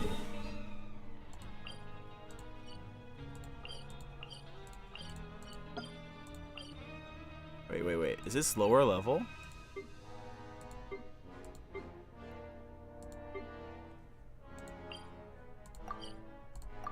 Alright, cool. Good roll. Alright, maybe I'll take one more day off and knock out the rest of it. Guinevere?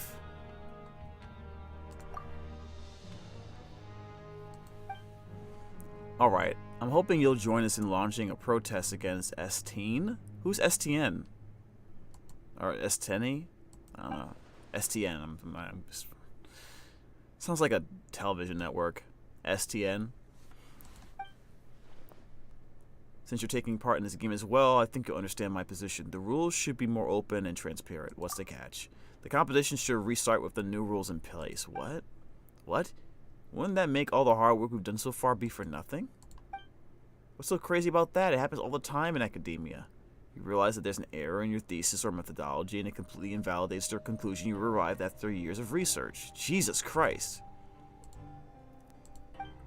Pretty sure that's nothing like this. Maybe for the next time he runs the game, just play it as it is this time around. Indeed, iterating and improving the rules will take time. You may not be able to get them implemented until the next game itself is held. No, I need this game to be fair. To me, delayed fairness is pointless loss. I've lost so much time already because of this. Paimon thinks you have the right idea, but this isn't a decision that can be made just by us, right? Maybe you should go ask others as well. STN will only change the subject. As for Rave, you kids had better keep your guard up around him. Us kids. That kind of grinds Paimon's gears, but maybe that really is how other people see us. Anyway, thanks for the tip, but Paimon's not sure we can help you. You are a child, Paimon. What the heck? Pine, I anticipated as much. Then I'll leave you to it. Good luck out there. My luck hasn't exactly been great, but I won't be throwing in the towel that easily. Okay. Paimon also hopes that your luck improves.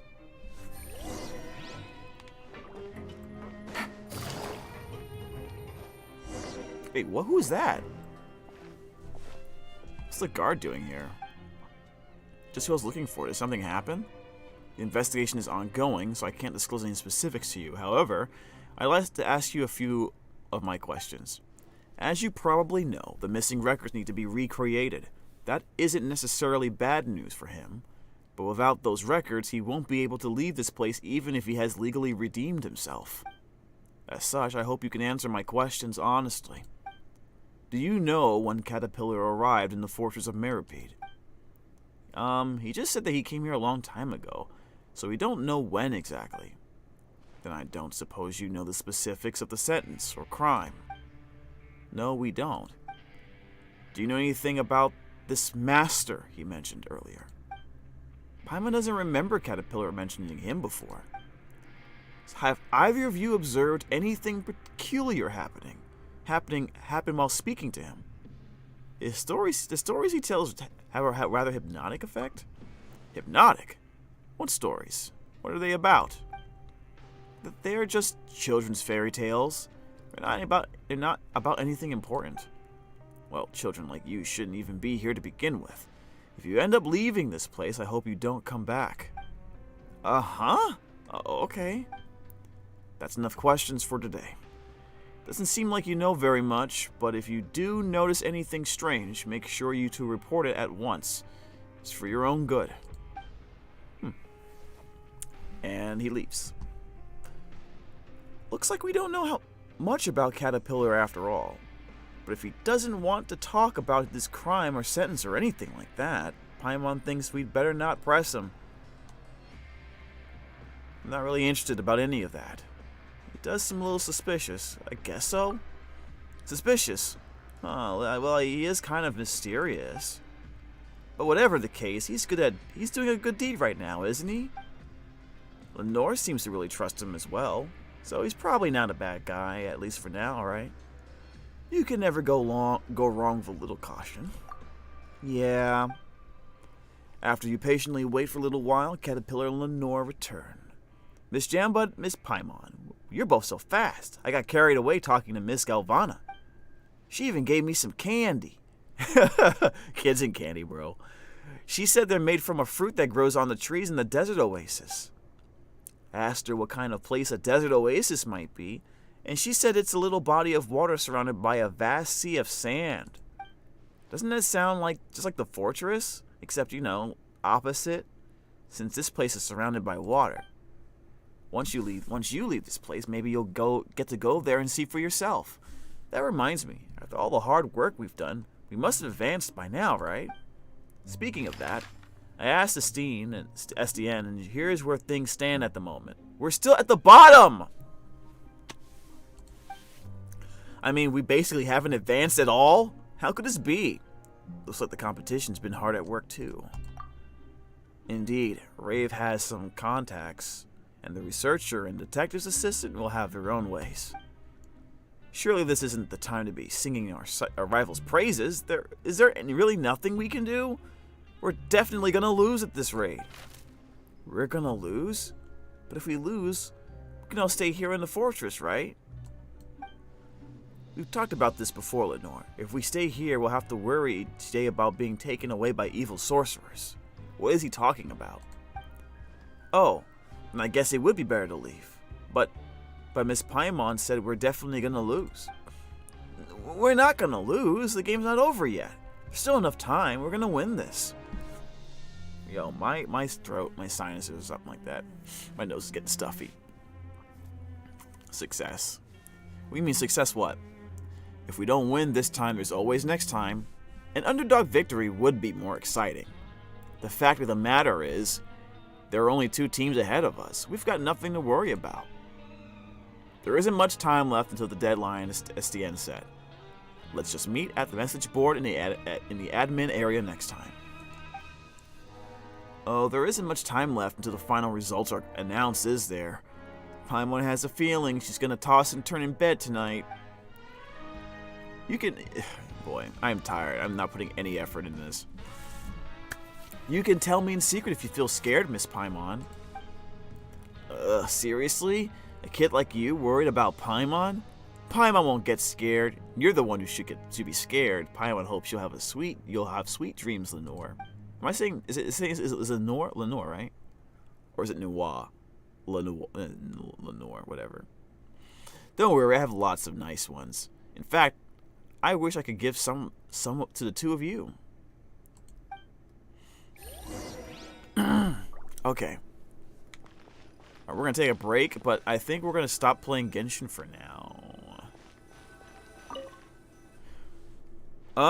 Alright, so it is 12:07 on my time. Should we... I could take a rest. I could take a rest and then restart the stream tomorrow in the morning and do Master Duel. Just start bright and early with a new stream, I think, maybe.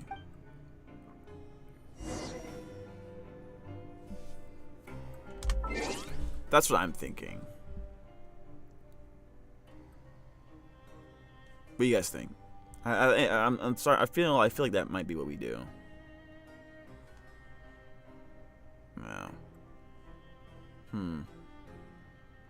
I even wanted to take some time to react to some videos, but I just don't feel like it right now. Let me just close this game. Alright. But we're getting into it. I think reading the, you know, doing the voices and stuff helps a lot.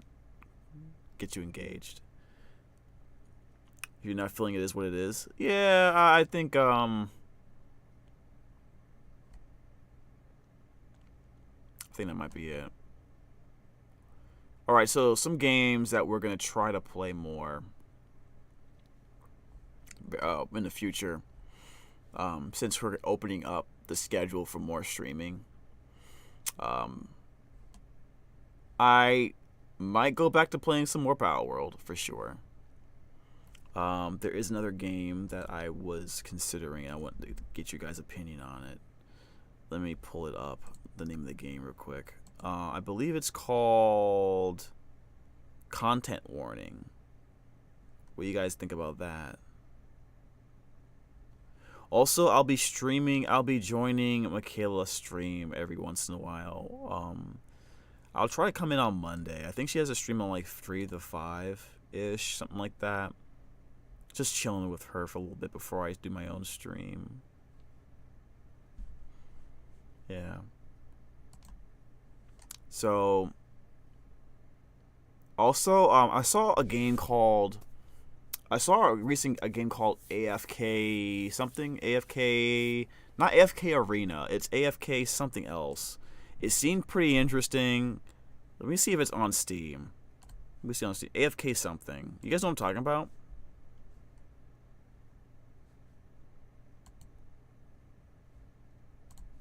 Put some music on. Actually, let me close this up. Let me move this over here. AFK Journey, right? Hey, what's up, Wave? What do you guys think of that game? The art style was pretty interesting. You doesn't wait mode for Z's? Yo, Zenless Zone Zero is gonna be lit. When does that come out? It's called AFK. You said Journey, right? Is that on Steam? I don't think it is, chat. I just found a game called AFK Chess, though. It's free. I never played chess, though. Are there any games on Steam we should check out? The art style is good. I'm not idle. I wasn't gonna play it. I mean, is there no point streaming it then? I mean, I know you can idle it, but I don't know. It's kind of want to check. I kind of wanted to at least get a first look at it. I might not really. I'm not even certain it's gonna be a stream. A game we're gonna play a lot. No release date, but Chinese laws kind of snitch on release windows. It has to be in 2024 in China. Yeah, it has a story mode, but the combat is all idle, no skills or turns or anything. Oh, so it might not be worth playing, is what you're saying. All right. Well, thanks for letting me know. I totally didn't know. It's gonna be weird. It's gonna be interesting the next few months, chat. Like I said, I kind of well, just full disclosure, I recently got laid off from my day job. So we're trying to find, trying to pick up some work on the side to like make up for it, and hoping the stream works out a little bit better. But it might be hard to like totally invest in some new games this month. But I do have a bunch of games I already have, so I might actually. I kind of want to go play Sonic again. I have Sonic CD, but I have Sonic Mania. I might actually play that. And I think I have Cuphead too. Yeah, I think I have Cuphead. I have to install it though. Yeah, I might install Cuphead And I don't remember when I bought this, but I guess I have it on my account. Don't let the sponsored bids fool you. It might be a decent game, but not content worthy. I just think it looks cool. That's what drew me to it. But you're probably right. Okay, let me show you some games that I can play. So I mean, I have Sonic Mania. I believe we did Undertale before, but that was a long time ago. We might maybe revisit Undertale. I have Cuphead, apparently. Doki Doki Literature Club. I think I did that before a long time ago. We have Fall Guys. I don't know about Fall Guys, to be honest with you. We did Lethal Company before. We have Magic the Gathering Arena. Naraka, Blade Point. Doki Doki only works if you go in blind. Yeah, that's the thing. I don't think redoing it is that great. Unless we did like a mod or something, but holy shit, I forgot about this. This is I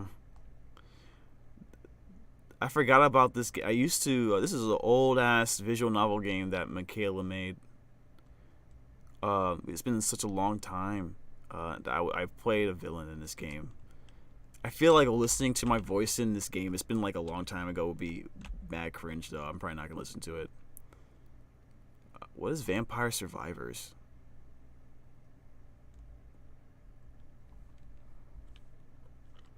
Yeah, maybe Sonic Mania wouldn't be a bad idea. Just to like screw around in Sonic. And then Cuphead. I think I purchased Cuphead, but I didn't actually play it yet. What is School Project? I've never heard of this. What is School Project? Let me go to the store.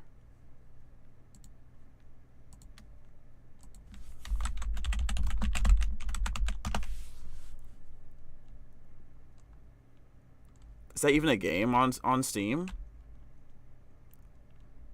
MUV LUV alternative. What is this about? It's a visual novel. Why am I being told about this game? Because I put the word School Project in the search? What is this about? I feel like I've seen an anime about this before. Vampire Survivors equals School Project? Well, I didn't see School Project, but I saw Vampire Survivors.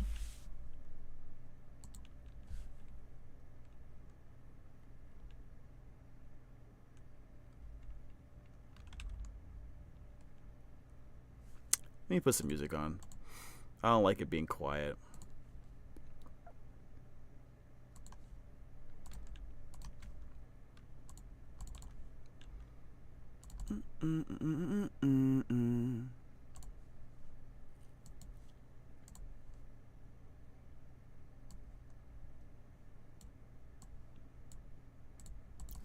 Just have something like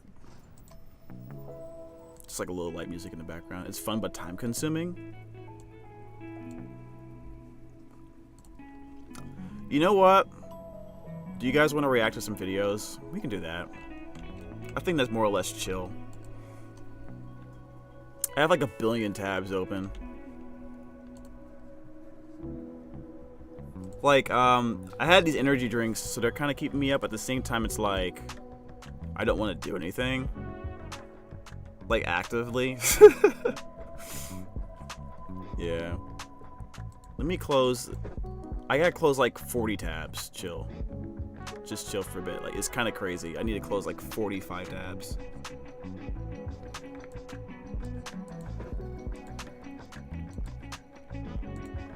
I was looking for jobs, to be honest.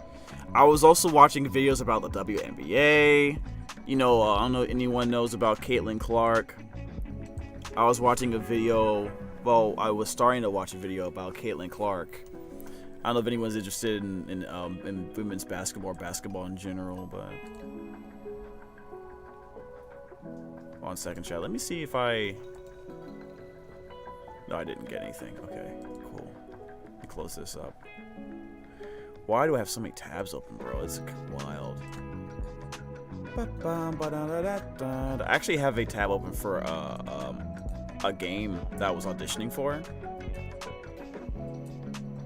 It was funny because like I always wanted to be a fighting game announcer. I think it's like an indie game. It's an indie fighting game that got announced. Well, it's in development, I think. I guess at least say that much. I don't want to be careful, obviously, but I guess I'll do it. It should be fun. Should be super fun. Yo, Caitlin Clark is OD. Yeah, I heard. Did you guys hear about... Like, she won the whole thing, right? Her team won the whole tournament. She's a monster on the court for real, for real. What's up, Chara? I'm not against it. I'm just not invested. I only really watch NBA playoff basketball. No, I understand. That's totally fine. It's just like... If you are a fan of basketball at all, you've probably heard people complaining about like the pay gap for like female NBA players, WNBA players, and then the NBA is like a multi-billion-dollar industry or a entertainment league, but the WNBA is like hasn't made a profit in like almost 30 years or something like that. So it's kind of like the only reason he's even alive right now, I think, is because it's being subsidized by the NBA. So I was watching TikTok and I found a stupid thing that exists on my PC. What do you mean a stupid thing that exists on your PC? And he was watching TikTok. So I'm immediately concerned. Sounds like Mellow vibes. I think he won 2 back in his day. Mellow? What do you mean? I'm a little confused by that. Let me also move some stuff around because it looks like I'm facing away from you guys. Here we go. So right now I'm going to attempt to move tabs around. So we got like a whole list of cool stuff to look at and react to. What's going on? It's kind of crazy because like I have a bunch of stuff here that like... Let me just close this up. Okay, so there's I have a bunch of like I have StarRail videos. So this is video about WNBA players. It's about WNBA players, I guess, shitting on Caitlin Clark for some reason. Have you guys heard about anything like this? Try pressing Control Alt Windows Shift L. No, thank you.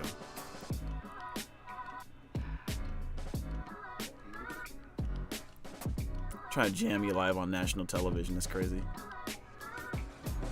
Trying to jam my stream. I'm good. How about I just type what... How about I do a Google search and see what it does on my computer? How about that?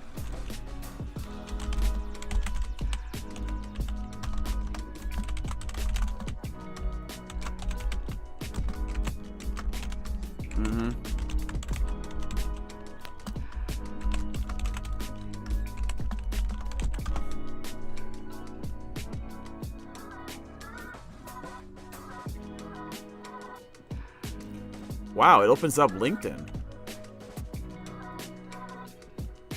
Why would it... This is an OS hotkey that cannot be turned off? Why? Hold on a second. Control plus Shift plus Alt plus Win plus L is the most cursed Windows 11 shortcut combo. When it comes to force-feeding Windows users with an in-house product, let's just say Microsoft has form. But even by Microsoft standards, a revelation brought to our attention that keying up Control plus Shift plus Alt plus Win plus L takes you straight to LinkedIn in your default browser is still incredibly icky. And yes, Microsoft owns LinkedIn and has done so since 2016.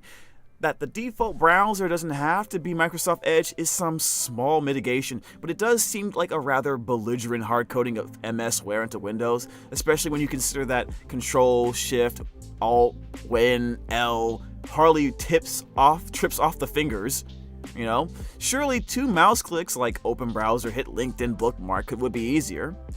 There are several other shortcuts for MS Clobber built into Windows 11. Let's see. Close this up.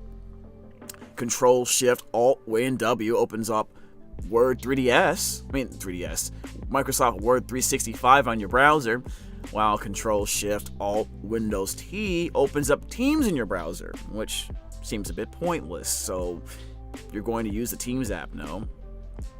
X or P on the end likewise opens up browser-based 365 versions of Excel and PowerPoint respectively, though O opens the actual Outlook mail client. Whatever. Anyway, those shortcuts at least link through to productivity apps, albeit Microsoft's own wares, which somehow seems slightly less gross than a shortcut built into Windows that takes you straight through to a social media platform. If you're looking for an actually useful shortcut that you may not be aware of, we may recommend Shift-Control-Windows-B, which restarts DWM or the Windows Desktop Windows Manager, basically the Windows UI. That can be handy if, say, your PC has black screen but not actually hung. Another handy shortcut is Windows Alt-B, which toggles HDR, a setting that can be a bit of a faff to get at. Okay, I don't know why I said Microsoft 3DS. That'd be hilarious. I'm just reading this article. Okay. Intriguingly, there's a list of useful shortcut combos on Microsoft's support website, but it doesn't list the LinkedIn shortcut, nor the other shortcuts to MS apps running on the browsers. That Microsoft itself doesn't want to explicitly own up to these shortcuts only adds to the impression that there's something slightly skanky. Skanky is the word they choose. Going on. Okay. Alright. That's very interesting, Chara. I want to double check and make sure you was trying to jam me, but goes to link. I actually have a LinkedIn. So it's whatever. Who's interested in this Caitlin Clark video I just mentioned? Like, WNBA players get exposed by Caitlin Clark. Yeah, like, what the hell is that about? Then I have this video about top 10 Yu-Gi-Oh card stories that need to be an anime by Yu-Gi-Oh Everything. Then I have this video by Tectone. Is Acheron ruining honkaistarrail? I don't know, it sounds clickbaity. It might be, it might not be.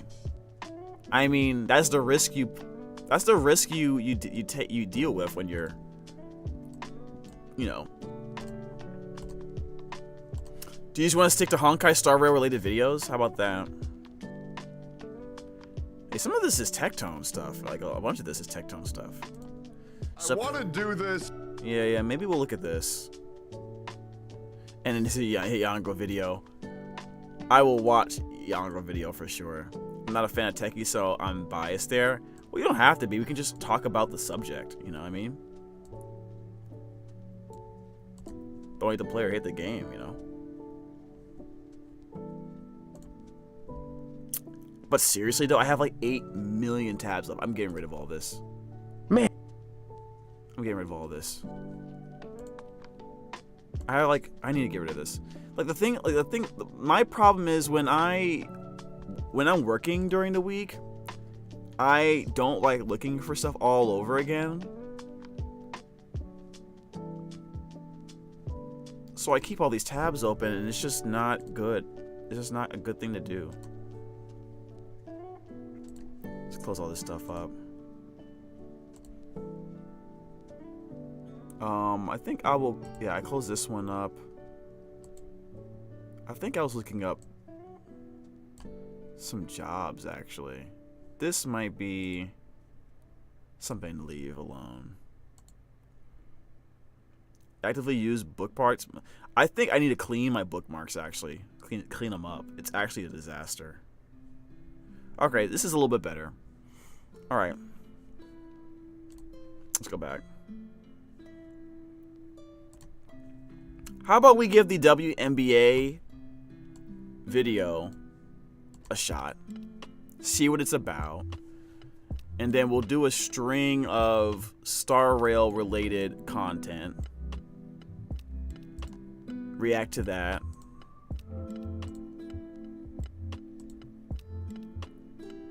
Why not? Folders are important for bookmarking. Yeah, I need to clean it up like terribly, dude. Like, I have people tell me I'm extremely organized, but I feel like even among people who are organized, I'm very disorganized at the same time. Or it's more like it's more like I'm organized for some things, but then I'm disorganized savagely for a lot of other things. You know what I mean? You know? Like, if people saw my bookmarks folder, you would think it's trash. Like, I don't even really use bookmarks like that. I use bookmarks, think I'm going to refer back to later, but no, I don't. I just keep the tab open, or I go to history. I rarely go to bookmarks. And I have stuff from like years ago in bookmarks that I definitely don't go through anymore.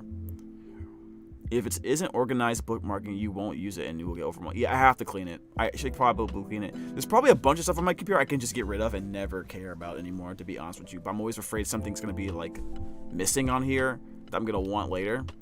And that's where and I think that's part of me that's the hoarder. Like, I don't hoard like physical things nearly as much as I hoard electronic files. You know what I mean? And I still think I can get rid of, like, I'm more minimalist when it comes to stuff I own. I don't like owning a lot of stuff. Now, I own expensive stuff, like my computers, for example, but that's mostly, like, that's different, obviously. It's part of my job. But, like, when I moved here, I still felt like I had too much stuff, and I know compared to, like, my sisters, for example, I have, like, significantly less than they do. And I still feel like I can get rid of a bunch of stuff. Or at least organize it better. I don't know. It's weird. I don't need a lot of stuff, man. To be honest. Just give me a good space to sleep and, you know, a good place to do work on the computer or play games. And the rest of the stuff I can go outside to get. You know what I mean? I feel like, in a way, you know, saves me money. You know, I don't need like a big house or anything like that for me, unless I have a family or something. I don't, by the way. All right, let's just try this video out. I'm willing to give this a shot.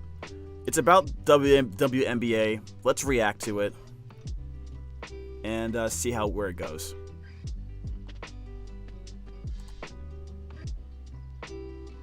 Let's set it up.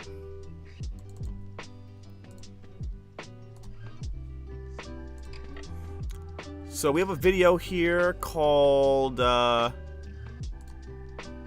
WNBA players get exposed by Caitlin Clark. Now, I've watched people talk about her and some clips of Caitlin Clark just shooting the lights out. Basically like Steph Curry, like really great passing ability. I feel like she's going to be like saving the WNBA. You know, I used to watch a lot on WNBA quite often, especially the Sparks. You know, but now it's like, I mean, well, to be fair, in general, I've stopped watching a lot of NBA, period. But I didn't know how bad it was for the WNBA in terms of how much, you know, people were watching it or the revenue it was making until recently. And and then when you kind of went into it, if you dug a little deeper, you kind of noticed some of the problems with the WNBA. And why it's not working out, and unfortunately, I feel like it can be fixed, but I just don't know if they want it to be fixed. Is that weird to say? Is that the one that shot against Korea the All-Star Weekend? I don't know. I didn't watch the All-Star Weekend. Is that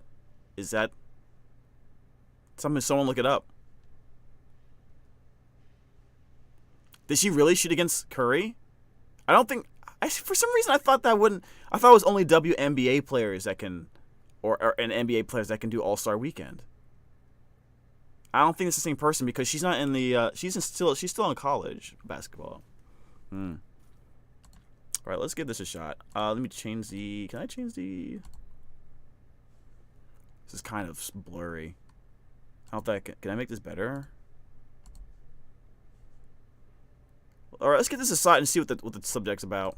As I'm sure you guys know, when it comes to the WNBA, not the biggest fan of their league, and the attitude of some of their players. As looking at this league, the majority of players blame men, as well as NBA players, for their sport not being successful. Wait, why? Why? What does men have to do with women's basketball?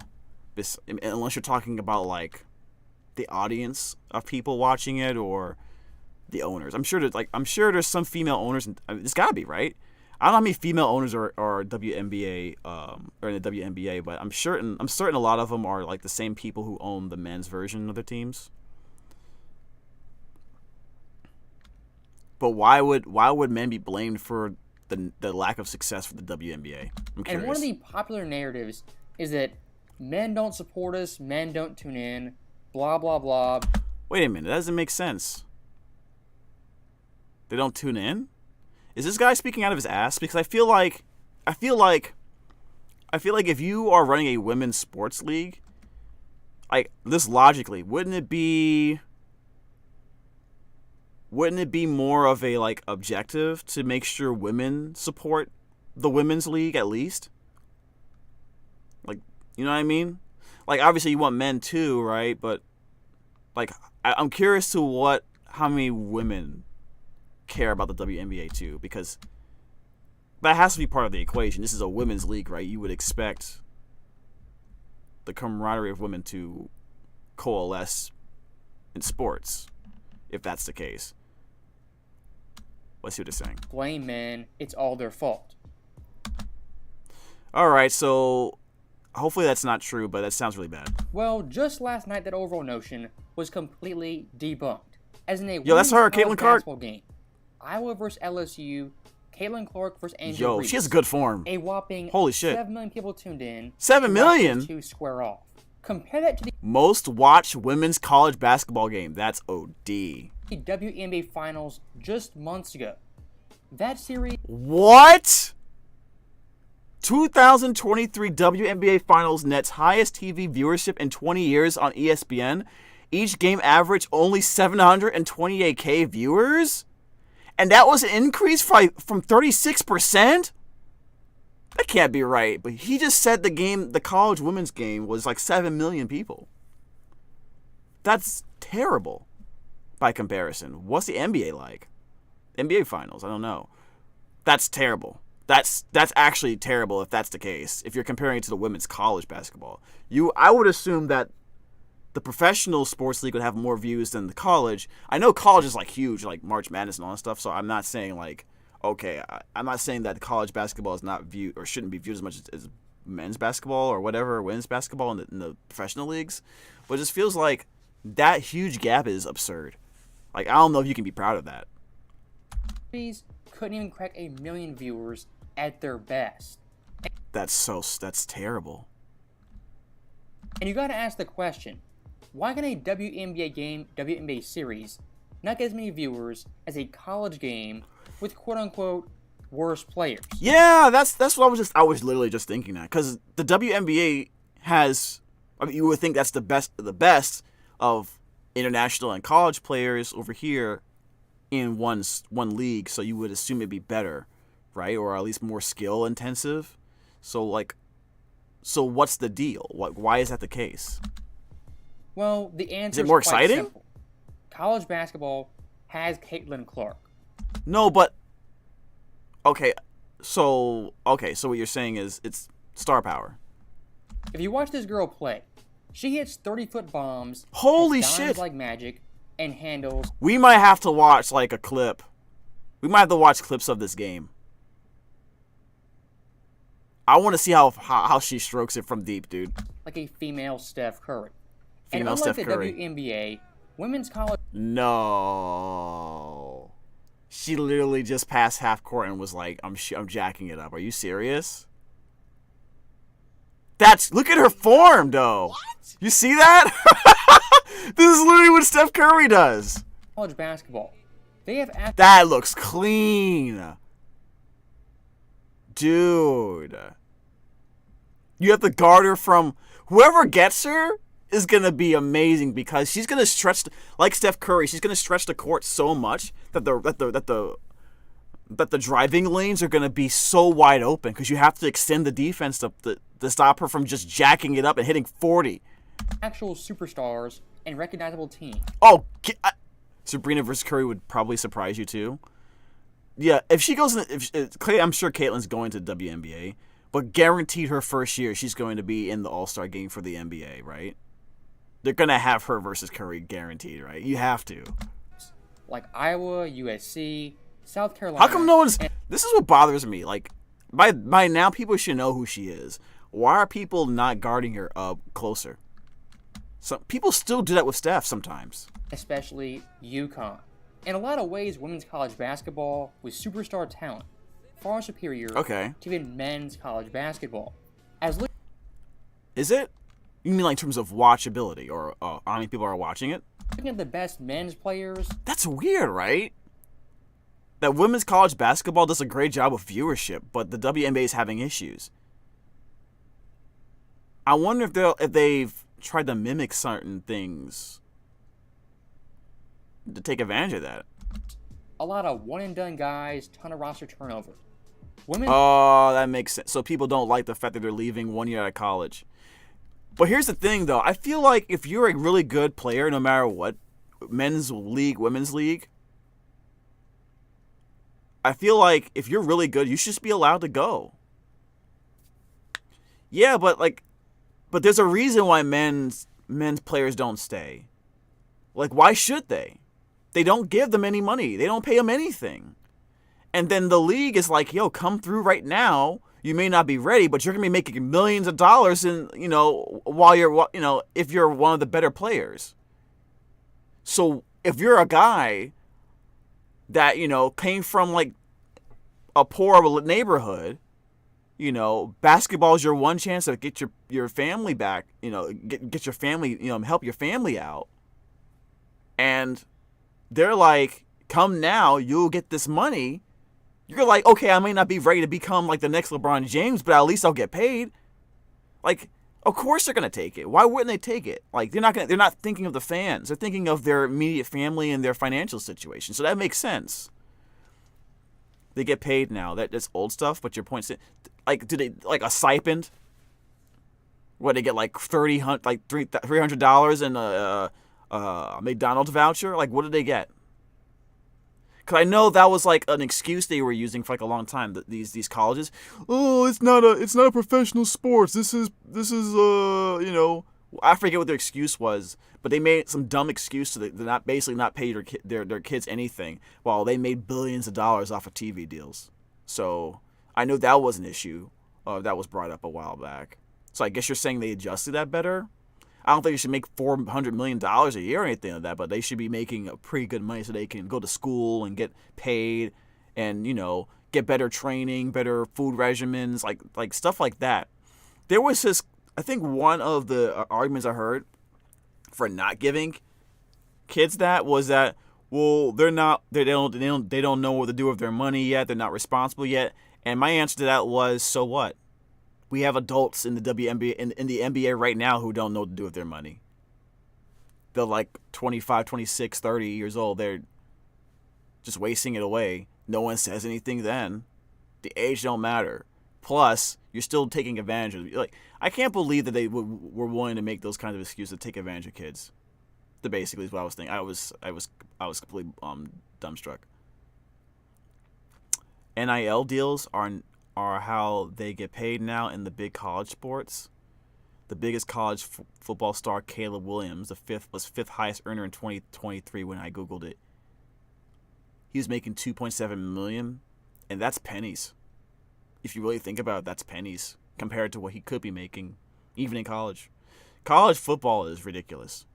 I know they're a multi-billion-dollar entertainment industry. So. And I think that's fair. I think that's totally fair. If the best play, if someone's making you billions of dollars, they should at least get millions. It doesn't matter what their age is. It doesn't matter how old they are. They should be getting paid. Says he made $10 million overall throughout his college career. Probably. I think there's been instances of players trying to get money under the table because they just weren't getting any money at all from the sport and stuff like that. He's like LeBron level prospect. Hey, if you're a LeBron level prospect or even a little bit under that, like, it doesn't matter. Just, you deserve money, right? I mean, think about it. Like, even if the amount of people who make that kind of money in their entire lives is still a very, very tiny percent, and they don't keep it. And a lot of those guys don't even keep it that long due to mismanagement, being taken advantage of, et cetera, et cetera. So I don't think that's a big deal, So a lot of these guys are poor, living horrible neighborhoods, bad situations, and this is their way out. So anything to help them out and help them guarantee that they get a good education if they want to get it now or later I'm all down for that. I'm all down for that. Men's ball, they play 4, sometimes even 5. Yo, what is this? One school and one team. They're just letting her cook. An established identity, and above all else, LSU versus Iowa is viewed as a rivalry. Why is it viewed as a rivalry? Oh, didn't they play last year? Weren't they in the same situation last year, chat? And LSU won. Was it the Final Four? Or was it the championship though? I don't remember. Someone look it up. And Caitlin Clark versus Angel Reese. Yes. Angel Reese. I've heard this person's. I heard about her. Yeah, there's some controversy around her, man. Only be like, it's weird. Like it's weird because like I don't understand. Like I don't know. Well, I heard some stuff about her situation, but they are friendly, but those two players are viewed as rivals. The WNBA men's college basketball does not have that. They have these long sleeve like leggings that only for like one leg. I just noticed that. Like, what's that about? Fake controversy is probably fake. If you have players like Caitlin Clark, Angel Reese, a Paige Beckers, a Juju Watkins. Yo, let's go. I would love to see. I'm curious about. I haven't been watching WNBA for like a long time. If these girls get in the league, I'm definitely watching. Compression leggings or sleeves up with cramping. If it's just for one leg, is it also for like fashion as well, or like just for like because it looks cool? Actual superstar players playing women's basketball. People will tune in if it's entertaining, and the storylines, that is the icing on top of the cake.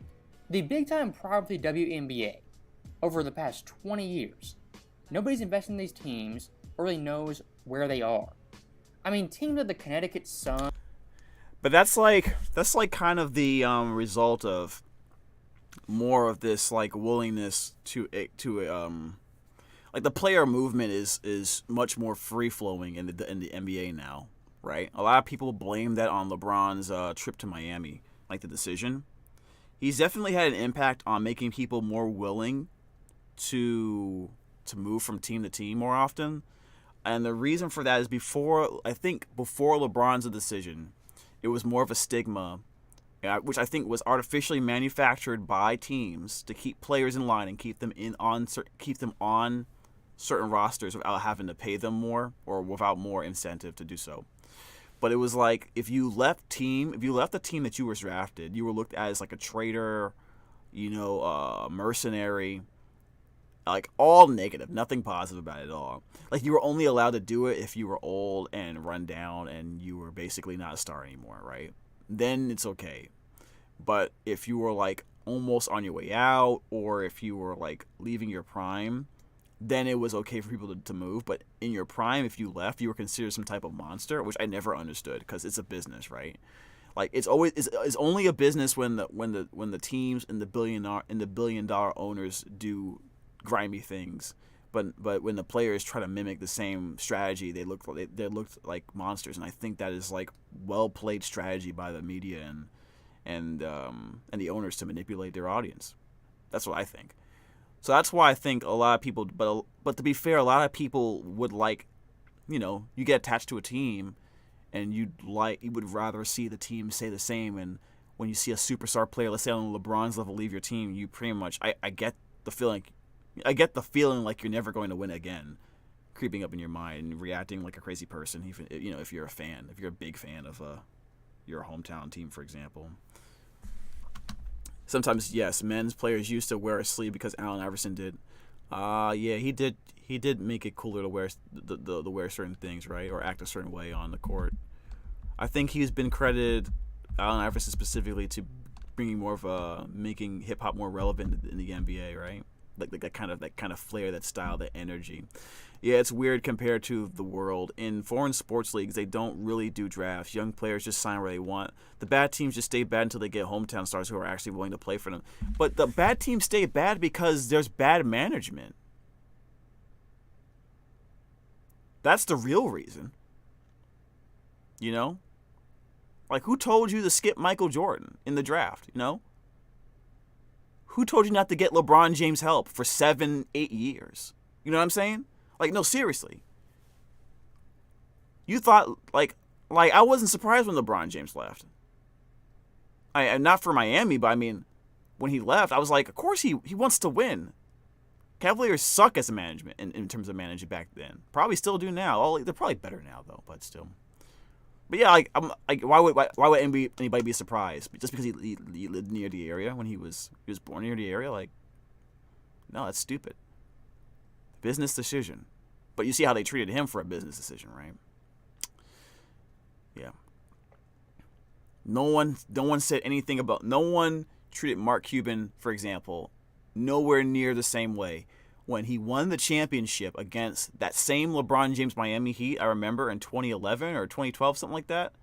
And then the very next year, he ripped the team apart. Didn't keep anybody.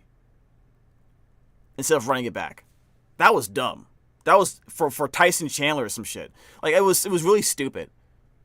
And no one cared nearly as much, right? You know what I mean? Yeah, I'm just saying. That's just me. Cavs manager is great now. Well, that's good to hear. Good to hear that Cavs fans deserve it. But for the most part, they have been terrible, right? Like their history. On the Dallas Wings. Oh, that's a great pass. Super obscure and irrelevant in the sports landscape. So when you know what, it bothers me. I always try to like figure out why, like, as a fan when you're watching a game, like, you just don't understand how some of these players get wide open shots. Like, you have a player with, like, let's say, I'm pretty sure she's like 40% from 3, right? If you're 40% from 3, you're an elite scorer from outside. I don't know how anyone could ever be that wide open with that high percentage from 3. Unless they're like running off screens all the time and creating a lot of havoc on the defense with their off ball movement, for example, and play is designed for that. And even then, like, wide open threes like we just saw, like, I don't understand how that ever happens, but it happens a lot, more than you think. Like, all the wide open Steph Curry threes I've seen in my life, I'm flabbergasted. I feel like as a coach, I would say one person always hugs Steph Curry. No matter where he goes, he does not get a chance to be open the entire game. Like, that's what I feel like I would say. I don't know. I don't get it. See, Caitlin Clark, Angel Reese. That happens. Have this crazy rivalry in college. What does it remind me of? She has great form, dude. Magic versus Bird. I was just thinking that. I was just thinking this is the female version of Magic and Bird, dude. In terms of, like, injecting, like, interest and intrigue and excitement for the NBA. This because, like, during this time before Magic and Bird, the NBA was having issues too. So this might be the jam. This might be what brings the WA, because you need something to set it off before you can start talking about revenue, enhancing the revenue of the players, right? You need more eyes watching the games. The Warriors run split screen action that gets them wide open by design. Yeah, they do. They take advantage of Steph Curry's ability to spread the defense, like, brilliantly. I still give full credit to, like, Mark Jackson, though, for helping that team get where it needs to go. And then Curry kind of just took the wheel and went the last mile. I give most of the credit still to Mark Jackson, though. It also doesn't help that Curry doesn't often need to be wide open. He often hits with him. Dude, Curry's so broken. But I'm just saying, like, those you live with, the ones where he's wide open, it boggles my mind how players let that happen. Seriously. In 1979. In terms of I'm so excited for this WNBA potential landscape, in WNBA. Points, they were struggling financially with viewership. If they handle this correctly, mold this rivalry, build a league around these two players, you're witnessing Magic and Bird in a female form. That's true, dude. Like, I'm actually genuinely excited for this. I feel like this is what the WNBA needs. If they really are serious about getting more revenue to the WNBA players, in terms of increasing their salaries, this is what needs to be propped up, and you know they will. But I'm sure a lot of other things need to be done too. But this is like a big thing. You have to do this. Like, if they are playing each other, it needs to be a nationally televised game. In the Durant days, Curry was playing in E6. Yeah, pretty much. Yeah, that was broken. Like I still look at Kevin Durant sideways because especially now that he hasn't even been to a conference or to a final since he left the Warriors. Like he basically hit it. He basically hit the cheat code. He basically did play to win. He basically wailed in gotcha terms in order to get that championship, bro. Now the only problem I see isn't there. Yo, let's go. It's the players in the league today, even past players, giving Caitlin Clark the go-ahead to the face of their league. I mean, someone like Cheryl Swoops, a WNBA legend, retired player. You know, she's really good at just countering. And it's like it's simple dribbles. She just needs like a little bit of space. And then I think that was a step back three too. Was taking a dump on Clark. Step back to the side. Ago. You're going to break a record. Wait. What's this about? Hold on. Hold on a second. Just weeks ago, a WNBA legend retired. Someone like Cheryl Swoops. That's Cheryl Swoops? Wow, I totally didn't even recognize her. Bro, Cheryl Swoops. What'd she say about Caitlin Clark? WNBA legend, retired player. What's she saying? Taking a dump on Clark. Taking a dump on her? Ago. For what? You're going to break a record. This isn't just for Caitlin, Let me but see what you she asked me says, about man. Caitlin. If you're going to break a record, to me, Okay. if it's legitimate, you have to break that record in the same amount of time that player said it. Okay. Right? No, it's no. So No, it's not. Chelsea- That's stupid. That's dumb. That's a dumb statement. There's no record, there's no rule about records that says that. She's just making up her own rule to like change the impact of her record. I guess she broke a record for most points or something, Caitlin Clark. So I'm assuming. That's not how it works. If you break the record, you break the record. End of discussion. Okay, but why did she say that though? Plum set that record in 4 years. Okay. Well, Caitlin should have broke that record in 4 years. Did she not break it in 4 years? First of all, if she broke it in 5 or 6 years, well, how long did WNBA players stay in college, first of all? But if she broke it longer than 4 years... Wait, she has to break it... So you're saying she has to break it in exactly 4 years? Like, not like 4 years and 6 months or 5 years? It has to be... She has to do it in less exact... Like, what kind of rule is that? That's stupid. Why are you making up new rules? But because there's a COVID year and then there's another year. Really? You're gonna hold the COVID year against her? Really? That's the jam? It's the same nonsense that people said about LeBron James when he went to the Lakers and won that championship in the bubble. Like, it doesn't count. I think Skip Bayless said something like it's a zirconium something championship. He was trying to, like, make it seem like it didn't count or it was fake. Like, they didn't actually get on the court and play basketball to do it. Like, it was like a simulation or something from NBA 2K. You know what I mean? So she No, I do not know what you mean. already had an extra year. Why do you say it like she had some type of, like, massive advantage? She could have gotten hurt. She could have had a poor year from shooting. Like, it wouldn't have, and all this would be a moot point. But because she did it, now it's a problem. Dang, like he or she. Why they hate on her? But you have a 25-year-old playing against a 20-year-old. So what? What's age got to do with it? So what? You have a 39-year-old NBA player right now destroying people that are like 20 years old, younger than him. And then you have players that are like 23, 24, destroying players that are in their 30s and who should know the game and because they've been in the NBA for a long time. I don't know, James. She's making sense to me. You're capping. It doesn't matter how old or young you are. If you got it, you got it. You know what I mean? It's not like we're saying a 20-year-old versus like a 60-year-old or something like that. Or a 25-year-old versus like a 12-year-old. We're not saying anything like that. They're both professionally in the same league. This doesn't make... Why is she adding caveats? Mm-hmm. Like... And why is no one disagreeing with her in this clip? They're just saying, mm-hmm. Why, did no one make her mad? You should be killing them. That's not true. No. Just because you're older doesn't mean you should be better than somebody in anything. Just because you're older than somebody in anything doesn't mean you're better than them in anything. It's skill, it's experience, and sometimes it's a little bit of luck and circumstance, but not because you should be professional. You should be trying your best. But there's too many factors in life and in sports that you just say, oh, just because you're older, you should be doing this. What if the other person's just better than you?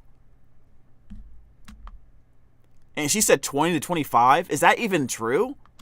Is Caitlin Clark 25? Because you've been doing it a lot longer than they have. When she comes to the league, regardless of what team she goes to that has vets on that team, she probably ain't going to get 40 shots a game. 40 shots a game? Bro, I'd be surprised if she probably takes, I would expect a player like that, even if you give them the green light, if they're really that, I don't know if she's a ball hog or not, but if she's jacking it up like this person's saying she is, or trying to make her sound like she is, I would say she's probably taking 25 shots a game. If she's really accurate, she's probably taking 17 to 20. Let's see what's going on here. Cheryl Swoops in that clip right there lied at least 4 different times. Really? Okay, so she's lying. What's the lie? Her first lie, saying Caitlin Clark should have broke the record in the same time as Kelsey Plum, because Caitlin Clark apparently played 5 years. Well, that's not true. Only played 4. And looking at total... Wait. Okay, so she played 4 just like the other person. Games, broke the record in 130, compared to Plum, who did it in 139. Wait. So she did it in less games. Oh my god. Really? So Cheryl Swoops didn't even know her information. She just spewed misinformation. And she seemed so sure of herself. Why did she say that? Why did she make it sound like Caitlin Clark cheated? Somehow. On the record. Or is she being disingenuous on purpose? Or maybe that's a mistake. Her second lie, saying Caitlin Clark right now is 25. So she's also not 25? Busting up 22-year-olds. Well, also not true. Caitlin Clark herself is 22. So she lied about the seasons that Caitlin Clark beat the record. It's the same amount of seasons, less games than the previous record holder. Caitlin Clark isn't 25. She's 22. So Cheryl Swoops is being hyperbolic to accentuate her points. She had a point, but if it isn't true, then it isn't true. It doesn't matter. It doesn't matter. It really doesn't matter.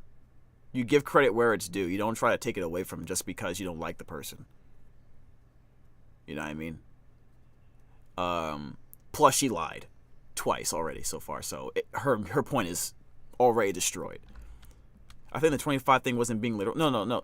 But see, when you're having a debate, because that she was having a debate with somebody about Clark's accomplishments. If you're gonna have a debate with somebody about accomplishments, then you have to be correct about the accomplishments. Otherwise, the debate from the jump is disingenuous and is in an incorrect position. You know what I mean?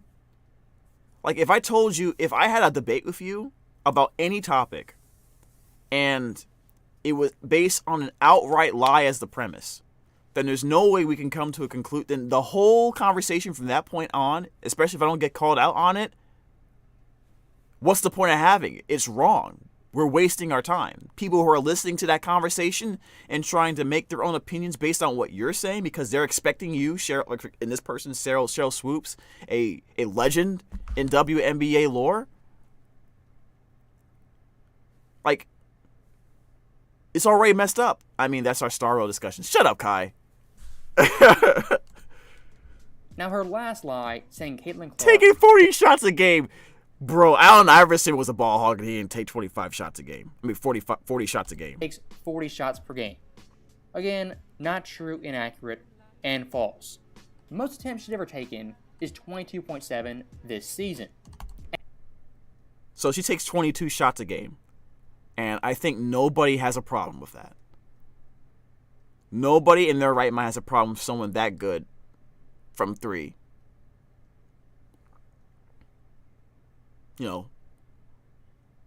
And is very skilled by the looks of it, taking 25 shots a game.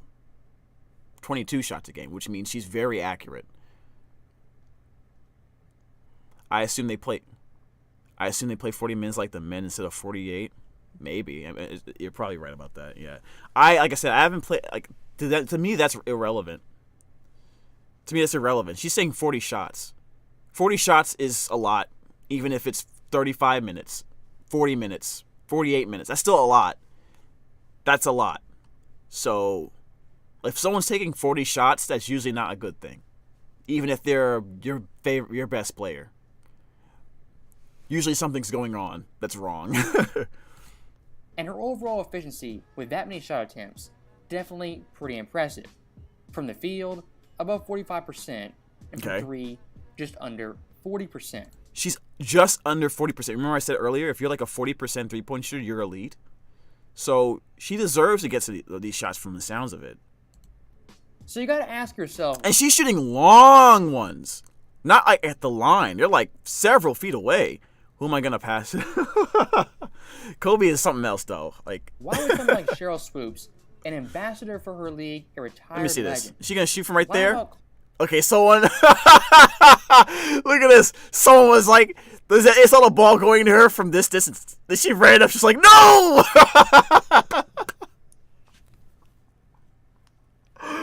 Yo, that's what I'm talking about. She got the ball like a few steps from half court. Someone ran up with the quickness, like anxiety attack. No, don't shoot! Stop her! So blatantly before she even entered the okay, nice pass actually. league.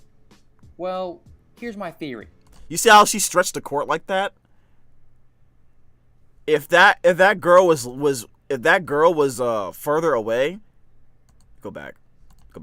Why about see? She wouldn't have that pass as easily if this girl was over here. But if she did that, and Caitlin's probably shooting that from there and making it. So she gotta make a decision, dude. Yo. Her coach probably told her no matter what, get on her. Get the ball out of her hand. 2016 Cavs versus Curry. We had people picking up. Yeah. I think that wasn't a quote. We had people picking up Curry at half court. Clark so blatantly before she even entered the league? Well, that's what happens, man. You stretch the court, dude. Oh, here's my theory. That's a powerful ability. People like Cheryl Swoops. Ooh, okay. Hold up. You saw that? She was. Oh my god. And she's off balance. Oh my god, that's great. Players are super jealous of Caitlin Clark getting the attention. I'd be jealous too. Players are super jealous of Caitlin Clark getting the attention they never got. And as much as they preach WNBA, it's a family, a sisterhood. They're all in it together. At the end of the day, a lot of these people... Oh, we're all in it together. Wasn't that one of their slogans one of these seasons? Like one of their slogans for the commercials? They are kind of selfish. And when it comes... professional sports players are basically kind of selfish anyway. You kind of have to be. It kind of comes with the ego. You know what I mean? And just, now there's millions of dollars at stake. I can forgive some selfishness, to be honest. Disney wants their cut for the slogan? What do you mean? What Disney slogan are you talking about? The WNBA, a league already on the margins. Someone like... Yeah. I'm pretty sure the WNBA ain't doing that great right now, so Clark this should be in, getting so much shine, exactly what they needed. So much money. That's going to rub some players, some coaches, the wrong way. Well, they can suck it then, because she's coming. And what's the old saying? A rising tide lifts all boats. True! If they start paying her like a whole bunch of money to play, then like that's going to make it... It's just like in football, right? I've seen like examples where like in the off season, like these quarterbacks, right? They'll ask for like a whole bunch of money, and they'll get this huge new deal, and then the other quarterbacks will see that and they'll say, "Well, I want that money too, and if I'm elite as well, I'm certainly probably better than that player or at the same level." Then they go to the negotiation table and they use it as a bargaining chip, right? That happens all the time. Like that just makes sense to me. Ice Cube offered her money. Nobody believes she would actually pay her. Wait, what? Ice Cube offered her money. Nobody believes he would actually pay her. You mean like he would offer her money but not really give it to her?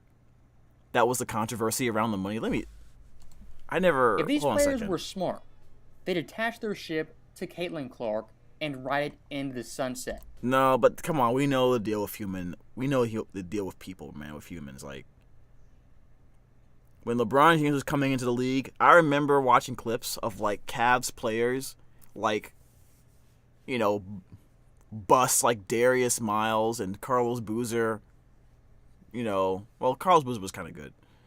Like, they were talking so much ish about LeBron James before he came into the league. Like, oh, he'd be a good fit for what we do here, and like they're acting like he was just gonna come in and be like a bench player. We don't need him. We already have players that play like him, and who was Ricky Dave? I forget, Ricky Davis or something like that. We have players like that saying some nonsense about LeBron James before he came into the league, and now like a year or two later, they're not even there because they were kind of trash. Well, Boozer was not one of those players. I actually wanted Boozer to stay. Old clips of Cavs players hitting on LeBron was crazy. They literally say we have players better than him already. Yeah, remember that? Dude, they were hating. They knew their time was up. That's what that was. They knew their time was up, and they were going to get kicked. If LeBron comes to that team and does well, they're getting kicked out. They're going somewhere else. That's what happened. They saw that, and their ego, and they got their feelings hurt. So they started talking at ish. Grown adults, afraid of a kid, when all they could, when they should have been just worrying about being better players, but they were okay making that money and winning 12 games a year. Yeah, so yeah, bump that. I have no sip. Got shipped to the Clippers. Yeah. I remember when they did this. I hated that so much. They did this every time they had to dunk and still lost the game by 25 points. Terrible. It's terrible. Hate players like that. Win games first before you start talking ish. As if Clark's successful at great WNBA play, their salaries, their attention, by proxy, will increase. True. And if you've followed the news lately, you know $5 million?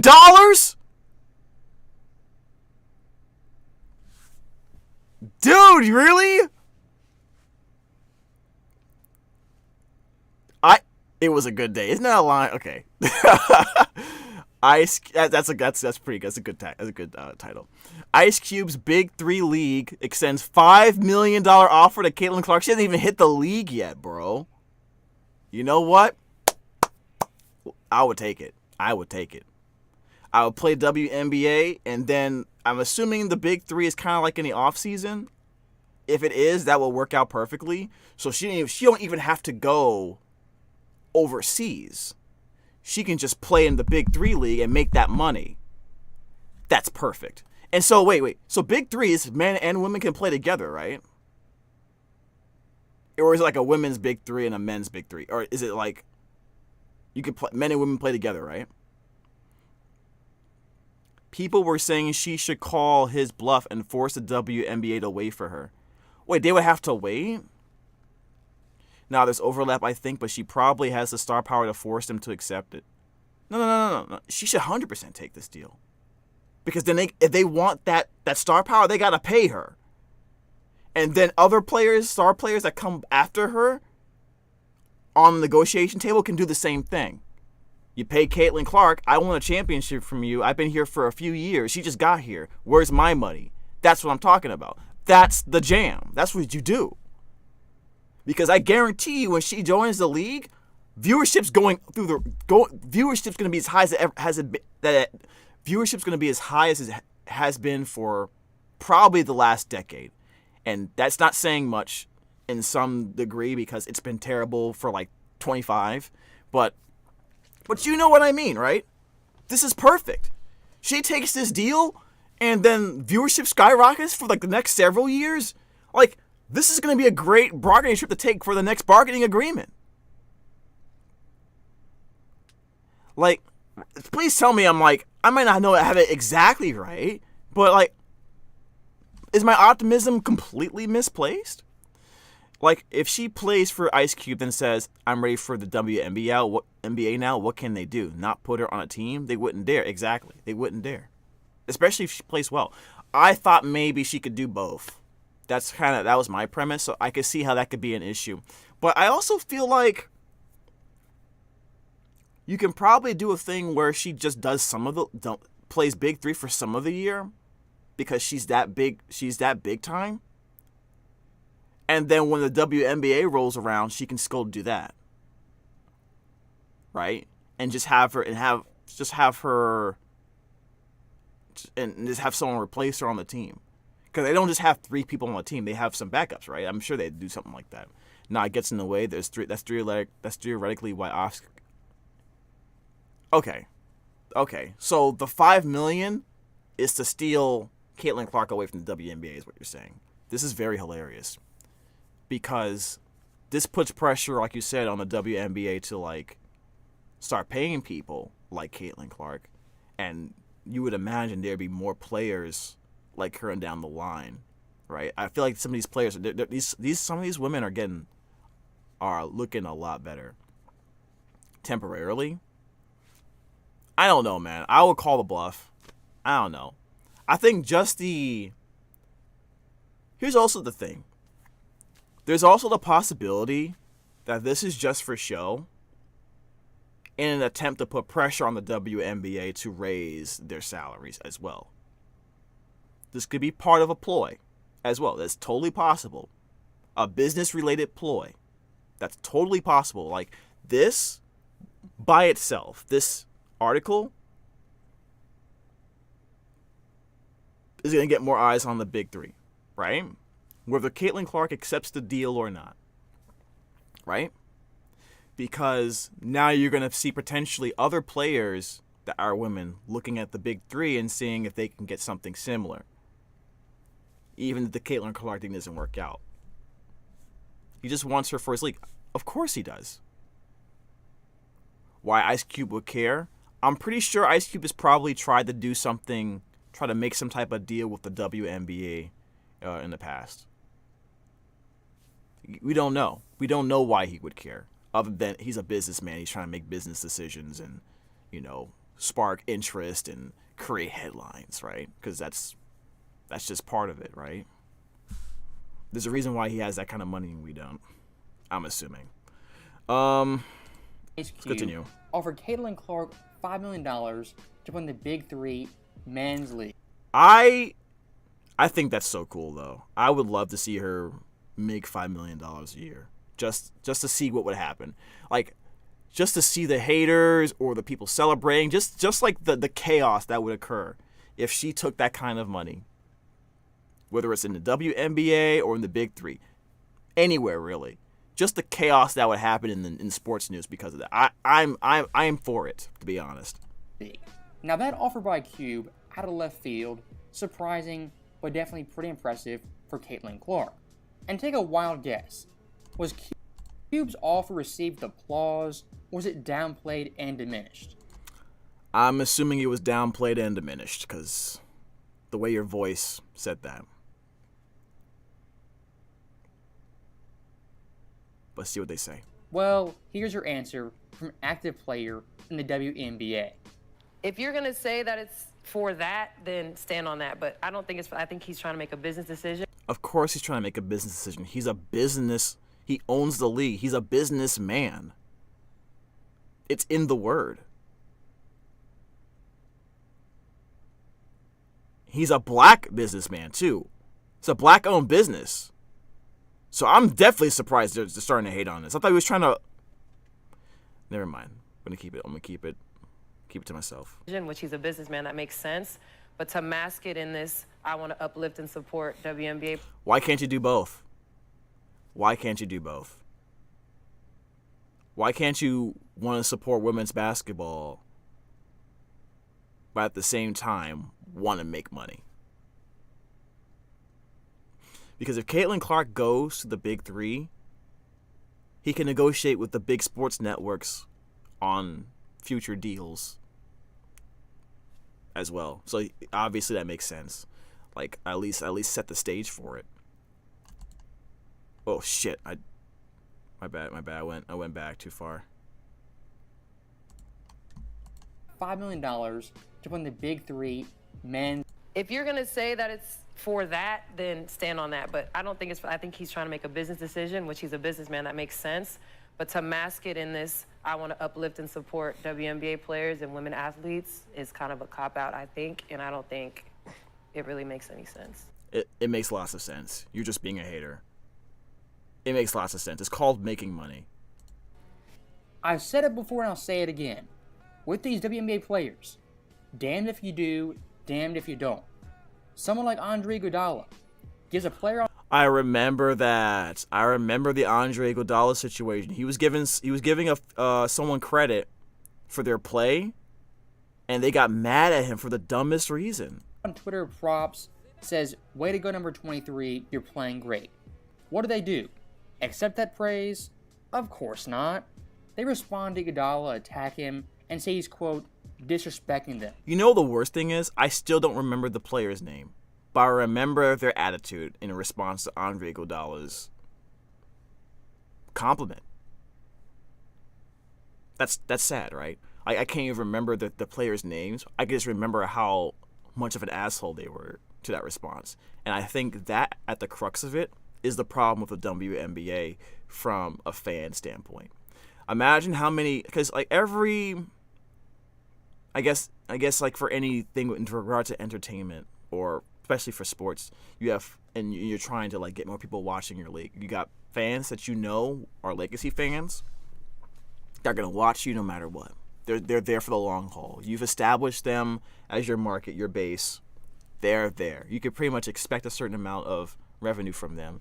Then you got players. Then you got then you have the people on the fringes, who are kind of like, they're more casual. They're kind of like, maybe they'll watch it a little bit here, a little bit there, but they're not sure if they're going to get into it or not. And then you have the people who have very little to no interest or knowledge of it.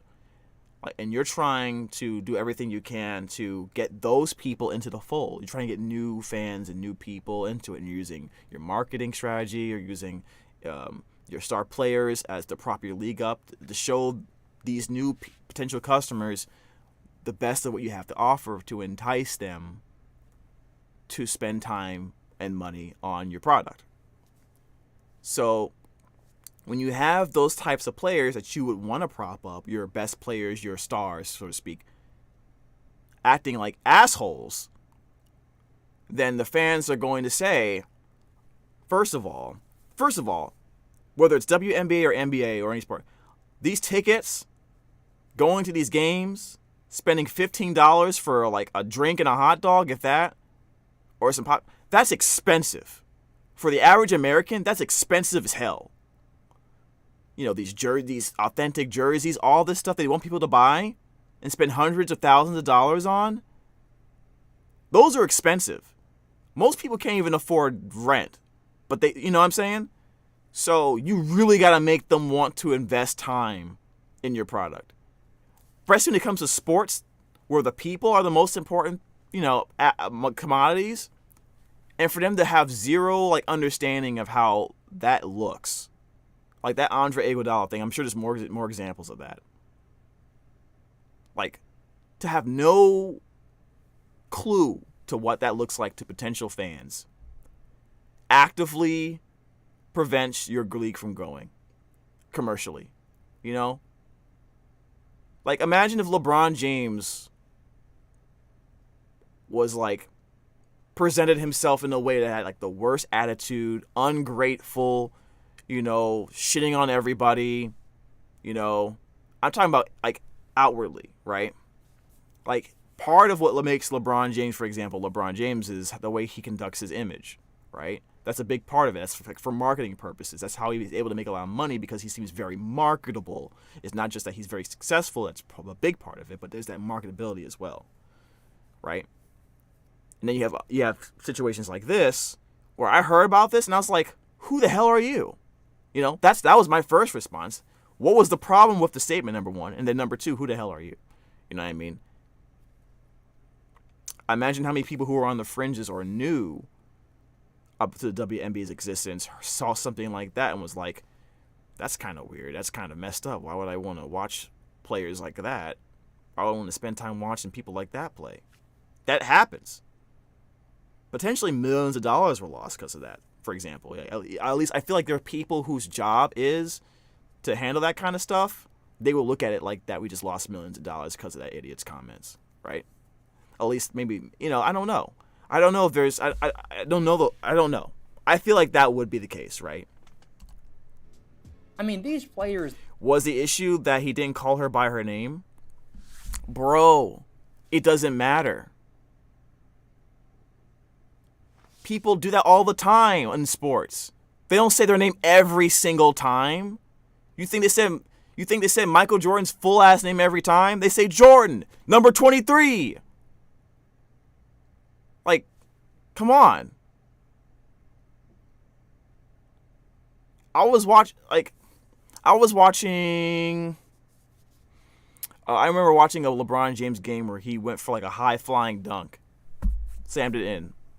The commentator said, "Flight number 23." She said, "Flight LeBron James" every time. Like, it wouldn't have been the same. Like, it's a sports thing. People know you by your team. Some people know you by your team and your number. That's why you have a number on your jersey, so people can identify you, and then find out who you are. That's why the number's there. That's why the number's on the front, and your name is on the back. Yo, that player number 23 from whatever. Like, imagine what would have happened if she responded to that. Like, let's say I don't know anything about the WNBA, right? And I see that comment from Andre Iguodala. I'm going to say, who's number 23? For Andre Iguodala to respond to that. And then she responds to it in a positive way, and she says, "Oh, thank you very much. Appreciate it. Appreciate the love." Then I'm like, okay, that's number 23. Oh, that's pretty cool. Who's her and who is she? Who does she play for? Let me see some clips. Now I'm interested. Let me see some more clips. She seems like a pretty good player. And she's not an asshole. Let me spend some time. And maybe not everybody who does that is going to spend watching the game. But if the more time I spend on a certain subject, the more invested I'm going to be in a certain subject. And I might spend money. I might spend time. And time is money. You know what I'm saying? Like, But see what I'm saying? Like, I didn't even, like, look her up. I don't even know her name still. I still remember her being an asshole. Like, you see what I'm saying? Like, that's the impression. You see what I'm saying? The impression is terrible. I was just asking. I can see both sides, yeah. They at the time, I assume it wasn't super recently. I think it was a few years ago. Yeah, felt unseen. Well, you got seen. She got seen in a bad way. It was something, I don't care what perspective you look at it, that was unnecessary. Let's just listen to what the response was. They beg for support, beg for money, attention, TV deals. And then when some guy comes out of left field, gives one of their players that, they attack that guy for his very generous offer. And saying Ice Cube, a businessman, only wants attention, wants clout. Well, look, he's a businessman making a business decision. Caitlin Clark, unlike this girl, generates ratings, interest, and most importantly, money. If you truly want to grow your league, grow your sport, get more interest, eyes, yeah, it makes sense to me. More. It's pretty simple. Yeah. Embrace someone pretty like straightforward. Clark, who's electric. And for Caitlin Clark, a lot of comparisons, Steph Curry 2.0, and we've seen all that. Nah, I guess like the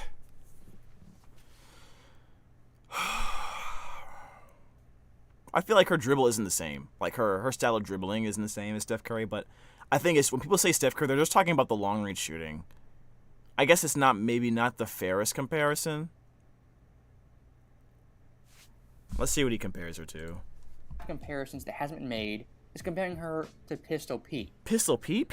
Hold up. Pete Maravich, really? Shooting, the flair, the flash. It's more than that. Pistol Pete back in the day when he came into the NBA, due to his playstyle, flashy nature, was reviled by his teammates and especially opponents. I think Clark. Do you think Clark is a flashy player, chat? Do you think Clark is considerably flashy? When I see her play and shoot, it just reminds me of the men. Like what they normally do nowadays in the NBA. I've actually seen the full clip. He only showed part of. Her argument was the WNBA will take care of her in ways Ice Cube doesn't seem to intend to. The big three is supposedly physical, and they won't develop or care about her long-term career. Like, I don't know how we could, like, I don't know about the big three as much as I guess some people do, but I don't know how people can say that. I think those kinds of comments are just kind of trying to scare her away from making that kind of money. And I think the big picture to me is not her going to the big three. The big picture is somebody's willing to give her that kind of money, so that needs to be a thing that happens more often, particularly in the WNBA. What this does is puts pressure on the WNBA to put up or shut up. That's what I'm concerned with more than anything. I thought you can get away with it if the big three didn't overlap with the WNBA, but since it does, that creates an issue. Like, she has to choose, right? And she's probably going to pick the WNBA, I would think. But what this does, it puts a spotlight on the salaries of WNBA players. If a secondary league like the Big Three is willing to give a player of her caliber $5 million, why wouldn't the WNBA want to give a player of her caliber even half that? Do you see where I'm getting with here? The first step is to get the questions being asked. That's the first step. In a positive way. Her point was he's trying to bait with a big money and offer in her long-term career. I mean, I don't know that if that's his goal, if he specifically wants to go out of his way to hurt her career. I don't know if that's the case. It's the idea of turning her into a flashy show pony versus, you know what, like the sports leagues do this all the time. The business owners do this is one thing I don't get. The business owners do this to players all the time. They will sacrifice wins, they will sacrifice championships if it means they can get more butts in the seats with a player that looks flashy and is exciting. They do it all the time. They'll make bad business decisions for short-term games all the time. We never call them out. But if a player wants to do something to benefit their career or benefit the money in their pocket, even if it means moving to a different team, for example, then they're shat on. They're reviled. You know, and I don't think that's fair. Okay, even if this ends up being let's say Caitlin Clark does go and takes the deal and goes to the Big Three. Let's say it does kind of end up being not the great, like long-term, a great deal in terms of her long-term career. Let's say she does it for like a year or two, or even a year, and then joins the WNBA. Whatever, right? Let's say it doesn't work out well for her. The point is, a woman made $5 million. Someone's gonna see that and use that and try to leverage that into WNBA money in the future, right? We just need the possibility, right? We just need people talking. I think that's more important than her whether or not she goes to the Big Three for $5 million or not. To be honest, you know, like what if the, you know, it's a nuanced argument for sure. I just think the WNBAs are 100%. The fact that WNBA players are immediately reacting, and I think it's some of them. Here's my thing. I think it's some of them. It's just that when it comes to like the internet and social media and the way media focuses on negativity, they love focusing on negativity because it gets more people watching and listening to them, to be honest. Which I hate, but it's the reality. More people are more attracted to the car accident than, or a car wreck, for example. They're more interested in watching, I don't know. I think more women are probably more interested in watching the Kardashians, unfortunately, than they're watching good WNBA basketball. I'm sure you can look at the numbers and see that's the case. It's a nuanced argument for sure. Like I said, I think the WNBA players are, the voices are reacting negatively to it. They should stop. They really should stop. It's really looking bad for them. It makes people who don't care about basketball now care because of Caitlin Clark, for example. And when they see reactions like that from the current WNBA players, they're like, what the hell? They're so confused. They're like, what's wrong with you guys? This is great. And it actively prevents the league from growing. No doubt about it. going pro, being so electric, so flashy, pulling from 35 feet. For a lot of her own teammates, especially opponents, they're going to despise her and go out of their way to diminish her. I mean, look, if they want to go ahead and diminish her, that's fine. I think it's a bad idea. If you want to be competitive against her and try to beat her, that's a different story. You do what you got to do to win, right? I'm sure I guarantee you when Caitlin Clark goes into the league, she's going to get a lot of hate, a lot of bullying, hazing, like some nonsense. You know what I mean? Like you know how they do rookies when they first enter leagues and stuff like that? They make them do a bunch of stupid shit just because they're rookies. You know, I'm sure she's going to get a lot of that kind of crap. But you know what? I feel like part of it, as long as it isn't too extreme, I feel like that's just part of the league, part of it. And you just got to, like, go beyond that and show them that you can survive, despite that. Yeah, we just have different views here. I don't think it's coming from my place of hate. You don't think so? You don't think so? I don't. Let me ask you a question. Do you think they would be reacting the same way if Caitlin Clark was black? I'm just gonna ask a question. I didn't want to go this route, but do you think they would be reacting this way if she was black? I'm just gonna leave it at that, because I feel like that's part of the equation here. I feel like if she was black, everyone would be just propping this up, like, a lot more positively. It doesn't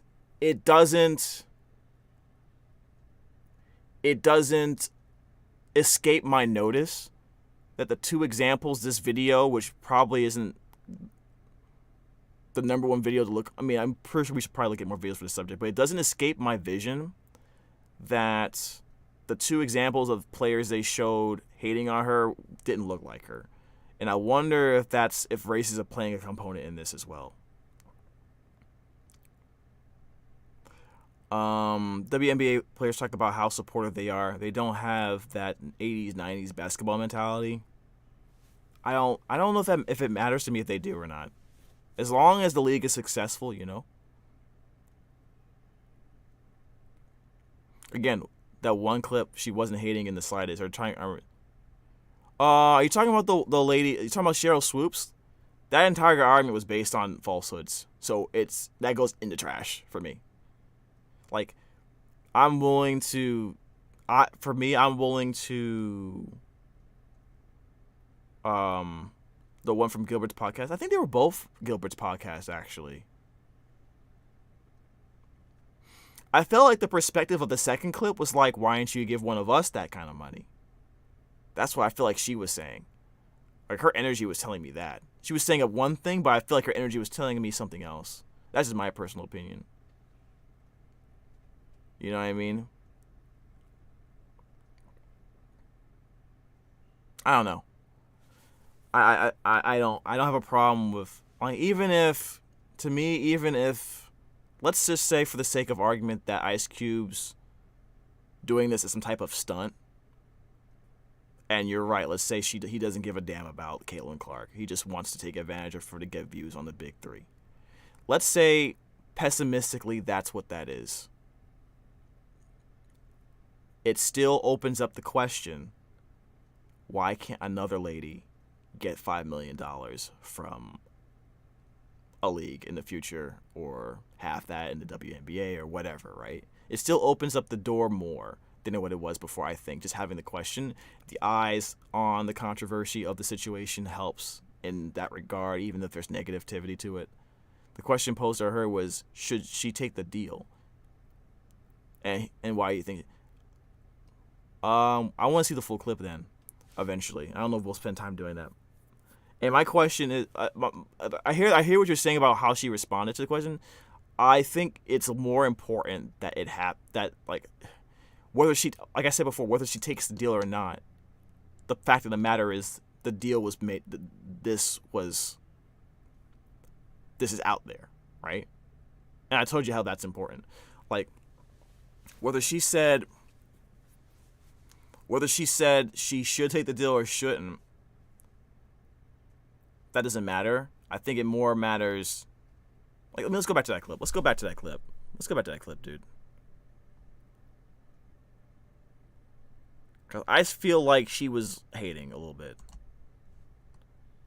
NBA. If you're gonna say that it's for that, then stand on that. But I don't think it's. I think he's trying to make a business decision, which he's a businessman. That makes sense. She said if you're going to stand on that, then stand on that. Like, you're not allowed to make a business decision, and you're not allowed to say you're doing it to support women's sports. You have to do one or the other, which is short-sighted. But to mask it in this, I want to uplift and support. So she's giving the impression that he's lying about wanting to do this to support women and only doing it to, in her opinion, support his business, which, regardless of his intentions, it has to be beneficial to his business no matter what, right? Support WNBA players and women athletes is kind of a cop-out, I think. It's not a cop-out. Like, he can do both. He can want both. Right? I don't think it really makes any sense. Like, I feel like she would have that opinion regardless if he was sincere about wanting. If he was to come out and say, no, I'm sincere about helping women make more money in sports, people would still feel this way, especially if it isn't them making. I just feel like maybe my perspective is more pessimistic because I feel like we've already established that a lot of which makes perfect sense, that a lot of these players are jealous, right? And they're upset because she's getting this recognition she ain't even in the league yet. Because it's exactly what happened to players like high school players when they joined the NBA. Especially LeBron James before he got into the NBA, he was getting all this credit and attention. A lot of players was shitting on him, low key, before he got in the league because they saw that as someone coming to take food off their plate. I've said it before. And yeah, you can tell. And the energy just tells me that she just, it's like, why didn't I give that? Her energy was like, why not give that kind of deal to other women players? Why specifically only her? Oh, it's because you see her as an opportunity to grow your league. It's not about her skill and her talent. Oh, it's just about the money she can bring you just entertainment value. Well, newsflash, this is an entertainment league. It's sports, but it's also an entertainment league. So yeah.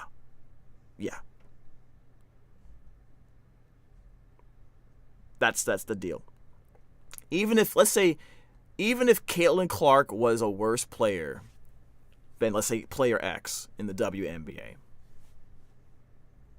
like from a skill set, from a technical skill set standpoint, it doesn't matter to a lot of these executives and owners if this other player brings in significantly more revenue and eyes, projection-wise. Like, they're being told this could bring in X amount of dollars if we do this, compared to this other thing, which could bring less, right? Even if they, even if they're really good. Like, they have these decisions. Like, they break it down by numbers, which, is a little harsh and a little cold and kind of remove some of the human element in it, but they do that. Let's see. For context, the guys on that podcast tend to be have a negative. Oh, wait, really? Hold on a second. Let me see what you're saying here. For context, the guys on that podcast tend to take a very negative view on everything, and that slants responses. Wait. I didn't even hear the responses from the guys yet. All I've heard is clips from the females from the women in the clips. Maybe we should look at more full context clips then, because it sounds like you're saying we're missing context here, and I'm sure we are. These are like little clips. They just have not cultivated an audience for whatever reason. I'm skipping comments from you. She probably makes more in college than she will in the end. You think so? I don't know if I believe that. I don't know if that's the case. Because the reason why she's in because they're forced to they're forced to stay in college for 4 years, aren't they? They don't have you can't leave after 1 year, for example, like in men's basketball, right? I'm pretty sure that's the case. She probably makes more cost, and they just have not cultivated an audience for whatever reason. Remember when you were commenting on the viewership difference between the tournament and no. The league is making lots of money. I don't know if that translates to the players making the kind of money they would make. You know what I'm saying? I don't know if that means anything. You know what I mean? Because the last time I checked, we were still having controversy over players getting paid, period. So I don't know. I need to see something that says that that's changed and it's a significant difference from what they were getting before, which is little to nothing, in my personal opinion. Let me go back to the front up here. Grow your league, grow your sport, get more interest, eyes. But look, he's a businessman making a business decision. Caitlin Clark, unlike this girl, generates ratings, interest, and most importantly, money. If you truly want to grow your league, grow your sport, get more interest, eyes, and get paid... I really want to know why the WNBA is doing terribly. Like, there's got to be videos on why the WNBA is doing poorly. Because you would imagine with the NBA supporting it, that they can get a lot more revenue. Like, what's the deal? More. It's pretty simple. Embrace someone like Clark, who's electric. And for Caitlin Clark... Either way, whatever the reason is, this is their chance to fix that, to me. If they drop the ball on this, I don't see the WNBA lasting another 10 years. Clark, a lot of comparisons, Steph Curry 2.0, and we've seen all that. But I think one of the more apt comparisons that hasn't been made is comparing her to Pistol Pete. Yeah, you said Pete, yeah. Not just playstyle shooting, the flair, the flash... It's more than that. Pistol Pete back in the day when he came into the NBA. Due to his playstyle... WNBA just never cultivated an audience. The argument I've always heard is that the NBA doesn't actively support. That's a lie. I've seen the men in the NBA support the WNBA. That's actively not true. Actively not true. Okay? I know it's not true. But the players are the face of the league. They have to show support for the league. Like, that's more important to a fan than the owners, right? Because you know what I mean? Like, if LeBron James tells someone to go drink Sprite, more people are going to drink Sprite than the CEO of Sprite telling people to drink Sprite. Are you sure? Like, here's the thing. Like, how much money does the WNBA make a year? How much money does the NBA put into keeping the WNBA afloat? Because it's not Adam Silver.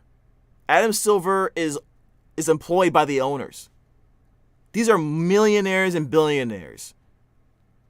So we have to figure out what's causing them to not make money, right? I know close to, yeah, I understand. Yeah, Kai, we're kind of a similar thing. But I know for a fact it's not the NBA, the men. That's false. If anything, the question we should be asking is why aren't women supporting the WNBA enough? This is a women's league after all. Right? I bet you if you use a look up something like Keeping Up with the Kardashians, the viewership for that, I bet you it fully surpasses something like the WNBA. And my question to that is why the hell that is. Right? Just saying. Flashy nature was reviled by his teammates and especially opponents. I think Clark going pro, being so electric, so flashy, pulling from 35 feet, for a lot of her own teammates, especially opponents, they're going to despise her and go out of their way to diminish her. Okay, I mean that's going to be with anybody. That's going to be with anybody. Like, you're always going to have haters if you're coming in, like, you know, well, if you know a lot of attention on you. That just makes sense. That's a human thing. Pistol Pete had it bad with men in the 70s. Imagine Caitlin Clark in the 2020s with women. It's going to be 1,000 times worse. I don't know about that. That seems like hyperbole. But I understand what he's saying. But it's 1,000 times worse? Stop it. She would literally have to be bullied and then, like, pushed all over the court or whatever. I don't know. I don't know about that, but I get what he's trying to say. So that right there is the end of the video. And once again, Angel Reese, Caitlin Clark, Paige Beckers, have me watching women. Yeah, all those. Angel too. Like, she's all these players are gonna like really change the league. I hope. Men's basketball from around 8 o'clock till 12. To nail the point home, myself and many don't hate women's sports. What we hate is the attitude entitlement of the WNBA. That's the thing, and I think that's right there. What he just said is the perception that needs to change if the WNBA is going to survive the next decade. It doesn't matter what the full truth is. We need to have a strategy to remove that perception, right? The last several years, some players have done a really great job of making the WNBA look bad, and that needs to change. Hopefully, the inclusion of Angel and Caitlin, along with other strong players from the from college basketball who are bringing all this excitement and attention to women's basketball, will be the catalyst to change what needs to be changed. And end goal is to increase the viewership and the revenue that the league generates to get these women paid more money. Right? It's an entertainment league. It's not just about your skill. It's about what you bring in. So I really hope this is a catalyst they can do to get not just these players money, but a lot of players coming that are currently in the WNBA and in the future. Because if that doesn't happen, we're not going to get changes. I remember there was a clip I saw, and you've probably seen this too, Kai, of someone suggesting they lower the rims. Whether or not you think that's a good idea is not the point to me. The point is the reaction to that was so stupid. Like it was like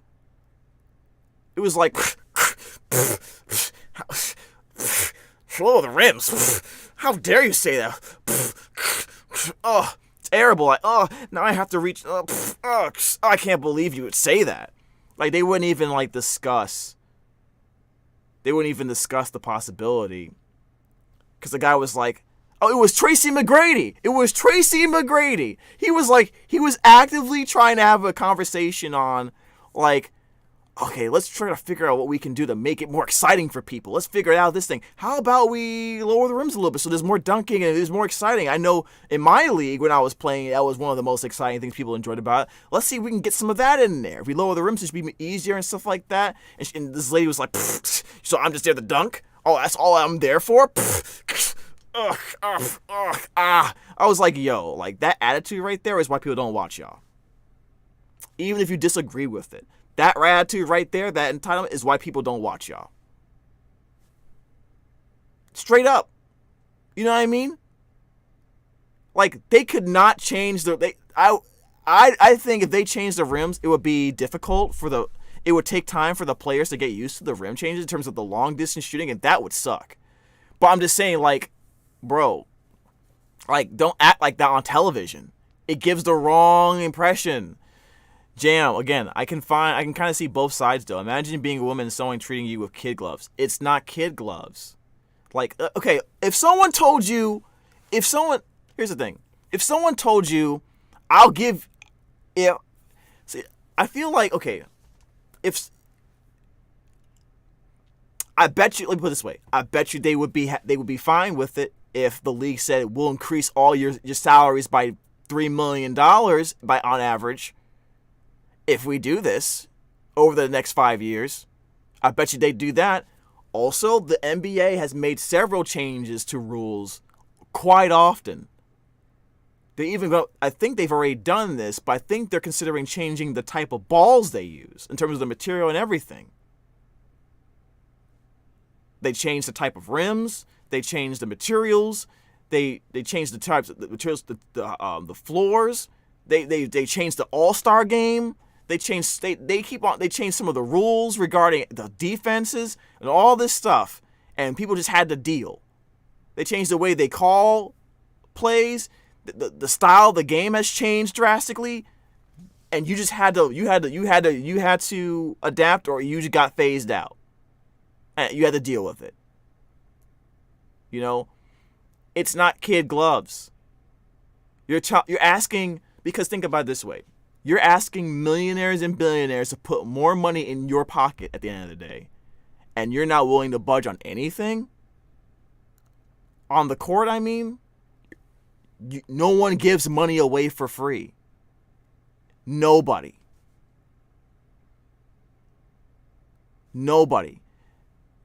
Because what it sounds like, okay, because I'm trying to hear any changes that they're willing to make at this point. Any changes to make the sport more exciting for a viewer to come through and spend their time and hard-earned money to their sport specifically. That's what I'm waiting for. I haven't heard anything. All I heard is pushback. So I would love to hear videos that prove me wrong about what they're trying to do to change the league, to make it more entertaining and get more viewership. I would love to hear that. And like, you can take it, and some people can take it as, let's make it easier for you to be seen as kid gloves. I think that's the wrong perspective. I think you should be willing to try things. I don't think you should. I don't think lowering the rims. I'm telling you right now, Kai. Like, I don't think lowering the rims specifically seals the deal for anything. I just want to point that out. I don't think if you lower I'm not saying if you lower the rims, the day will be saved. We'll immediately have millions of people watching. But I think it will put a spotlight on the league. It will make it. People will watch just to see what happens, just straight up. Right? Whether it will be successful or not, that can be debatable. And I think you're allowed to have debate on that. But just to say, how dare you say that? Like you're a misogynistic asshole for just even questioning it. That puts people off, especially the men who you want to watch your game and spend money. Right? So, I think there's plenty of options you can do. That are probably being explored right now or should be explored. I just think when you when videos come out like that, like, let me go find that video. Let me see if I can find that video. Let me see if I can find it. Lower the rims, WNBA, Tracy McGrady.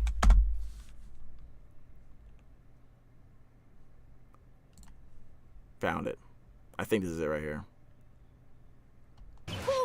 This has 1.5 million views.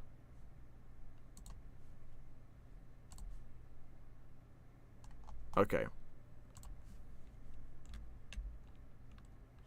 Arguing against the reaction? No, because the reaction is what the viewers and potential customers remember. Right? They may forget certain details and certain words about what you say, but what they hear, what they feel, how they feel about certain things lasts longer, right? So let's look at the clip, because maybe I'm wrong about something. Let's check out, maybe I'm wrong about what actually happened in that clip. Let's take a look at what happened. To the playoffs, but didn't get as far as we wanted, so we're looking forward to doing more this year. Mm-hmm. I got a question, and this is not a shot at women. All right, I already don't like where this is going, because he's now trying to make the landing soft. Just say the question. He's trying not to make her pissed off. So, which already tells me he kind of knows what the reaction is going to be. But let's just maybe I'm wrong. Let's just hear what he's saying. In basketball. Well, good, because you're gonna be. Whoa, no. Why does she already react like that? Listen, I had this talk. I think me and Rebecca. Just chill. She's already basically, she's smiling, but she's like, you better not even say what I think you're about to say. Lobo had this talk during the Hall of Fame, and I was talking about doing something that gets, not your average fans, people that don't watch WNBA basketball. What can we do to get those fans to tune in? And I was like, why can't we lower the goal to at least 9.5 feet? Because I think for somebody that don't watch WNBA basketball, to have women dunking on other women would definitely bring more excitement to that game. All right, you can already see her reaction. She's already not enjoying what he's saying, which is totally fair. But what he's basically saying in the nicest way possible is that WNBA games, if you really read between the lines, what he's basically saying is WNBA games aren't exciting enough to bring in new audiences. I think lowering the rims would to keep the, simple dunks more dunks, simply put, will bring people to watch the games. And he's speaking from experience, right? He knows athletic plays as a superstar player in the league in his day are exciting to get people to watch games. Right? Let's see her reaction. Let's see what she says. And have, those guys that don't watch WNBA basketball tune in, and you get more fans that way. What do you think about that? I mean, my thought on it is, I've been playing basketball on a 10-foot hoop my whole life. Mm-hmm. So to move it to 9.5, it's going to take a long time to get used to that. Fair. I don't know if it take a long time. I feel like these people are always telling me how skilled they are. I feel like if the prospect of gaining more fans and therefore more money was at stake, I feel like you would just have to deal, right? If I told somebody if you do, like, the way you're doing something is good, but you'll make more money if you do it this way, then the question for you is, do you believe that that's true? Or, I mean, the question should be, do you want more money or not, really? Then you would do it. Like, you know what I mean? Like, if someone showed me or said, if you do it this way, look, I've been doing this for a long time, and in my experience, this is what gets me more money. The way you're doing it is good, but if you want more money, maybe consider this. And she's already saying, like, that's too much. I don't want to adjust. That's too much work. And then also, like, we're only playing basketball to dunk. Like, I'm not. No one's saying you're only playing basketball to dunk. No one's saying you have to dunk all the time. No one's saying that. He didn't say that. He didn't say we need more. He didn't say we need everyone dunking all the time. He said more dunks would bring more excitement.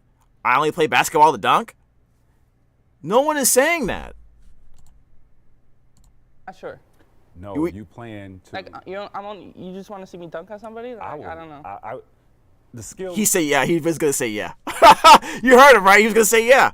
Level is off the charts in women's basketball. Right. But I think as far as bringing the entertainment. Yeah, I understand. There you go. That's what I'm saying. Like, it's not about the skill. It's about the entertainment. He's just throwing it out there. For sure. That element, I think, he's saying the entertainment value is lacking. That's basically, he's trying to be nice about it, and she knows what he's saying. He's saying the entertainment value is not where it needs to be. OD, what? On my way back home? You already. It's only 2 o'clock. What are you doing, man? Hey, what's up, D1? Look at her face. She's like, I can't. She does not even want to be. She's like, nope. She's already shutting it down. Look by her the way she's acting. Ain't more fan. By the way, Brian's a. It's kind of hard. Like, you can tell, like, he's trying to. Now, wait, the way he's saying it, Kai, that's handling it with kid gloves. That's the kid glove showing. The heck are you watching?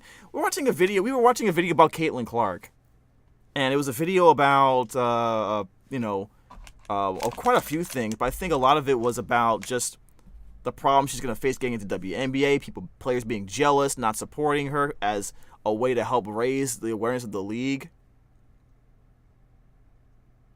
And essentially WNBA players getting in their own way when it comes to raising the league to a point where everybody can start making a lot of money. I don't know if you heard about Ice Cube offering $5 million for Caitlin Clark to join the Big Three League, and people's WNBA players' reaction to it was negative, from what I'm hearing, which makes zero sense to me. But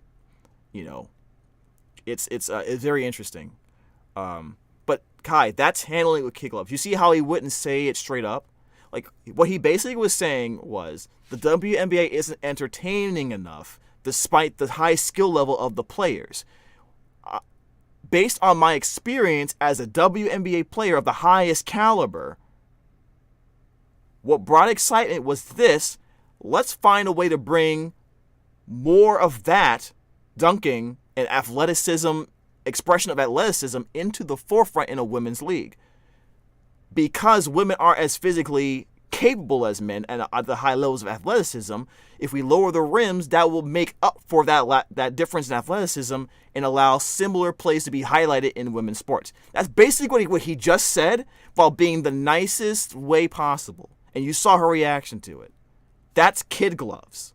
That was kid gloves, Kai. But I think there's missing context of WNBA players take great... No.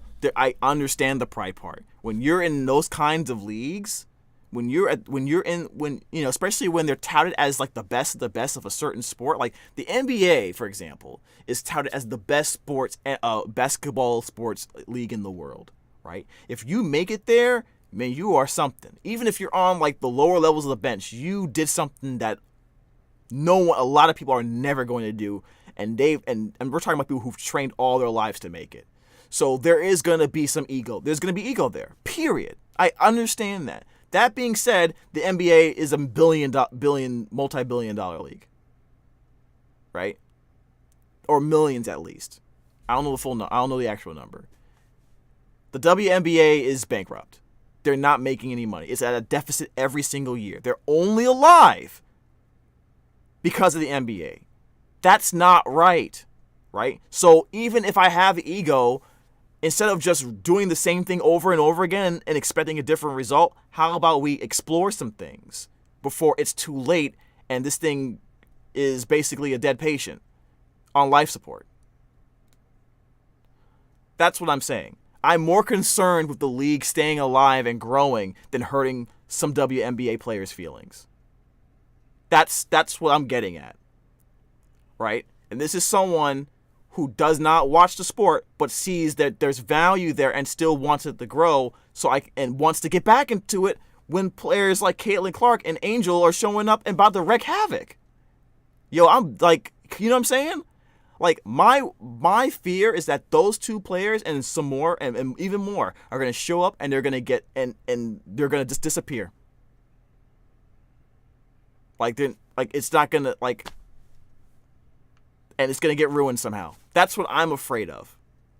It's going to get ruined somehow by WNBA players. That's what I'm afraid of.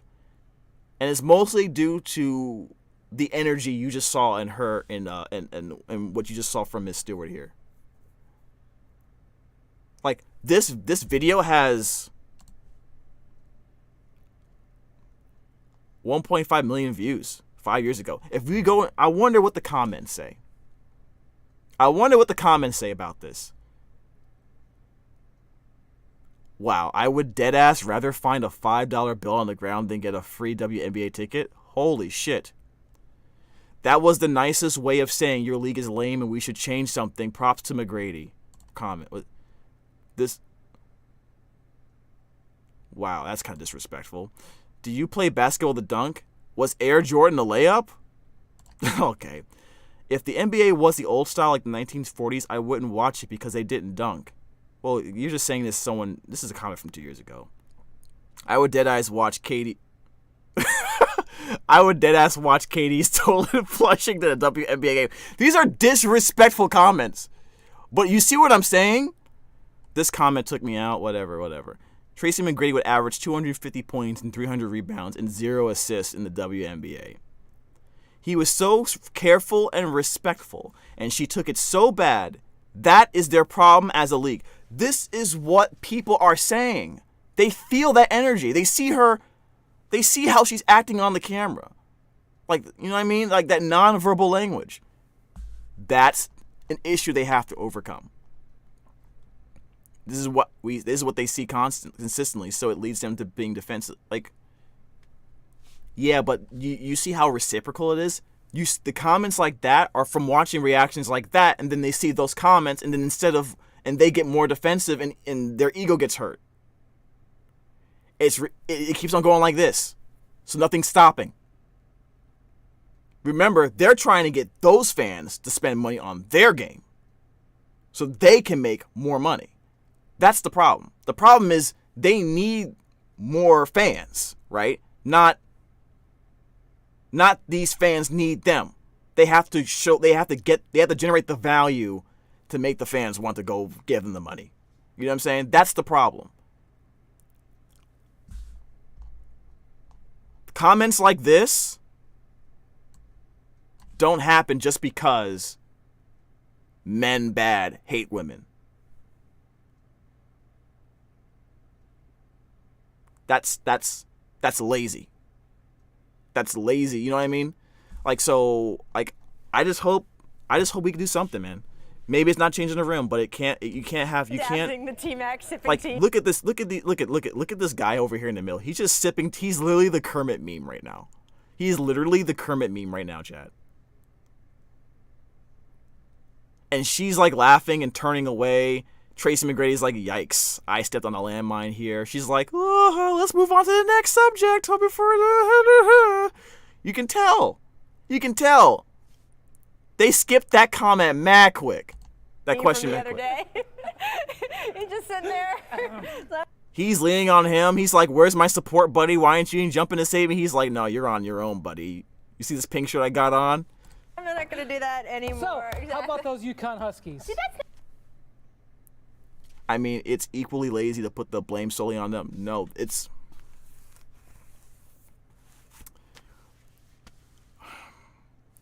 The perception is what's important. You hear what I'm saying? The WNBA players are the face of the WNBA.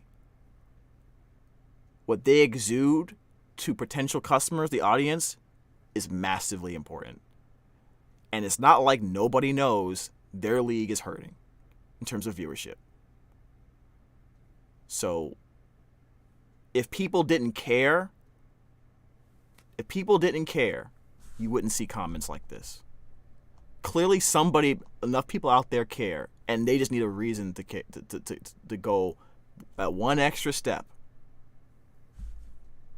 You know, I think that's what we're missing here. You know, it's not, at face value, it's not fun to see some of these comments, right? But some of these same people will make the same comments about LeBron James missing a free throw to win the game, but still watch those games and go to those games and spend money on those games. This is part and parcel of what you get in sports with fans, right? That's just part of it. You just gotta accept that. You know, I wouldn't mind people shitting on me if they were still buying my shit and I was making millions of dollars out of it. They could say whatever they want, but they're not making the money they want to make. So what are we gonna do about it? The answer can't be nothing. The answer can't be just the bitch about the fans. You know what I mean? The answer can't be that either. I literally can't name a WNBA player other than Candace Parker. Yes, I understand that. Like, one of the biggest reasons I still watched the Sparks for like a long time, you know, was because of Candace Parker. I really liked Candace Parker, but now I don't even watch the league anymore. They have not pushed the product at all until just recently. I don't know about that. The league's been around for a long time. To say that they're not pushing the product is actively against the business acumen of every single business owner in that league. It doesn't make sense to me. I mean, unless you're willing to tell me that you believe that these owners are only keeping the league up to make them not look like some type of misogynist asshole that hates women or something like that. Like, they're trying to use like a shield, maybe, to say, oh, look, we support women. Look at what we're doing. Like, if that's what you're saying, then okay. All right, then maybe you have a point. I don't think you're saying that. Hello, Whale is here. Senpai, hey, what's going on, man? We're just watching random videos. All right, I don't know. Okay, so So that was probably the first... I don't know. I see WNBA and NFL ads anywhere. I'm comparing it to stark difference. You know, I think when you see how expensive ads are, you could imagine why they would want to do it for things that have more of a possibility of return on investment, very much a risk-reward kind of thing. Like an ad for these things costs absurd amounts of money. And these ads, you've seen them, they don't last more than 30 seconds. So 30 seconds, maybe a minute. Like, you know how you've heard how expensive. I'm pretty sure you could look up how like expensive, for example, Super Bowl ads are, right? That's the point, Jam. They all start somewhere. Yeah, but like the NBA wasn't like this until like the NBA was also in trouble until they had a Magic Bird moment. Right? This is the WNBA's Magic Bird moment. What are they gonna do about it? They all start somewhere. The argument has been they didn't properly invest. I don't see. We have to look into the history of the NBA and where they were, how they started, and how they got to the point they were. Right? What was the tipping point? And then see how that's similar or how that mirrors what's happening right now with Caitlyn and Angel. Right?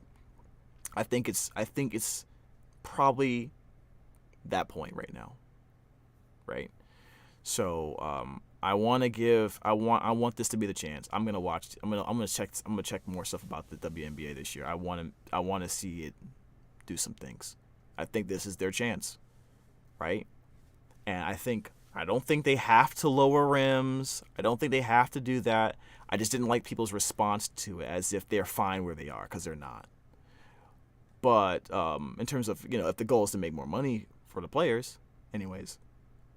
But I think, I don't think they have to lower the rims. Just get more people watching the game, please. And Bird's going to be Ice Cube. Wait. And Bird going to Ice Cube's league sounds pretty bad for that, which is, what?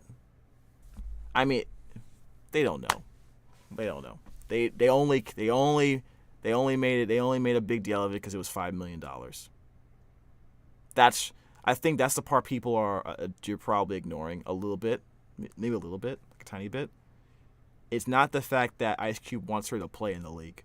They wouldn't give a shit. It's the fact that it's $5 million that he put out there. That's really the issue. If she just went there and she was getting paid like a regular WNBA player salary, like for a rookie, they probably would be like, do what you want. I don't give a fuck. I don't care. Do what you want. Whatever. Moving on. The eyeballs are glued to that $5 million. And that's what I want. Because then the question is, why can't other people get that in the WNBA? That's what I want. Anyways, enough of that. Hope it works out, man. WNBA, this will be a very interesting season, I think, for a lot of people. This might be the catalyst to get more people like me rejoining the fandom, to getting back into WNBA and watching this. Hopefully, this is it. This is really it. All right, you know what? Enough basketball. These are. Where's our anime? Where's our anime video games at? All right, so.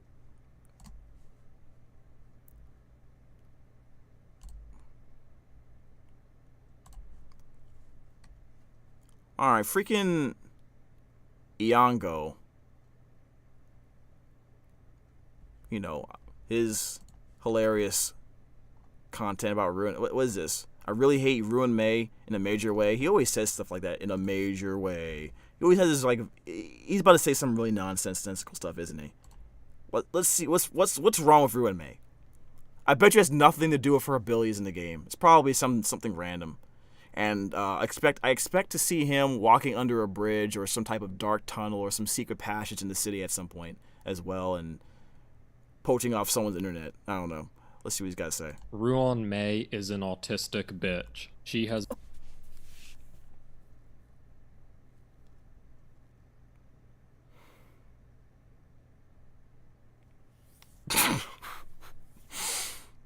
Wow. Did not expect that as an opening salvo. Holy crap. Are you serious right now? I did not see that shit coming. I guess we continue this? Has by far become my least favorite trailblazer in all of honkaistarrail. Holy yes, crap. I do hate her way more than Jimmy Chungus, who honestly, I don't really hate Jimmy Sneed as much these days. Why is he calling him Sneed? Like, I more view John Kimball as pure comedy. First off, the guy's totally unqualified and in over his head and leading the nation. How you figure? Whatever. I've gone through evidence on this in previous videos, but the most concise summary is given by FuX1. When you add Yang King to her squad, she says how Yang King is a better fighter than Jimmy Sneed, and she is far smarter than him. And that makes me wonder, how is Young Jing even a general if he's unqualified in both fighting and strategy, the things that I don't think they said he's unqualified. Even in this statement, it just says that she feels like she's better than him in strategy, which she probably is. She has a freaking gem in her head that lets her see the future. So, yeah. Generals should be qualified in. This is objectively funny, but what's even more hilarious is the delusional simps this idiot has accrued over time. Basically, to become an official Jingbong user, you Jingbong! to take a course on King Yuan math. Masters of King Yuan math are able to rationalize his mid-placement on every... Hold on. Apparently, the third fastest clearing team this MOC is Jing Yuan with 2 4-star characters and Fu Xuan. One of those 4-star characters probably being Ting Yun, who is an S-tier unit, broken. Almost all other teams, except for Clara, are... Well, how old is this comment? How old are these comments? Are boasting 3 to 4 5-star characters. And the MOC blessing is mostly useless on Jing Yuan. Such high investment. Much power creep. Wow. Time to move Jing Yuan to B tier. Wait. From C tier? This is a meme, though. It says literally memes here. Okay. Jing Yuan couldn't utilize the free Bronya MOC advancement blessing for hunt and destruction characters while facing 40% lightning resistance on both floors of MOC2. Despite all that, he was on average slower by less than 0.5 cycles on comparison to the fastest characters. Can't wait for Sparkle. Jesus Christ, you can just hear the cope on these comments. Despite the lack of lightning weakness in this iteration of MOC 10, Jing Yuan's team is still ranked in the top 5 teams in CN. His team is also the cheapest to build with Ting Yun and Asta, while other teams are reliant on Bronyas and Silver Wolves. Bro. What is happening here? Do people actually talk like this? Jing Yuan's hyper carry team is 5th fastest team in the current iteration of MOC and the 4th most used, despite MOC's blessing not benefiting him, unless equipped with a 4-piece DOT set. Fair warning though, sample size of this data is rather low, with just 7,497 people. My brain hurts just reading that out loud. The MOC update convincingly explain why their king will only become more powerful over time. And sometimes, if one is really talented at King Yuan math, then they can conjure up a new mathematical reality that places them above a white female trailblazer. What do you mean white female trail? Wait, what? High-level King Yuan math user in action. Update. Acheron. Wait, Acheron?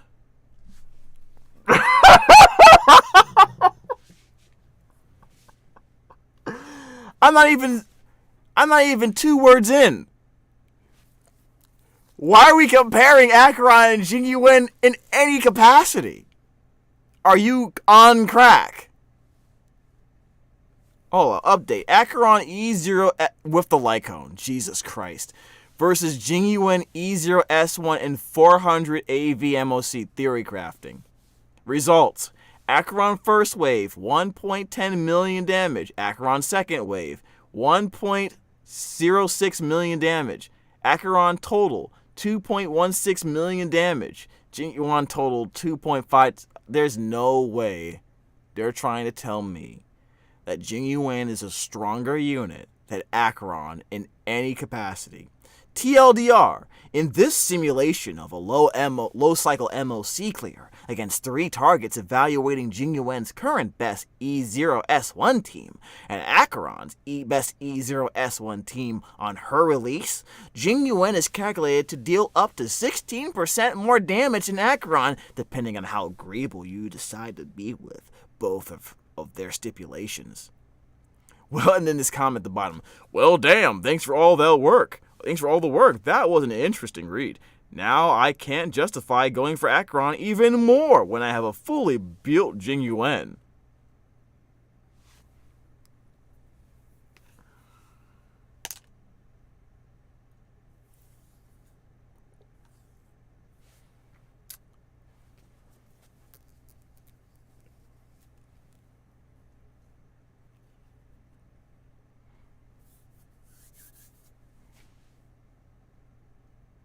Real and true, stop. Just stop it, dude. Like, enjoy your character, but like this level of cope is god tier. This is like 7 Chaos Emeralds level of cope. Like, you've become invulnerable to logic at that point. Reminds me of the Dia deniers, or is it Dea? What do you mean by that? King Yuan math users are truly peak comedy. And okay, let me ask you real quick. Does he Photoshop these comments? Those are real comments, right? Though Jing So Young did make me go homeless, the thing is, I didn't really mind being homeless after all. Actually, recently I did partake in the homeless metagame again, living under some train tracks for a couple days. No, and I did all that in order to guarantee more copies of Sparkle. And I even filmed some of this a couple weeks ago. Really? Fuck. I wanted Sparkle, but instead I just got Anime Amaranth. Anime Amaranth? Okay. Yikes. They don't look anything alike. I don't get it. I don't get that reference. I don't get it at all. People say it wrong so often I forget which is the right way. True. I know that what anime that anime girl is from, and it's sad that I know. What anime girl are you talking about? Which one are you talking about? This one right here? What is it from? I don't even know. Black Bullet? Wait. What's Black Bullet about? That I just got Anime Amaranth. Is a curse show? How's it cursed? Editing all the recordings I took while homeless. I only ended up getting enough resources to get E3. Oh, poor you. Because I got a sponsor video offer instead. Like, I don't mind partaking in the homeless metagame for short periods, but after a while, being homeless just becomes super, super bland and boring. And stinky. And speaking of bland and boring, Ruan Mei. I hate this autistic femcel so much. Autistic? What is he getting this? What's this slander about? Ruan Mei just has nothing to offer as a human being. She is a bland, boring, autistic, and horrible person. How's she autistic? And the worst part is, she isn't even that tall. Isn't even that what? That tall? Isn't even that tall. When we first meet... I don't understand. He's not talking about her kid. He's talking about her character, okay. Ruan Mei, she instantly sexually harasses us in a major way. In a major way.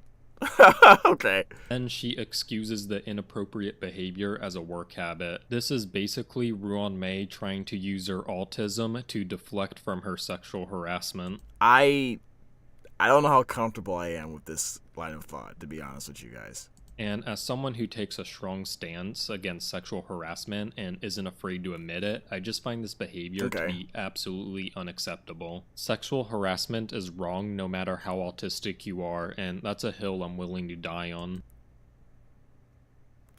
You know, it's so weird, like, he makes a statement where, like, if you look at it very shallowly, it's like, oh, of course, that makes perfect sense, but we can tell the whole context of this is, like, super satire.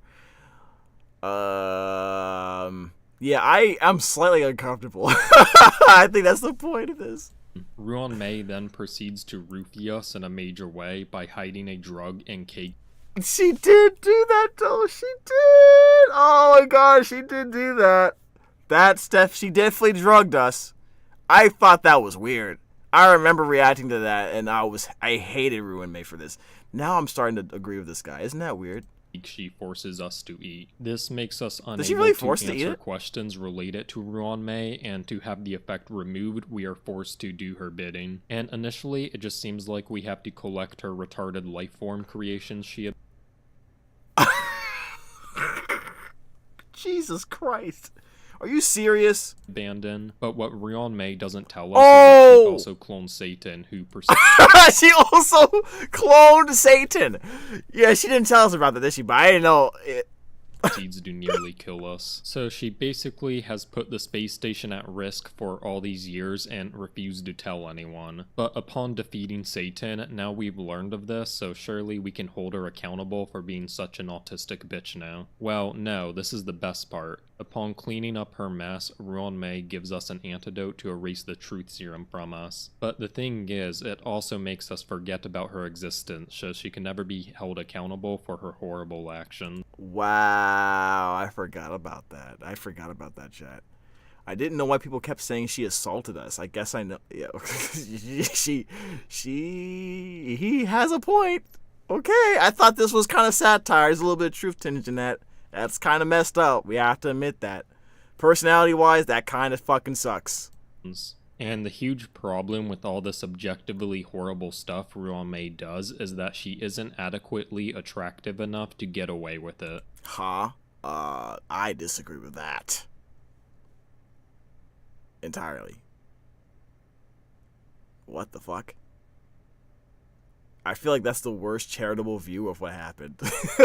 I think if you watch more of Yangro's videos, you'll probably start to see that there's a pattern. Ruan-mei is for sure not up to my standards as a white anime woman, but even ignoring my personal biases, I have just found her to be statistically unattractive. First, polling my community with a random sampling. No, come on. Are we surprised that Kafka is like leading the polls?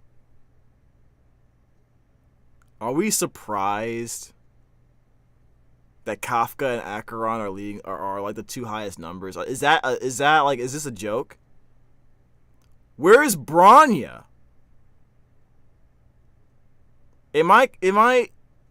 Where's Never mind. I'm just gonna stop talking. Of Trailblazers, Ruan-mei was last. And secondly, her tag on Dambaru is among one of the least popular in honkaistarrail. What is this? What is Danboru? What is that? It looks like Kafka and Stell are at the top of the list. March 7th, Sparkle, Don Hung, Silver. What is this for? It's just fan art, right? This is a fan art website? She's actually more towards the middle than the end, though. I was going to say Natasha, actually. And I cut myself off. I'm used to Giga-level anime content creators who would be more likely to make a joke about enjoying it. Natasha's hype was killed by the HSR ad. People complain. What HSR ad? Wait, people complain about all... What ad are you talking about? I don't... What? Can you link me this ad? What are you talking about? Hi, I'm Natasha. You mean the one where she's like, what she was like, I think I know what you're talking about. The one where she's like, are you sick or something like that? Is that the one you're talking about? The one where like her Lycone image was on, like it was basically the image was her Lycone image, right? Yeah. People were annoyed by that. Why? Because it was showed up too much or what? Oh, is that why? Category. Though it might look like she is middle of the pack here, upon more research, we see the only Trailblazers Ruan-mei is beating out are other men, lollies, and Yukong and Pela. So why is she beating? Well, she shouldn't be beating Yukong. I mean, I'm just saying, objectively speaking, I'm just scientifically, just whatever. So filtering out the men and the lollies, we see that Ruan-mei is really only deemed more attractive than Pela. And he really just did that. He really just said, let's ignore all the dudes. And, well, I guess it's fair for the lollies to, just... Whatever. Let's go with it. By the general weeb. At least she's not beating Natasha. That's fair. I think Natasha should be higher, to be honest. Wait a minute. Aventurine is still on this list. I thought he took out all the men. He took out all the men. Well, he left Don Hung, Aventurine, and Jing Yuan. All the other guys he took out. Why is that? Someone explain that to me. Community. So I would like to offer my congratulations to all the Ruan Mei defenders. Your autistic queen is more Guntu than Pela, who is an Ugo, and... What does that mean? What's an Ugo? What is that? I thought, is another word for saying nerd or something? I'm just saying, as a culture connoisseur, Jam, I really need to stop putting words in my mouth. I really need to stop doing that. This is getting recorded. You're gonna give people the wrong impression, buddy. Yukong, who most people forget is even a trailblazer in the game. Nuh-uh! Anyways. Now, to be fair to Ruan Mei, which I hate to do, this still isn't definite proof that she is unattractive. Perhaps this was all voluntary bias to weebs, and... It is definitely bias. Of course, for me, I play her for her abilities. For her meta value, okay? That's really all I play her for. You know, can you help me defeat enemies like that? You know what I mean? That's what I care about. The rest of the stuff, not really on my radar. Just gonna be honest. And non-weebs would find Ruan Mei attractive. Unfortunately, I found the answer here to be no as well. When I uploaded Who are these anime girls? Like, I don't know what anime these are. They look like good designs. I just don't know where they're from. Like, what is he about to do right now? Mei on a website for random people to rate her, she was scored at an abysmal 2.7 out of 10. But Yango, that's stupid. People just voted her low because you uploaded an anime girl. Well then, explain why Kafka was rated as an 8.2 out of 10 and Acheron was rated at... Wait, number of votes 113, comments 2? Is that high? Is that like a big number?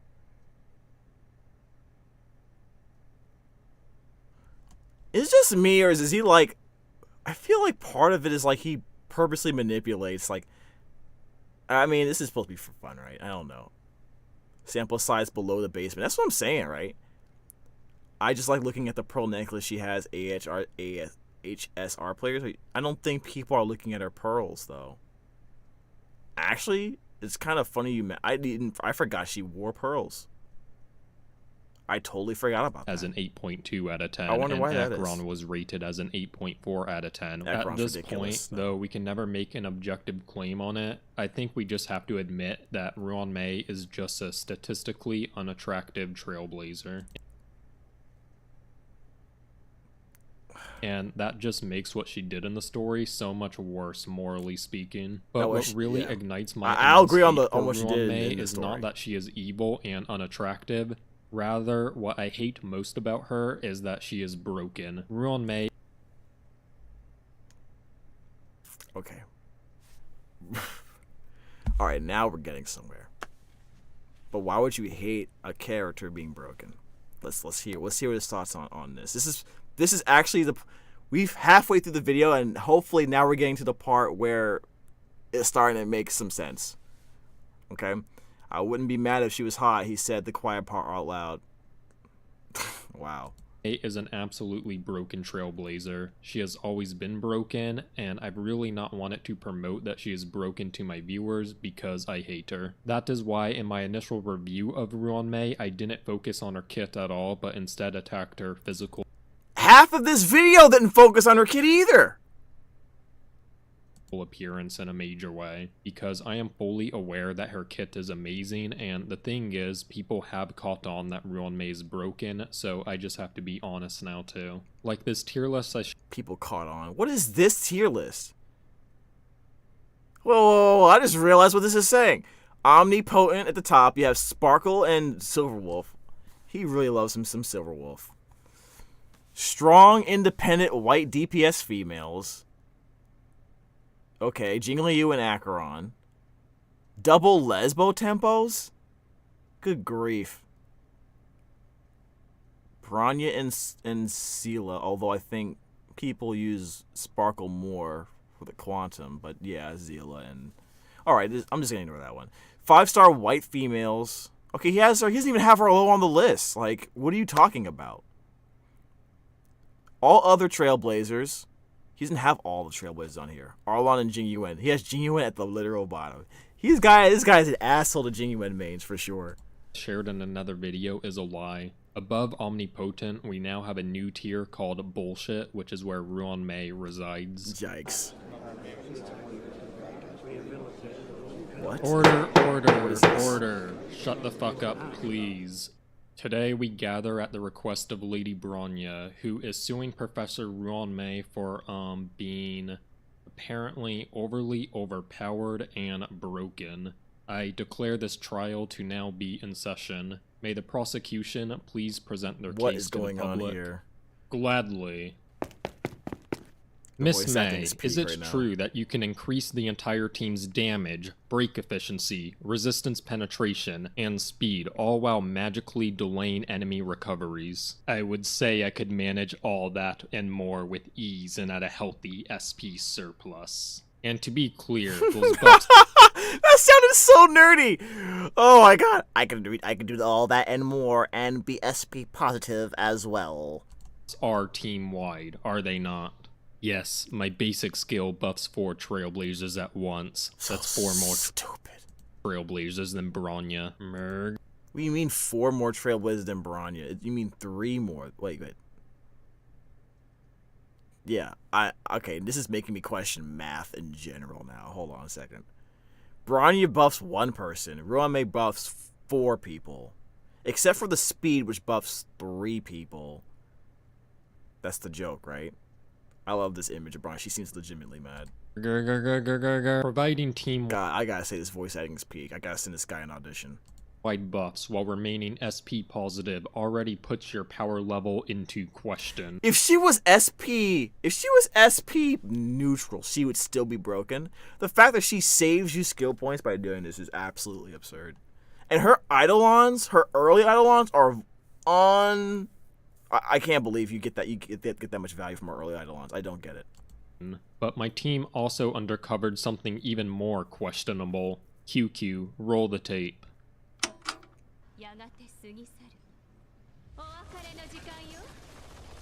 First of all, it's a normal speed. What are you doing to me?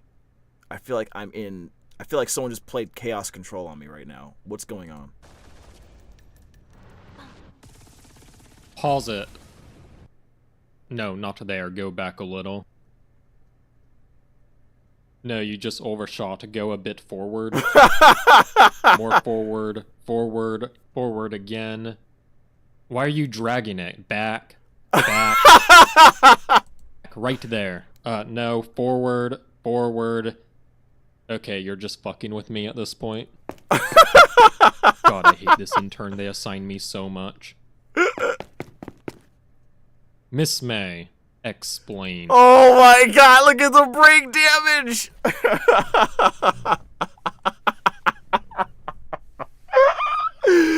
Look at it. Why are you doing this much damage and also supporting the team? That's absurd. That's crazy, dude.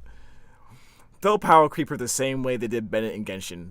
When was Genshin? When? Wow, that was fraud. That was a slip.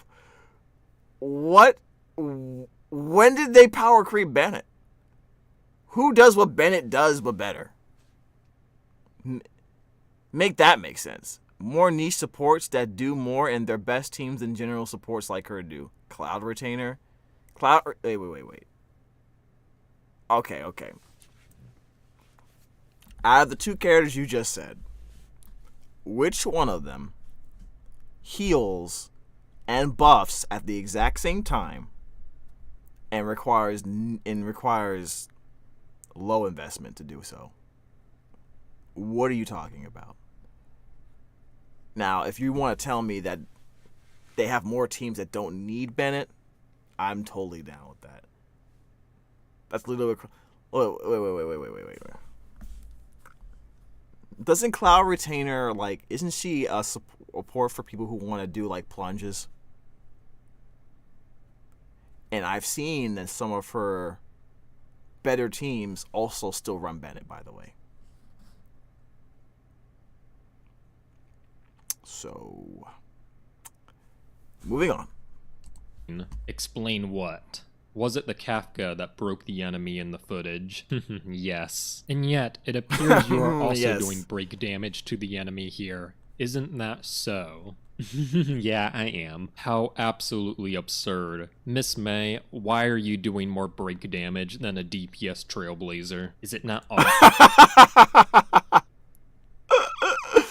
Tam, I think you didn't read my initial point at all. I do that a lot, don't I? Niche supports that do more than their best teams and general supports. Yeah, okay, so niche.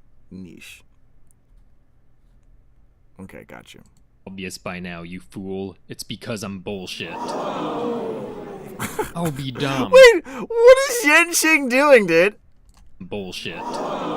Why is Genshin got like a bandage over his head? He just. What is that about? Why did he just get beat up? Did he just come back from MOC? I'll be damned. Miss May has just admitted to being utter bullshit. You think I'm ashamed of what I am? Besides, hoyoverse will never nerf me. This is an anime mobile game. And actually, I do indeed have one massive weakness. Ain't no way, Roa May has a weakness? Huh, a weakness. And what exactly is that weakness, Miss May? It is that I can only be used on one team at a time.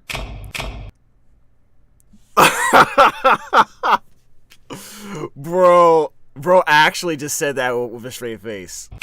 Well, to be fair, they can't move. You can't move their faces, so that makes sense. I gotta say, the quality of this content is beyond compare. I did not expect to see this level of video editing from a Younger video. This is probably one of the best ones I've seen so far.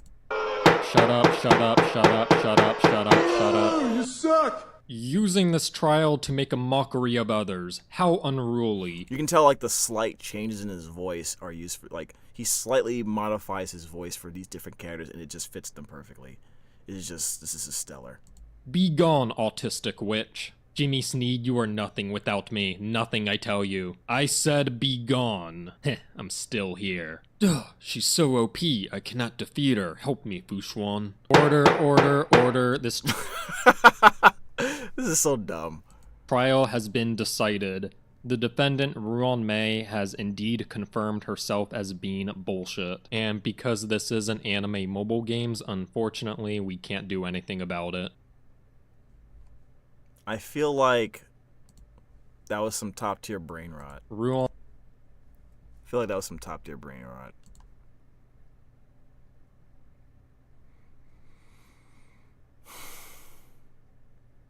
Oh, that was dumb. Okay, well. Let's, what else should we look at? Acheron and Power Creep. Let's look at this video. Your face got so serious you worried me? Don't be worried. This is all in good fun. Okay, so... Mr. Pokey video about Acheron. Apparently, Power Creep. Is there like a problem? I don't know. I don't know what's going on here. Acheron is definitely broken. This is not even a question. I didn't realize there was... I mean, I guess I could have been... I should have known there might be questions about Power Creep in the game because of Acheron. But I thought people would have wanted it from Acheron because she's basically a Raiden Mei clone, right? I thought you would want that for her. But, you know, let's see what Mr. Pokey's talking about here.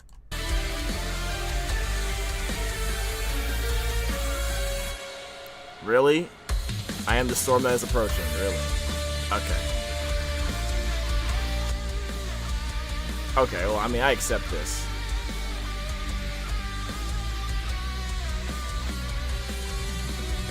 Beautiful. Yo, this animation. I still remember. I still had chills up in my spine. I guess. Can't talk. I got chills from watching her fight the Celeron Hunters, even if they were, you know, figments of our imagination, you know, created by Sparkle, right? or illusions or whatever.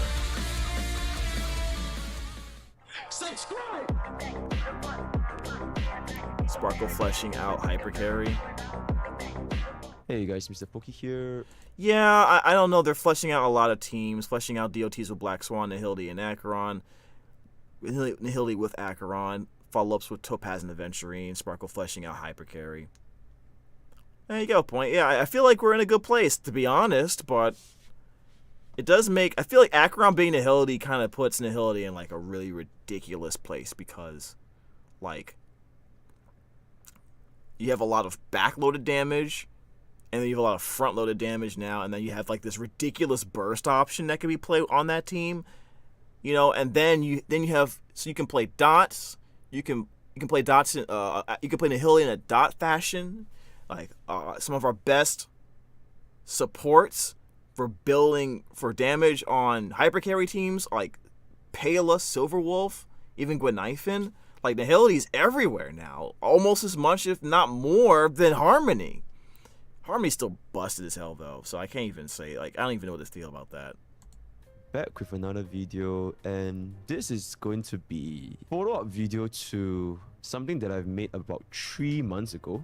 Editor, you can include the thumbnail on top, which is where we discussed potential state of power creep when Imbibitor Lunae first came out. The reason why I want to talk about this is a little why bit are we talking about because of, Bibi? as we know by now, Acheron. I feel that after the past couple of days since she has been released, it is to no one's surprise that she has currently went above and beyond all of our expectations. Yeah, definitely. When it comes.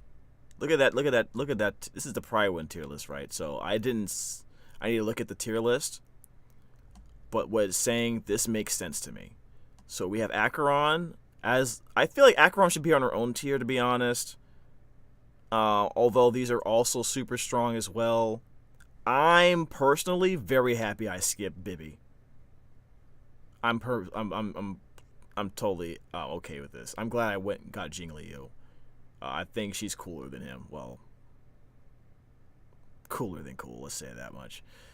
All right, and then Acheron is broken. It's just ridiculous. I just think she's like completely blows these two out of the park. I think these should be dropped a tier below, and then you drop these. If anything, either you create a new tier for Acheron, or you drop everyone else a tier on the DPS side. Our expectations when it comes to damage numbers, right? When it comes to what I still think DPS I still kind of feel like able Zealous to do. Acheron has proven that E0S1, E0S0, E2S1, and even E6S5, she pretty much dominates every other DPS that has came before her. And I think that by now, if people still do not want to accept this as fact, then respectfully, I do believe that they are coping. In all sense of the word, she has made a very significant impact with regards to what we are used to seeing for our damage numbers from a DPS, right? I would say that as someone that has pretty much played with every single DPS since 1.0, at least every single limited 5-star DPS since 1.0, impact that Acheron has on our current DPS ranking, it is, I would say, much more impactful compared to any of our previous successors, right? I think the closest thing, we had two phases that were really, really big.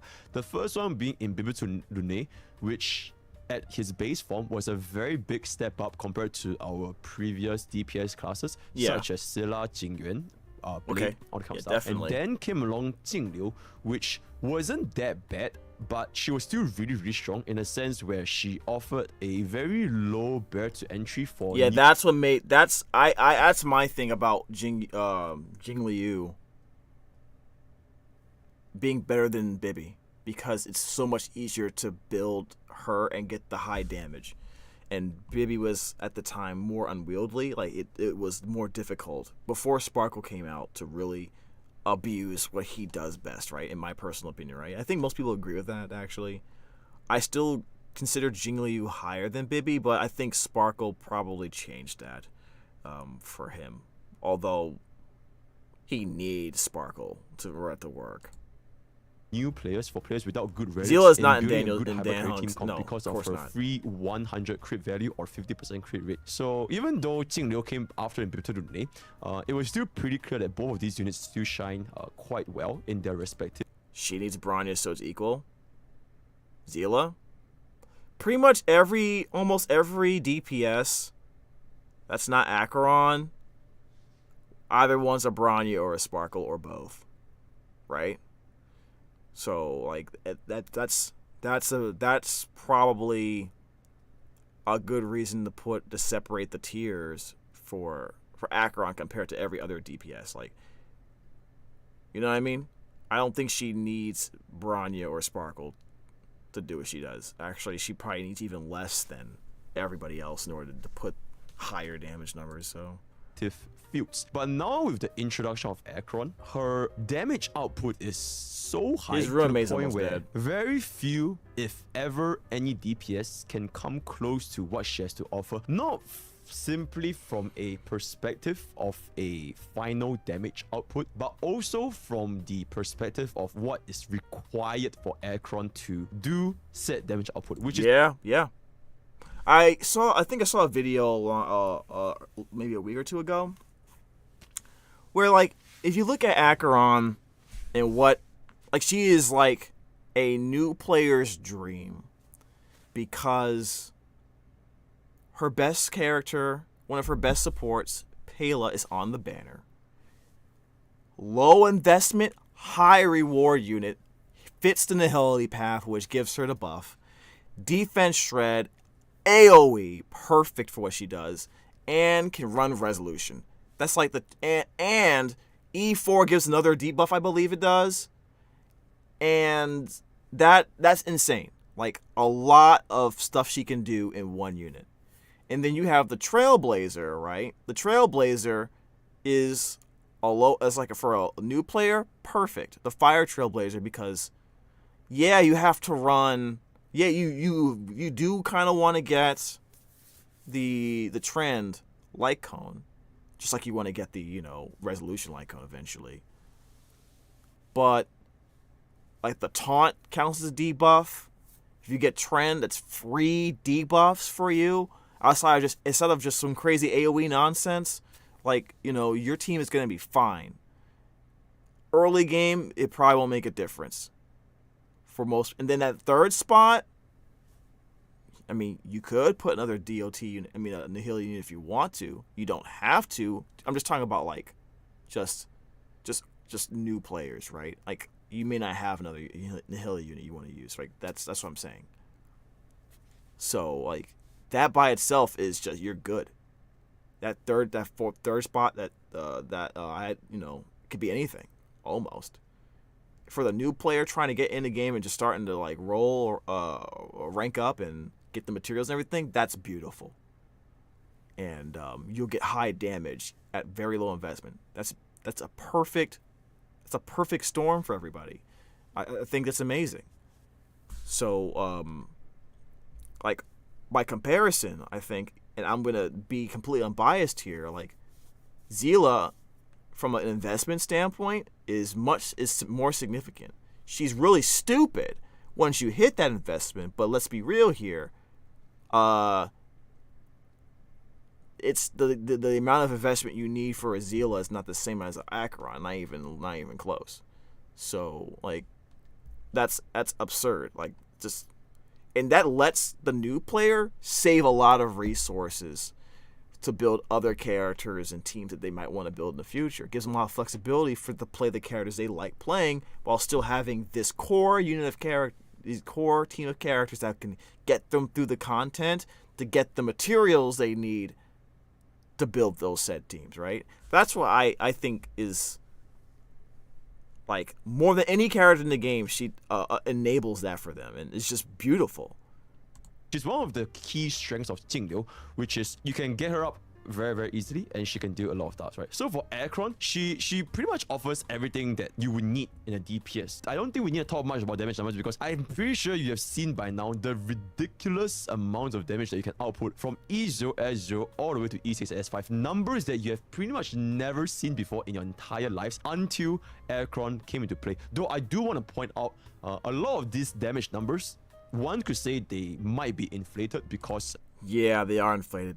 They are inflated. He's probably gonna say it, but when let's say you're fighting typically in MOC, you'll fight like one elite or maybe two elites, and then the rest are mobs, right? And you activate Acheron's ult. They're probably dead technically after the first slash, maybe after the first slash or the second slash, but the rest of the attacks are still compounding damage on them.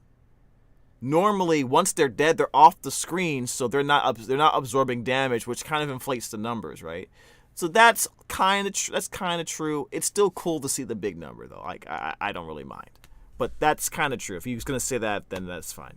So it is AoE effect, and it will still deal damage to mobs that are dead, right? Okay, so, yes, something to keep in mind. But even without that, it is still undeniable that on a single target, her ultimate still deals ridiculous amounts of damage. Absolutely it is not absurd. just this damage output alone, but it is how often you can use this ultimate, which takes Acheron to the next level.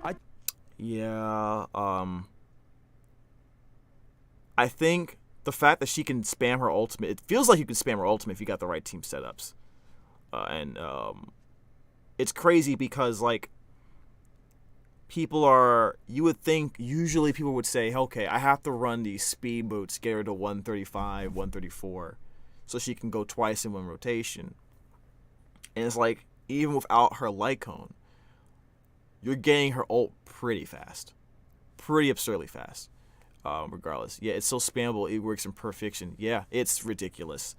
Like, the reason why I use speed boots now is because I don't have better options really yet for attack boots.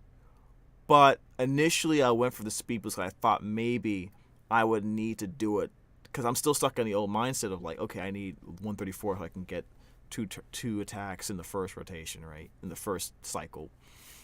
But no, she doesn't need it because she really only needs to be ulting. Like, as long as the other teammates are so fast that they can constantly stack these debuffs and keep on stacking the counters on Acheron, that's really all that matters. Like, you could literally just be like,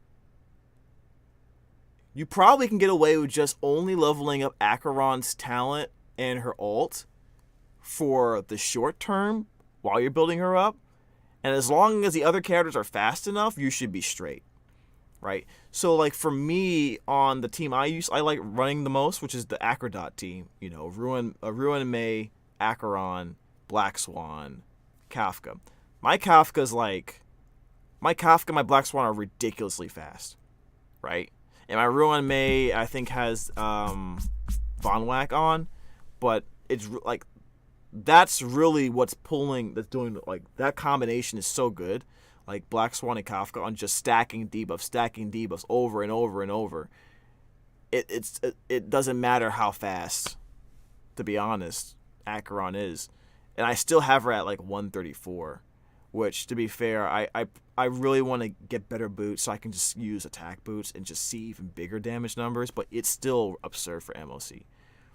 Speed boots are more of a whale thing on her? You think so? You think speed boots are a whale thing? I don't know.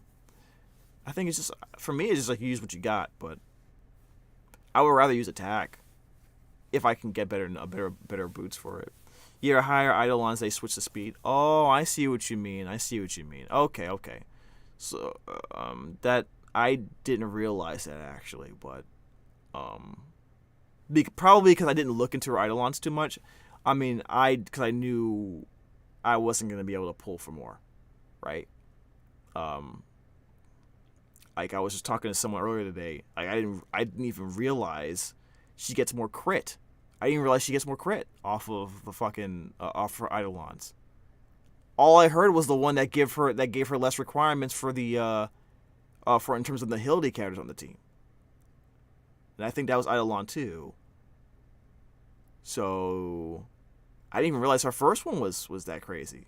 Wait, am I right? That's the first one or the second one? Which one gives her more flexibility on her teams? For once, Jam, skip Eidolons and save. She's stupid. I'm not. What do you mean for once? What do you mean for once? I've been skipping characters. Y'all make me pull characters like Black Swan and Topaz. Remember? I wouldn't even have this team if it wasn't for y'all pulling for Black Swan and Ruin May plus Eidolons. That was y'all. That was chat. Okay? Which I'm happy for. Okay? Thank you. Appreciate it. I'm just saying, don't make it sound like I'm sitting here like trying to pull for every 5-star in the game. I was willing to skip at least 2 or 3 more of them, you know, throughout this whole time playing this game. And you try to get me to pull, y'all try to get me to pull Blade 2.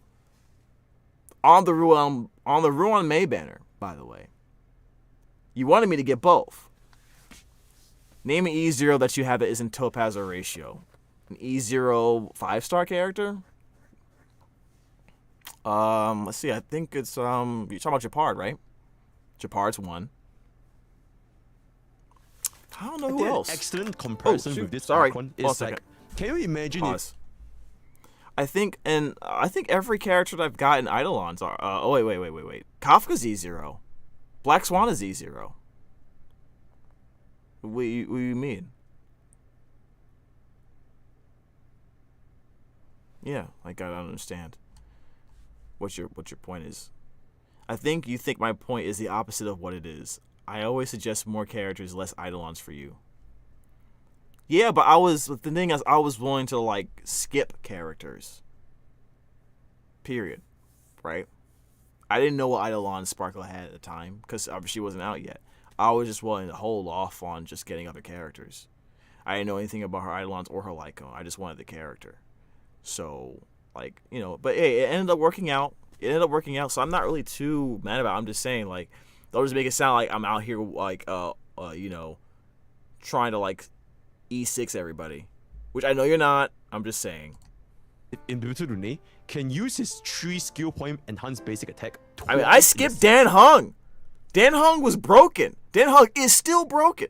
I skipped that guy. Jing Liu, by the way, also E0. Jing Yuan, E0. Right? Just saying. My point is anti-Eidolon for content creators and most players, that's all. Yeah, I just really was about that Mono Quantum life. I'm gonna be honest with you guys.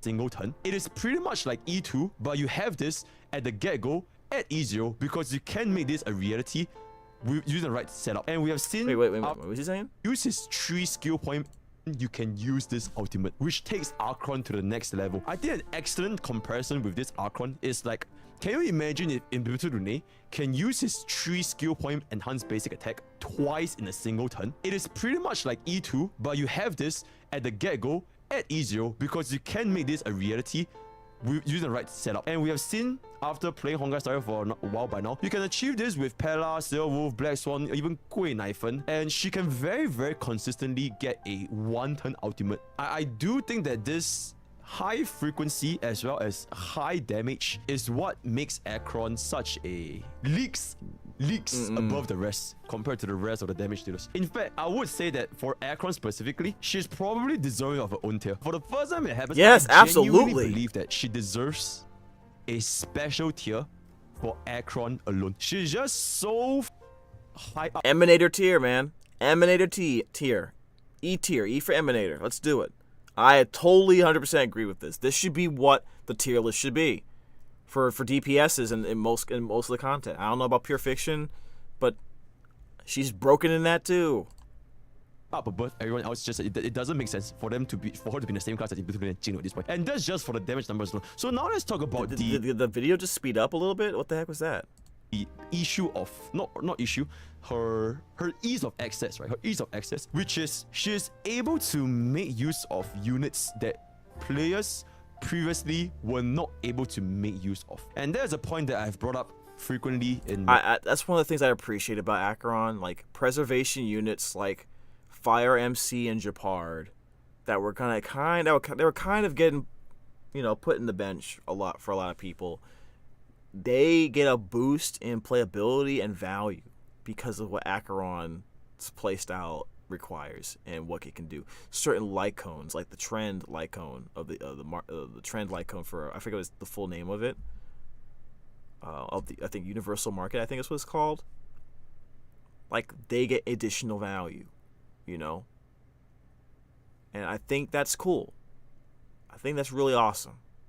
My Acheron analysis, you can now make use of even units like Gui Naifen to make Acheron deal ridiculous amounts of that. You can now make use of units like Fire MC, with assuming that you do have a trend of Universal Market, and you don't have to tie down your Tingyun and Huo to Acheron. You can now fully dedicate your Tingyun and Huo to the other team and make them deal the maximum benefit. Because the previous issue that we had from other DPSs was that they had to share, right? A lot of DPS. In fact, every single DPS in the game, with the only exception being Blade, every single one of them wanted Tingyun, every single one of them wanted Huo. Acheron provides this alternative path that she doesn't even need them and still deal tremendous amounts of damage. Not only does she have ridiculous vertical scaling, she also have excellent horizontal investment value for players who want to just make two different teams. She is pretty much like your DOT, except she doesn't make use of DOT. She just makes use of your leftover units that you wouldn't even use. And now you can make your second team perform in their maximum potential by making use of units like Huo and Tingyun. Because of this reason, Acheron, I would say, is a very free-to-play friendly unit, because no other DPS offer the similar level of horizontal investments to Acheron. He's absolutely right, man. A lot of players aren't gonna have Tingyun, Braun. Like I have so many characters on my account. Like, and I skipped some, or was going to skip some, and most people don't even have half of that. But Acheron lets them play with a lot of the leftover units they got. Like, and Pela, for example, does not need a lot of investment. She really doesn't. That's why I will always appreciate having Pela on an account. It does not require much. Fire MC, just give her defense. Like, you know what I'm saying? Like, it's all good. Like, the only difficult thing is getting that trend of Universal Market.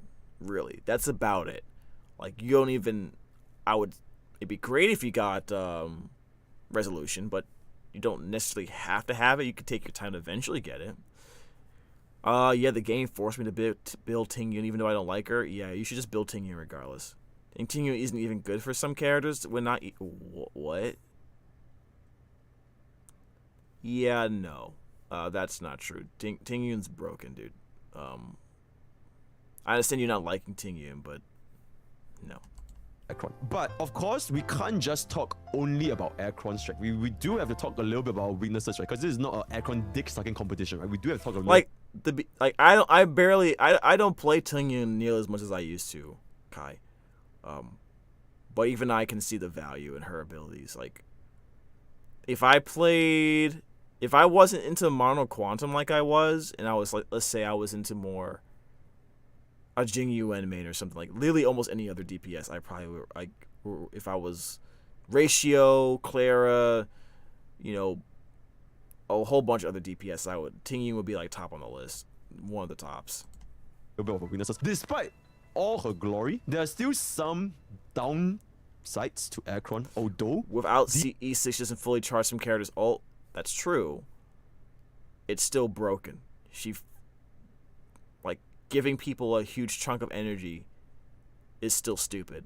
These downsides, they are very easily overcome. Unlike, you know, for example, units mechanics like Lightning Lord, right, which is you can't really change that. Okay, for units like Acheron, one downside is compared to, for example, Jingliu, you do need to have quite a good number of crit value to make her work, right? You can't really expect her to perform without a satisfactory crit value. But then again, this downside, it pretty much befalls upon every single DPS that we see, every single hyper DPS, crit hyper carry DPS, true. with the exception of Jingliu. Everyone has to deal with 50% crit rate. So Acheron will also face this similar issue. If you don't have a good enough crit rate or crit damage, she's not going to perform as much as you want. But that being said, my counterpoint is, given the same number of investment you would have given to Acheron, she will be the best performer compared to every other crit DPS. So yes, not even your a question. Akron is, let's just say 70% crit rate with 120% crit damage. It's not great. For every other crit DPS, like your Impetus Rune, your Scylla, your Jingyuan, your Himiko, your Herda, your Yanqing, your everyone else, Akron will probably be the one that will make use of this 70% crit, 120% crit damage to the highest efficiency because of her ridiculous damage multipliers as well as how frequently you can cast ultimate, right? So that's my counterpoint. Another point that players may face when using I totally agree with that. It's like, I love Zila immensely, but it took, you guys were there, it took forever to get that 70 that crit value. You know, that 70 1 crit rate, 213 crit damage, and I was jamming one relic set for like a long time, so I completely understand it. Akron is they simply don't have set nihility units, because although Akron is comfortable in the sense where it allows you to make use of units that you previously were not making use of, such as your Gwen Iphone, Pella, Sailwolf, and now you can use your Team and Huo, you still have to use those nihility units. So if you don't have Gwen Iphone, Pella, Sailwolf, Black Swan, then one could say Akron would be a little bit difficult when it comes to team building, right? So compared to... Well, I mean... yes and no. I mean, Pela's on the banner. Pela's on the banner. Gweniphan is coming for free. What's the guy, the other unit? That's also on the same banner. The Fire Abundance character, he's on there. Fire Trailblazer's there. Hey, what's up, Susie? Like, Gallagher, yeah, right. Like, Gallagher and Pela are on the same banner. Fire Trailblazer is free. So, like, and Gweniphan is also coming in, like, there's an event that you can get Gweniphan for free. So you literally can make a full team for free outside of the pulls you're doing for Acheron. What am I gonna do? So, like, you're good. Right? Like, I agree but disagree a little bit. Like, this is absolutely insane. Now here's what the one problem I can see with it is Gallagher, Fire Trailblazer, and Gweniphan are all fire. So I can see that being a problem. But even in that situation, because Acheron doesn't care about weaknesses, it doesn't matter. It actually doesn't matter, dude. There's nothing I can do to make my Tingyun better for my Clara or certain DPSs. Pela minus some Eidolons is still shining. Yeah, it's... alright, it's fine. I think you're arguing with the point that he's not honestly making. He's just saying that negative somebody may say to kind of beat them to the punch. Yeah, no, I know. Okay, well, what I'm saying is they might make that point, bro, but like, it's not really true right now. It's not really the case. Like, to like your normal hyper it's so carries, inexpensive like to make a Acheron team. They can pretty much function even without the nihility units, right? Because we also have harmony units, right? The counterpoint to that is, for now, maybe at the very start of the game, you won't have access to a lot of these nihility units. But if you want to take a look, here's a question: at the start of the game, what harmony units are easily accessible? Because he's saying you might not have access to these nihility units really quickly. We already said that Pela is free. We already said that I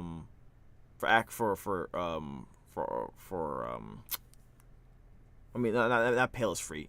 Pela's on the banner, and Gweniphan is free in this cup coming. And I think she was free twice already at certain points. Asta was the only. It was Asta and Yukong, right? Was Yukong also available? I believe so. And Yukong is, we already know about, Yukong came later, but it was like, we already know where her issues were, right? Like, she's very unwieldy for a lot of people. Asta's still really good, but yeah.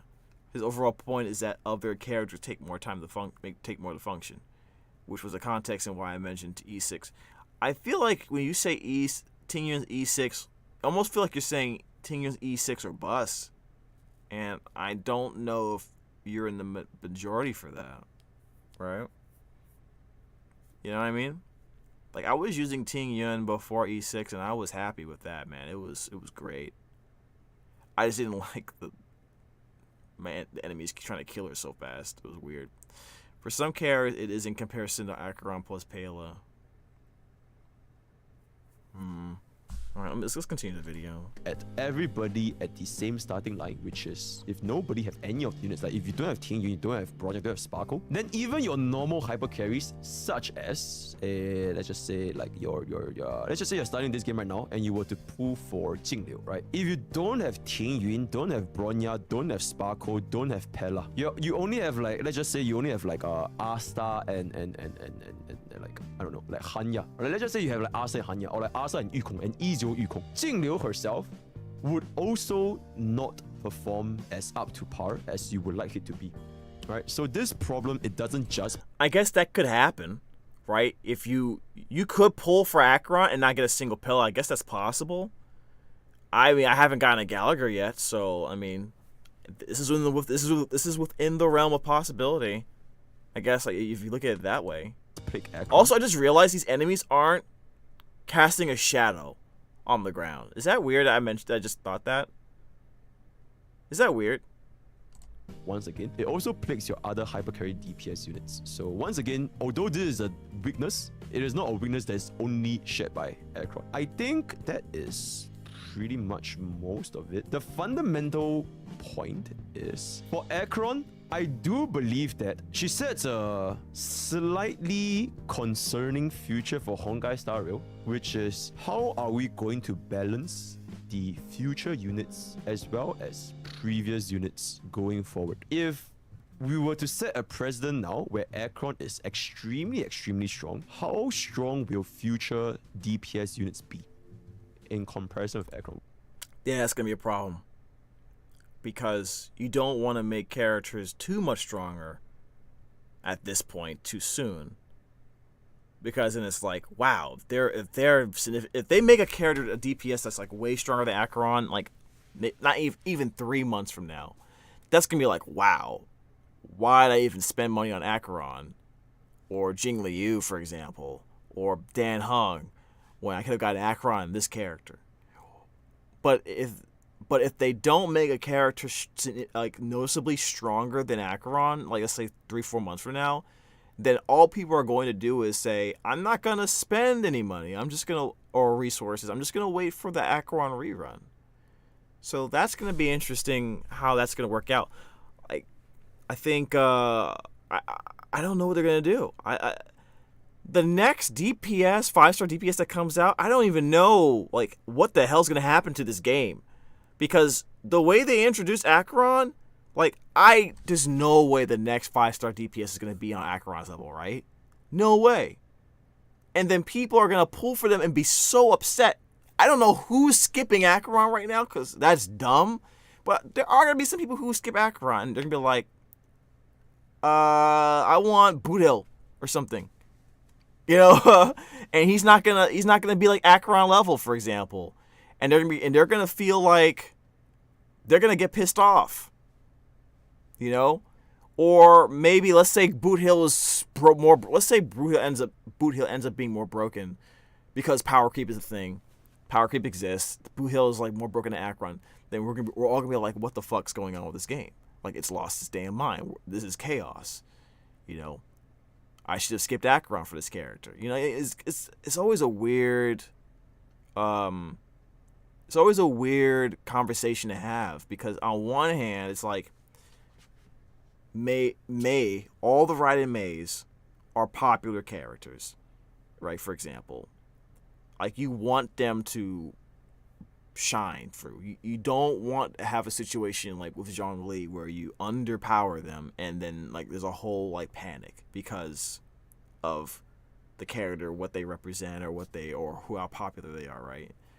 But at the same time, you don't want to make it so you make them so strong that the game is completely unbalanced and affects your bottom line because no one wants to buy any characters. They're just waiting for that character to show up again, and they know it will. So, like, how do you get for business? How do you deal with that but still keep revenue coming in, right?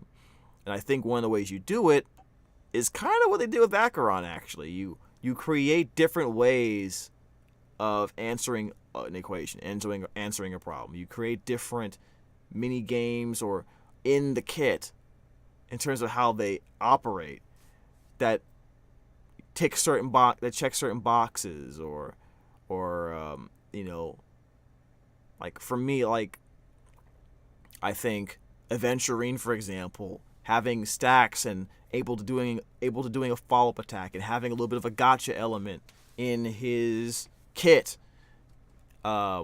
is a fun way of playing a preservation unit, right? I think that's a little cool way of doing things. Where I think he gets a random number of stacks on his ult, for example, based on what I remember from the gameplay. You know, something like that is what you're gonna have to have gimmicks to make the characters more interesting enough to where people will pull for them, even if despite the power gap, the damage gap, or especially for DPSs. DPS must be super hard, I would imagine, to get right, because for crying out loud, it's just about racking up the damage. You know what I mean? Like, as cool as Zila is, she doesn't compare to Acheron. No one should, unless you are like a big fan of Mono Quantum, for example, and you want that Mono Quantum comp because of the ease of going through certain of all the content in the game, for having to worry about weaknesses and all this other stuff and blah blah blah. If you're not willing to do Mono Quantum, just to be honest with you guys, I don't see any reason, or your Molly, I don't see any reason pulling for Zila at this point in the game. Because, you know what I mean? I just don't see any point. These characters are much easier to build, right?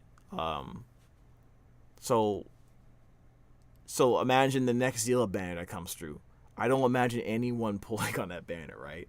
Even though Zila isn't a bad character, she's still really good. It's just that I don't see, like, why would I pull on a Zila banner? Why would I pull on a Jingliu banner if, let's say, in the future, in the next 6 months, they have Acheron and then this other character that surpasses even her? You know what I mean? So the reruns are going to, like, drop in revenue because of that. So how do you create a situation where those characters are still going to be sought after and highly valued, and people are going to want to pull for them in terms of just their performance in battle, but still have a character like Acheron, who's absurdly, noticeably stronger than every other DPS before it? You know what I mean? Like, what are you gonna do?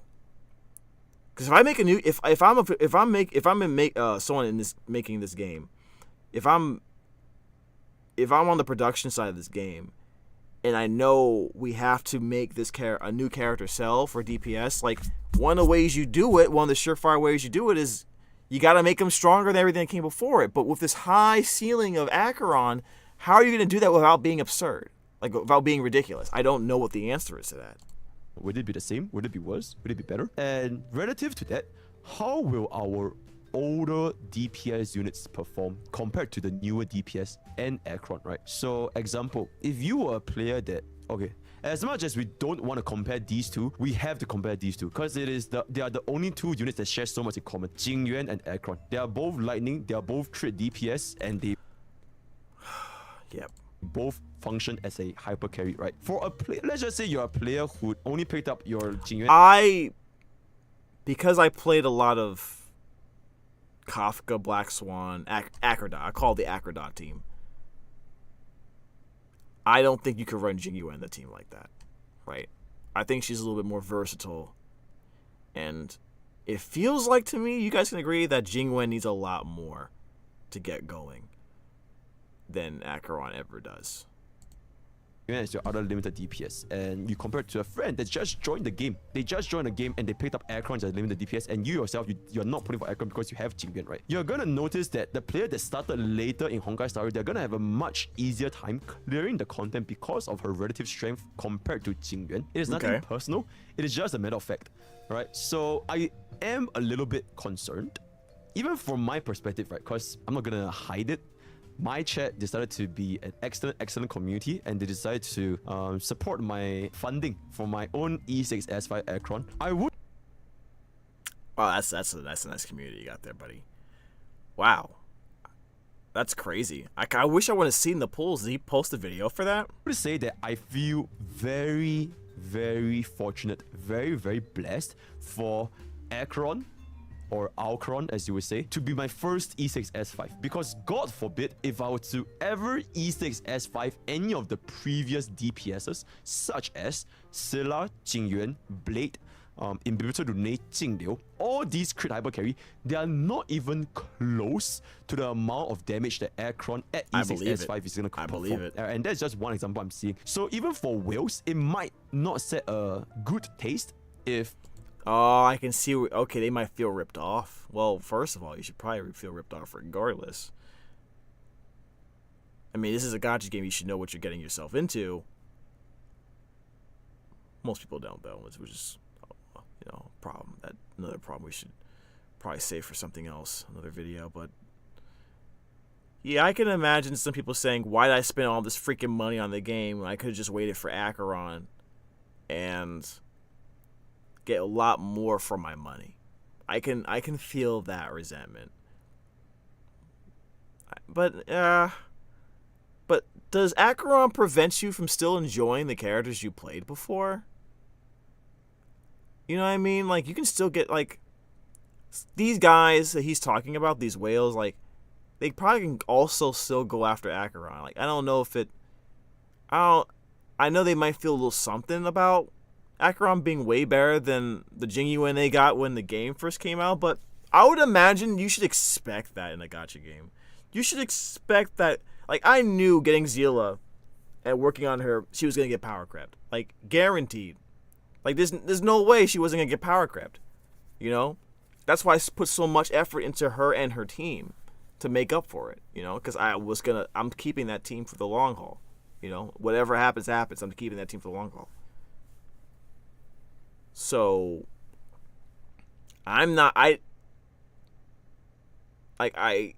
despite Acheron being what she is, I'm gonna be honest with you, I never felt like pissed off or something because Acheron was so much better than Zila. I never really felt that. It doesn't really matter. If she's not on my account, all that matters is I'm still able to beat the content with what I already have. You know what I mean? It's not like when I used to play Genshin where I felt like I had to get every character for like the longest time. I'm kind of over that. But then in that regard, I guess I learned my lesson. Some people haven't learned their lesson yet, so maybe that's also part of the equation here, you know?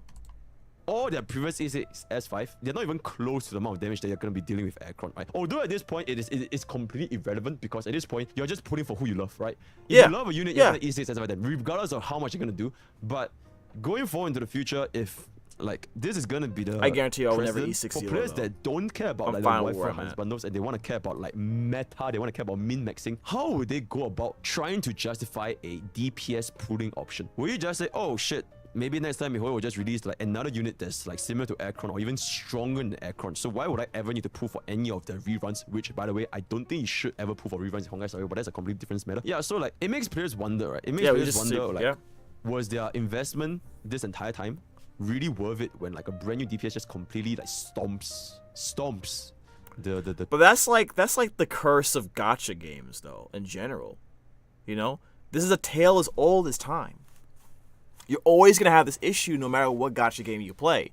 Like they have to, just by the nature of the way the business model works, you're gonna deal with power creep. You're gonna deal with players feeling regretful about their decisions and then trying to fix that with, unfortunately, more gacha pulls. So for the new kid on the block. So I mean, that's just part of the story. I think it takes discipline to kind of not get caught up in that and just accept that, yeah, a character's gonna show up and it's gonna completely blow yours out of the water.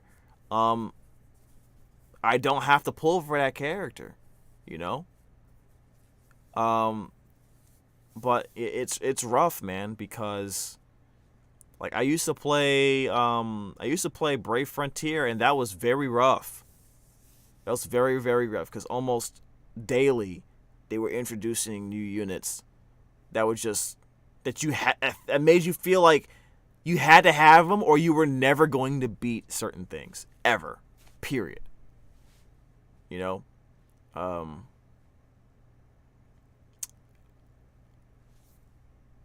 with hoyoverse games like Genshin, you could not pull certain characters, even though they were significantly better, and the difficulty ceiling is so low that it's okay, right? You don't have to pull for, I don't know, like a lot of the characters, really. You don't have to pull for Nuvolette. You don't have to pull for Nahida. You don't have to pull for... I still think you probably should pull for Nahida, though. But you don't have to. You don't have to pull for those characters. You don't have to pull for Ayaka or Ganyu. You can just... And there's enough free options or low investment options in the game where you can just, you know, for better or for worse, beat Spiral Abyss, and then just enjoy the exploration in the story, right? So like there's some examples like that, but for the most part, players are getting constantly jammed by this feeling of they have to keep up with the content by pulling new characters. That's just part of the way things work with gacha games, and I don't think there's ever going to be an end to that. There's too much benefit for the companies that make these games to continue keeping it that way. I think it has to be the responsibility of the player to say enough. So I'm just not going to pull anymore after a certain point. I have enough, right? And for me, what's going to end up happening very soon, guys, is I'm not pulling for more characters anymore for Star Rail. I don't see any reason to go any further than Acheron, to be honest with you. So like it's just a wrap, you know. So I don't know. You know, not a lot of people are gonna want to do that. You know, they went and got Jing Yuan and they feel really bad, or they're coping right now, and they're gonna eventually say, you know what, I guess I'm gonna go for Acheron, and then they're not gonna use that Jing Yuan, and they're gonna feel bad because they put a lot of resources in that Jing Yuan, and now it's just essentially wasted resources. So like that's gonna be something, and I'm just giving you an example. Even though that Jing Yuan's going to be able to do well in a lot of content for them, right? Still, you know, I could potentially make Jing Yuan's best in slot team, right? But I don't play that team. He just kind of still sits in the bench, and it kind of feels bad. I got his light cone, all that stuff, you know. I have Jing Yuan, I have Sparkle, I have Fu Xuan. I can make a really good Jing Yuan team. Even though my Jing Yuan isn't the best built, it still is gonna be a very strong team with all that stuff. I can do all that. I don't do it. I don't even play it. You know what I mean? That's crazy. I could have saved a lot of resources not pulling for that guy or his Lycone. You know, and that's me saying that, knowing that I loved playing QQ. I love playing Xingqiu with Jing Yuan's Lycone, and I haven't even been playing her recently in the last month or so. Like probably since Sparkle came out. I've mostly been focusing on my Zila. So, and now my Zila is also fighting with the Dot team and the Jingliu team. Right? So, like, there's only so many character spots you need filled. And at a certain point, you have to, like, stop. You just gotta stop, you know? You gotta fight against all these instruments of convincing you to keep on pulling for more and more power. Like, think about it. Like, Acheron puts big numbers on the screen, but most of that is being dealt to already dead targets, right? So what does that say? In a sense, it's saying you don't really need that all that damage you're putting out there.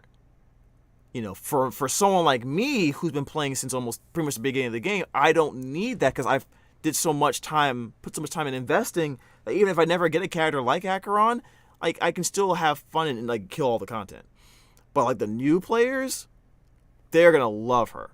They're gonna love Acheron so much. Like it's gonna be it's gonna help them catch up so much faster, and And while I can see people being upset about that who've been playing a longer time with their Jing Yuan, for example, don't mean to harp on him specifically. I just think it's funny to, the mid Yuan memes or whatever. While I can see people being upset about that investment, that's the double edge of the sword. That's just part of what it is, man. I never actually rolled for more power outside of Kazuha. Well, I mean, come on, man. Come on. Like, yeah. You roll for Sparkle only for more power. Like, it's fine. Some people roll for both. Some people roll for one or the other. Like, it's not. That's totally fine. Genshin's only real power creep has been Kazuha from Venti, Nuvolette into Ayato, Chiori into Albedo. I've never. That's really what. Ayaka into Ganyu. Diluc and Klee into Hu-Tao. What you mean? Like, Kuching into Raiden? Like, I think Nahida is probably one of the few characters that haven't been power crapped yet. I don't know about that, dude. I think I'm getting stuck here. Let's move on. Previous damage categories, and not just from a pooling perspective, even for like your traces, your relic investments, it is a little bit also like, for example, if you were farming Jingyuan, you farmed the 4-piece flop set, you farmed his traces to max level 10 and everything, you got his light coin, and everything, and now if you want to play Akron, you have to completely farm a brand new set of 4-piece diver as well as the light coin experience and the trace levels and everything, right? So like that has been a little bit of an annoying situation for me. I will admit that. Yeah. It is. That's pretty much my thoughts. So this Klee was weaker than Zhengling on release, but we didn't know better at the time.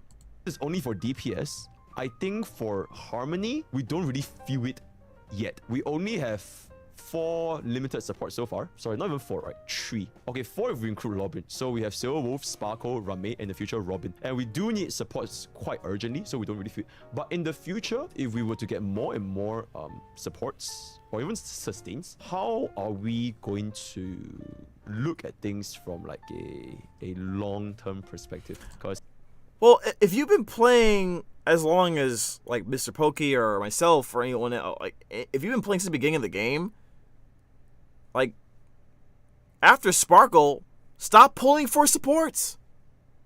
You probably have enough. Like we had Woho, we had Fu Xuan, we had Silver Wolves, Ruan Mei, Asta. We have so many options. Like I didn't even get through all of them. Ting Yun. People still play Yukong for some reason. Like all these options. Like there's no need for more supports investment. Like in terms of new characters. Like I don't even know. Like if you've been playing since the beginning of the game, I don't even know why you even want Robin. Like you probably have enough. And then obviously I didn't even mention like Pela, I didn't even mention Pela, I didn't mention Gwenaifen. Like we don't need any more. You really don't. Like unless you're a content creator like Mr. Pokey or anything like that, like maybe you'll continue to pull for content creation. Like what are we doing? Just work on, your other units that you already got. Like I mentioned, they will make niche. Yeah, but like even if like okay, but let's say they make a niche character that's really, really stupid, like best in slot for a certain niche. Who cares? It's too late. You know what I mean? Let's say they make a niche character for the Mono Quantum team, right? Let's just say for the sake of argument, they create a new character that's Quantum 5-star option, DPS, that outpaces Zila in every way and fits a certain niche as well.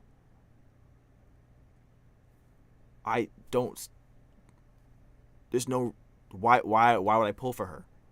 There's no need. I should not feel any pressure to pull for her. It's already too late. You know what I mean? I don't even need to feel sad about it, depressed. I don't need to feel like, oh, I'm missing out. Nothing. I'm already smashing the content. You know what I mean? It's it. It's a wrap. It's over. I feel like, but most people, they feel like they have to get the new best thing because it has like a 10% or 8% 3% damage increase over what they've already spent their options on. It's like, I mean, I guess and that pressure is what caused them to spend money, dude. There are plenty of teams missing supports. You change your argument from most people to you. I'm just making an example. Like, that's just one example. I'm talking about the Zila, right? Wait, what else you said here? Like I mentioned, they will make niche options that are improvements. I'm waiting to flesh out my follow-up supports. But let's just say they never do. Your team is probably going to be fine as long as you work on them specifically, right? Like, imagine if they never made a Venturine in terms of the follow-up, follow-up supporting preservation defensive unit, right? I think you'd be okay, right? With what they currently have on the roster, right? You think you'd be fine. Right? Would you say that? There are plenty of teams missing supports. Like I know, like give me an example of a team type that's missing a key specific support, right? But even if, let's say they don't get that perfect support, like, is the team like garbage like now? You know what I mean? Like, if you never got a character like that again, that fits that definition, what that team, niche team needed, they would still be fine, right? Like, because we have so many really good options already, like 4-star and 5-star options from the support standpoint. That's what I'm saying. I don't feel like anyone who's played since the beginning of the game or even midway through needs to worry about a lot of future characters for the most part. I'm just saying. From the looks of it, new units are just getting stronger and stronger. So my personal suggestion, okay, I love this quote, right? There's no point complaining about something if you're not going to offer a possible solution to the problem that you are suggesting you're bringing up, right? So my possible suggestion is, I think the easiest way, the most direct way to kind of make things, or at least make players not feel as bad when they are, they do own like these kind of units, is opening up the option, a game mode where a third team is introduced. I think this is that could change things. I didn't think of that. They could add a game mode, or create something where you need 3 teams. That could be that's actually kind of crazy. They would do that. That would be nuts. I was going off of the assumption, chat, that they would keep it 2 teams. They could do 3. That would be absurd.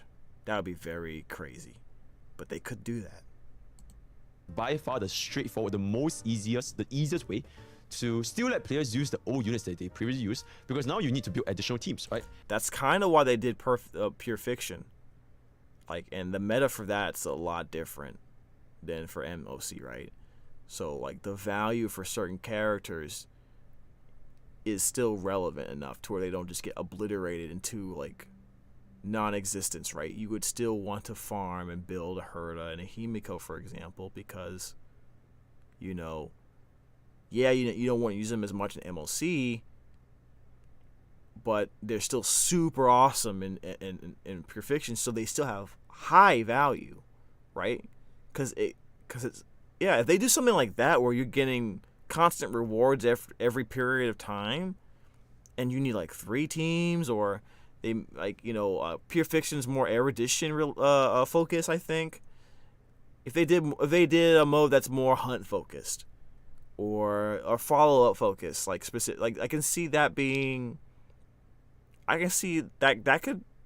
work. That can give more refreshing value. That could refresh a lot of characters' value and make it okay for people to still build like their Clara and build their Himiko and still feel like they ain't waste their damn time, right? I think that's gonna be pivotal. And right now we do have 2 teams. Doesn't have to be implemented now, but maybe 1 year or even. That's a good example, Kai. Remember when Electro sucked in Genshin for so long, and then Dendro came out, and now Electro and Hyperbloom came out, and Electro is popping right now. So you're absolutely right. 2 years into the future, or even 3 years, how would I know. Just give an example. All these different kinds of units. So that's one possible solution that we could have. Another possible solution, restrictions on Memory of Chaos and Pure Fusions. Because right now we have buffs. We have the buffs that incentivize players to pull for new units. But I feel that at this point, we don't really even need the incentives to let new players know that, hey, this new unit is absolutely ridiculous. They're still gonna pull just to get the kit themselves, right? So maybe in the future, they could add some kind of debuff to... Now,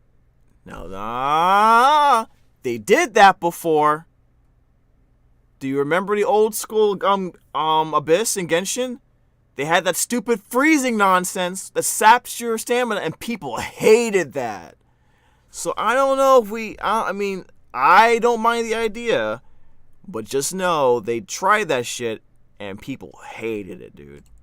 Dissuade players from using the same comp over and over again, and bring a little bit a breath of fresh air, so that players are encouraged to use different kinds of units. So for I think for if following this logic, for example, they would make it so multiple, you could put like multiple elite units, so that Zila's resurgence is like a non-factor, and that would maybe force you to use Qingshi instead, right? Something like that. As an example, probably not the best example, but that's one example I thought at the top of my head. You know, I can't stop thinking about Quantum. Sorry. For example, how do we combat Acheron's like ridiculous thing? Or maybe enemies have like cleanse or like 50% like effect rares or something, or like it's more difficult to apply debuffs. One thing you could do, and some games do this. I'm reminded of Brave Frontier.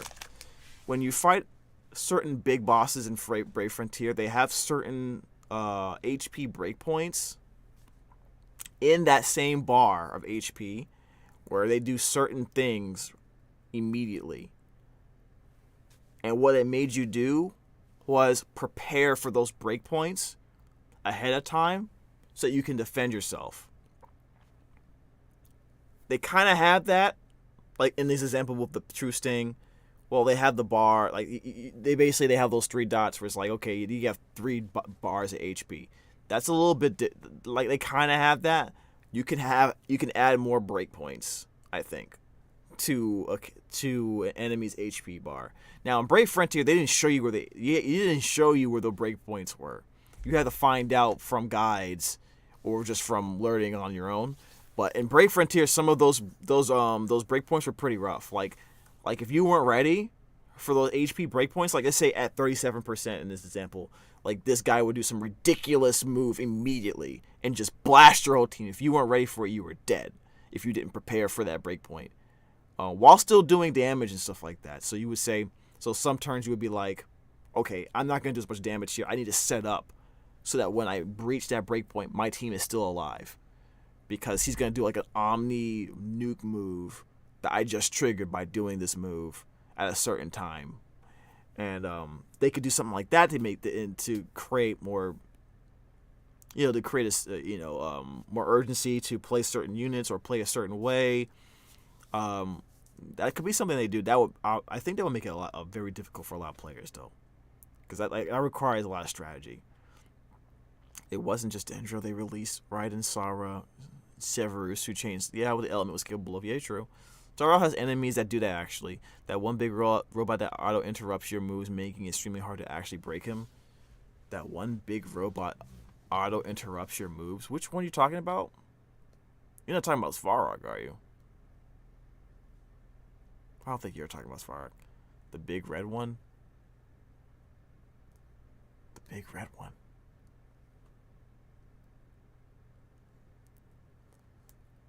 Are you talking about you're not talking about the Arumaton, are you? Something like this. He's not ready. So this could target Acheron, this could target DOT, all that kind of stuff. And of course, all these things they're definitely not gonna be implemented instantly, right? Because it's definitely gonna hurt players who don't have enough teams invested, right? You're talking about the Arumaton, right?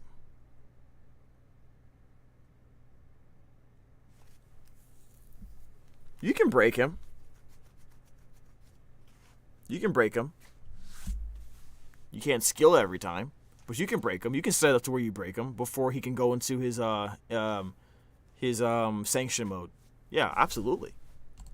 Right, 100%. But I'm talking about like 2-3 years in the future when we like develop as a game and everybody have like. If you unga bunga him, He can stop you from breaking him for a while, yeah. Units, then it could be something that might bring a breath of fresh air. Either that, or we just have higher and higher and higher memory of chaos floor scalings. Because let's be real, guys. Yeah, we should get that. Is to come with a way to incentivize players to pull for new units. If they don't increase the difficulty artificially by introducing new memory of chaos enemies or new memory of chaos floors, then what else can they do, right? So I think that way of increasing difficulty artificially, it will incentivize players to pull for newer. Yeah, you know, he's right. Because of Genshin, I was expecting them to not even consider doing that, to be honest. Because it's like 3-4 years, and they still haven't done it for Genshin, really. So, yeah, I don't... Hopefully they don't repeat that, what I consider a mistake. Like, they should have been increased the floors on Genshin several times over already. And just say, hey, if you want to test out your ridiculous units, go right ahead. Well, if you don't want to, you don't have to. But there should be an option for that. They should have had something like that already. It's funny that in StarRail they have very difficult content, but and then right across the hallway they have a game that refuses to do it. I just don't understand that. And stronger units, but eventually all the older units, they probably won't get that much opportunity to shine. I think my bottom line is a way to not make old higher floors is awful. They didn't play Tower of Fantasy and it shows. Bro. What you said is false though? Wait. What do you mean for Genshin? Like units go ahead and elaborate. Irrelevant. That would make this game very, very healthy. Is it hard at all? I would say for a lot of people, even players who are actively looking for harder content, a lot of what Swarm Disaster or Golden Gears offers with the conundrums and everything is, you know, without you can't just unga bunga it, right? I zero cycled MOC 12 with Acheron, by the way. Not like it's not something that I've consistently done. Not to say that the MOC is hard for me, but you know, some of the other content. I'm talking about that kind of level in Genshin that doesn't really exist anymore. That's really what I'm thinking about. Tower of Fantasy was weird because like it did get hard, but it felt like kind of a cop out. It was like, oh, I didn't. It's not that it was actually harder. It was like it was like, oh, I didn't have enough time because I didn't have like the best units. And like didn't over super well on the characters, you know what I mean? That's what it felt like to me, in Tower of Fantasy. So I took the challenge for a while, but at the end of the day, I was like, not really worth it. Oh, if you mean that not MOC, then sure. But it's a lot harder to put that into a 3D action game compared to a 2D turn-based one that's logistics. I don't think it's that much harder. You can see them trying to artificially do it already with the HP pools of some of these bosses. I don't think it's that much of a big deal, to be honest. And now you're talking about people running Eidolons and Constellations and stuff too. You gotta keep that into account. I don't think a lot of players right now are running. I don't know. I don't want to make that statement. Never mind. I don't think I want to make that statement. But sure, SU is only hard when you play it underfarmed. Yeah, true. Yeah. But there are a lot of people who are playing underfarmed because they started late, so I don't want to pretend they don't exist. But you literally farm more and it gets easier because of the buffs they give. Yeah, I mean, it just... And that's part of the whole, like, working towards something kind of thing. You know what I mean? Acheron kind of helps with that. Actually, not even kind of. Definitely helps with that. So, I think if you're a new player, or a relatively new player, you 100% pull for Acheron, bro. And I think this would be probably one of, if not the best gacha games I've played. If they somehow manage to find a way to make all units not completely irrelevant, that would be it, right? Yeah, that'd be great. That'd be great if they did that. Pretty much. Like if they found a way to make Arlen relevant, right? That's probably part of that niche argument you were talking about before. If they could find a way to make Arlen, for example, relevant to the meta, right? Like you don't have to play him, but he's not dog shit. You know what I mean? Like that would be awesome, right? That would be awesome, because there's a lot of people who like playing Arlen, and they put a lot of work in him, and they enjoy him a lot. They love what he does. They love his animations. He has good animations. But why build him? Straight up, why? Like, I would never tell a new player to build Arlen. I would do everything in my power to tell a new player to do not work on Arlen. Don't do it. You will regret it. 100%. That's what I would tell them. Like, and I wouldn't be, it wouldn't even be me being mean or taking away their fun. In fact, I would be trying to preserve their future fun by telling them to do so. But if they have a mode where even characters like Arlen become more prevalent, right? Or characters that do bounce attacks. Like, that's that niche thing you were talking about more. Like, that would be something I would be willing to see. That would be fun to watch. Like, Pure Fiction made me work on Himiko Herta eventually, I didn't want to do that, but I did. And that was interesting. I think they could do more than that. They could do a lot of things in this game. There's a lot of potential for Star Rail. I'm excited. Despite how powerful Acheron is, they have a lot of potential to mitigate and prevent power creep from ruining the game. They really do. And I'm excited for them. I'm excited for them because this game has been amazing. Not perfect. Not perfect. Let me know what you guys think in the comment section. But definitely very much an enjoyable experience. Thank you so much for listening to my yap. This is not scripted. I'm just basically talking off the top of my head because Icon is just such a whoa, such a whoa, right? So yeah, if you want to engage in further discussions, drop it down in the comments or join. No, this is a great video. I appreciate the video, man. Yeah, it helps me. I feel like this video helped me sit back and realize okay, what people are. He kind of speaking to what a lot of people are thinking, right? The good, the bad, and what we can do for the future, right? In terms of what Acheron represents. Like, usually in most gacha games, when a character like Acheron shows up, it's a problem because power creep, could be a real problem in a lot of games, but they have unique ways. They've set up unique ways of solving it. So I don't have, I mean, I don't think I'm worried. I don't think I'm worried about Star Rail in terms of them being able to handle that issue. I really don't. They need to prove to me that it's going to be a problem, to be honest with you. And they haven't proven it to me yet. So, yeah, this is great. All right, guys. I think we're going to stop there. Thank you, Mr. Pokey, for that informative video. I like to hear. He's become one of my favorite people to watch for Star Rail. I feel like I learned a lot while listening to him. I feel like I'm getting honest takes and opinions, not just from him, of course, but I do enjoy seeing analysis and stuff like that. So, great, really appreciate it. Definitely watch him, guys. I know you guys watch him. So, okay, I think we're gonna call it, chat. I think we're gonna call it. It's 4 o'clock. It's 4 o'clock. And we'll definitely be streaming tomorrow. I want you guys to come through, and we'll see. I think we're gonna start with Master Duel. Okay, we're gonna start with Master Duel just to make sure we get to it, because we wanted to do it today, but we didn't do it. Yeah. Thank you so much for coming. Really appreciate the time that you guys have spent hanging with me. We're going to go ahead and raid D1 because he is streaming again for some reason instead of getting his butt to bed, which is totally fine. Izumi's playing Power World. That's crazy. I should probably play that again sometime. I don't know. What do you guys think?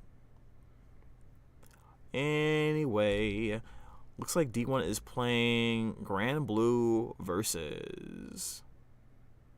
He's playing Catalina. Nice. All right, guys. Thank you so much for coming once again. If you haven't done so yet, please consider following the channel, liking, subscribing. If you haven't done that yet, that'd be greatly appreciated. More content down the line, and more streams like this as we try to grow the channel. Really could use your support. If you don't want to sub, if you don't want to donate, that's fine. Although I would really appreciate it and could really use the help. Just tell people about the channel. That's all. That's all I ask. And just follow me on social media, JamBudsVO. Very easy to find me. Well, that's it for now. Take care of everybody. Really appreciate it. And as always, stay jamming.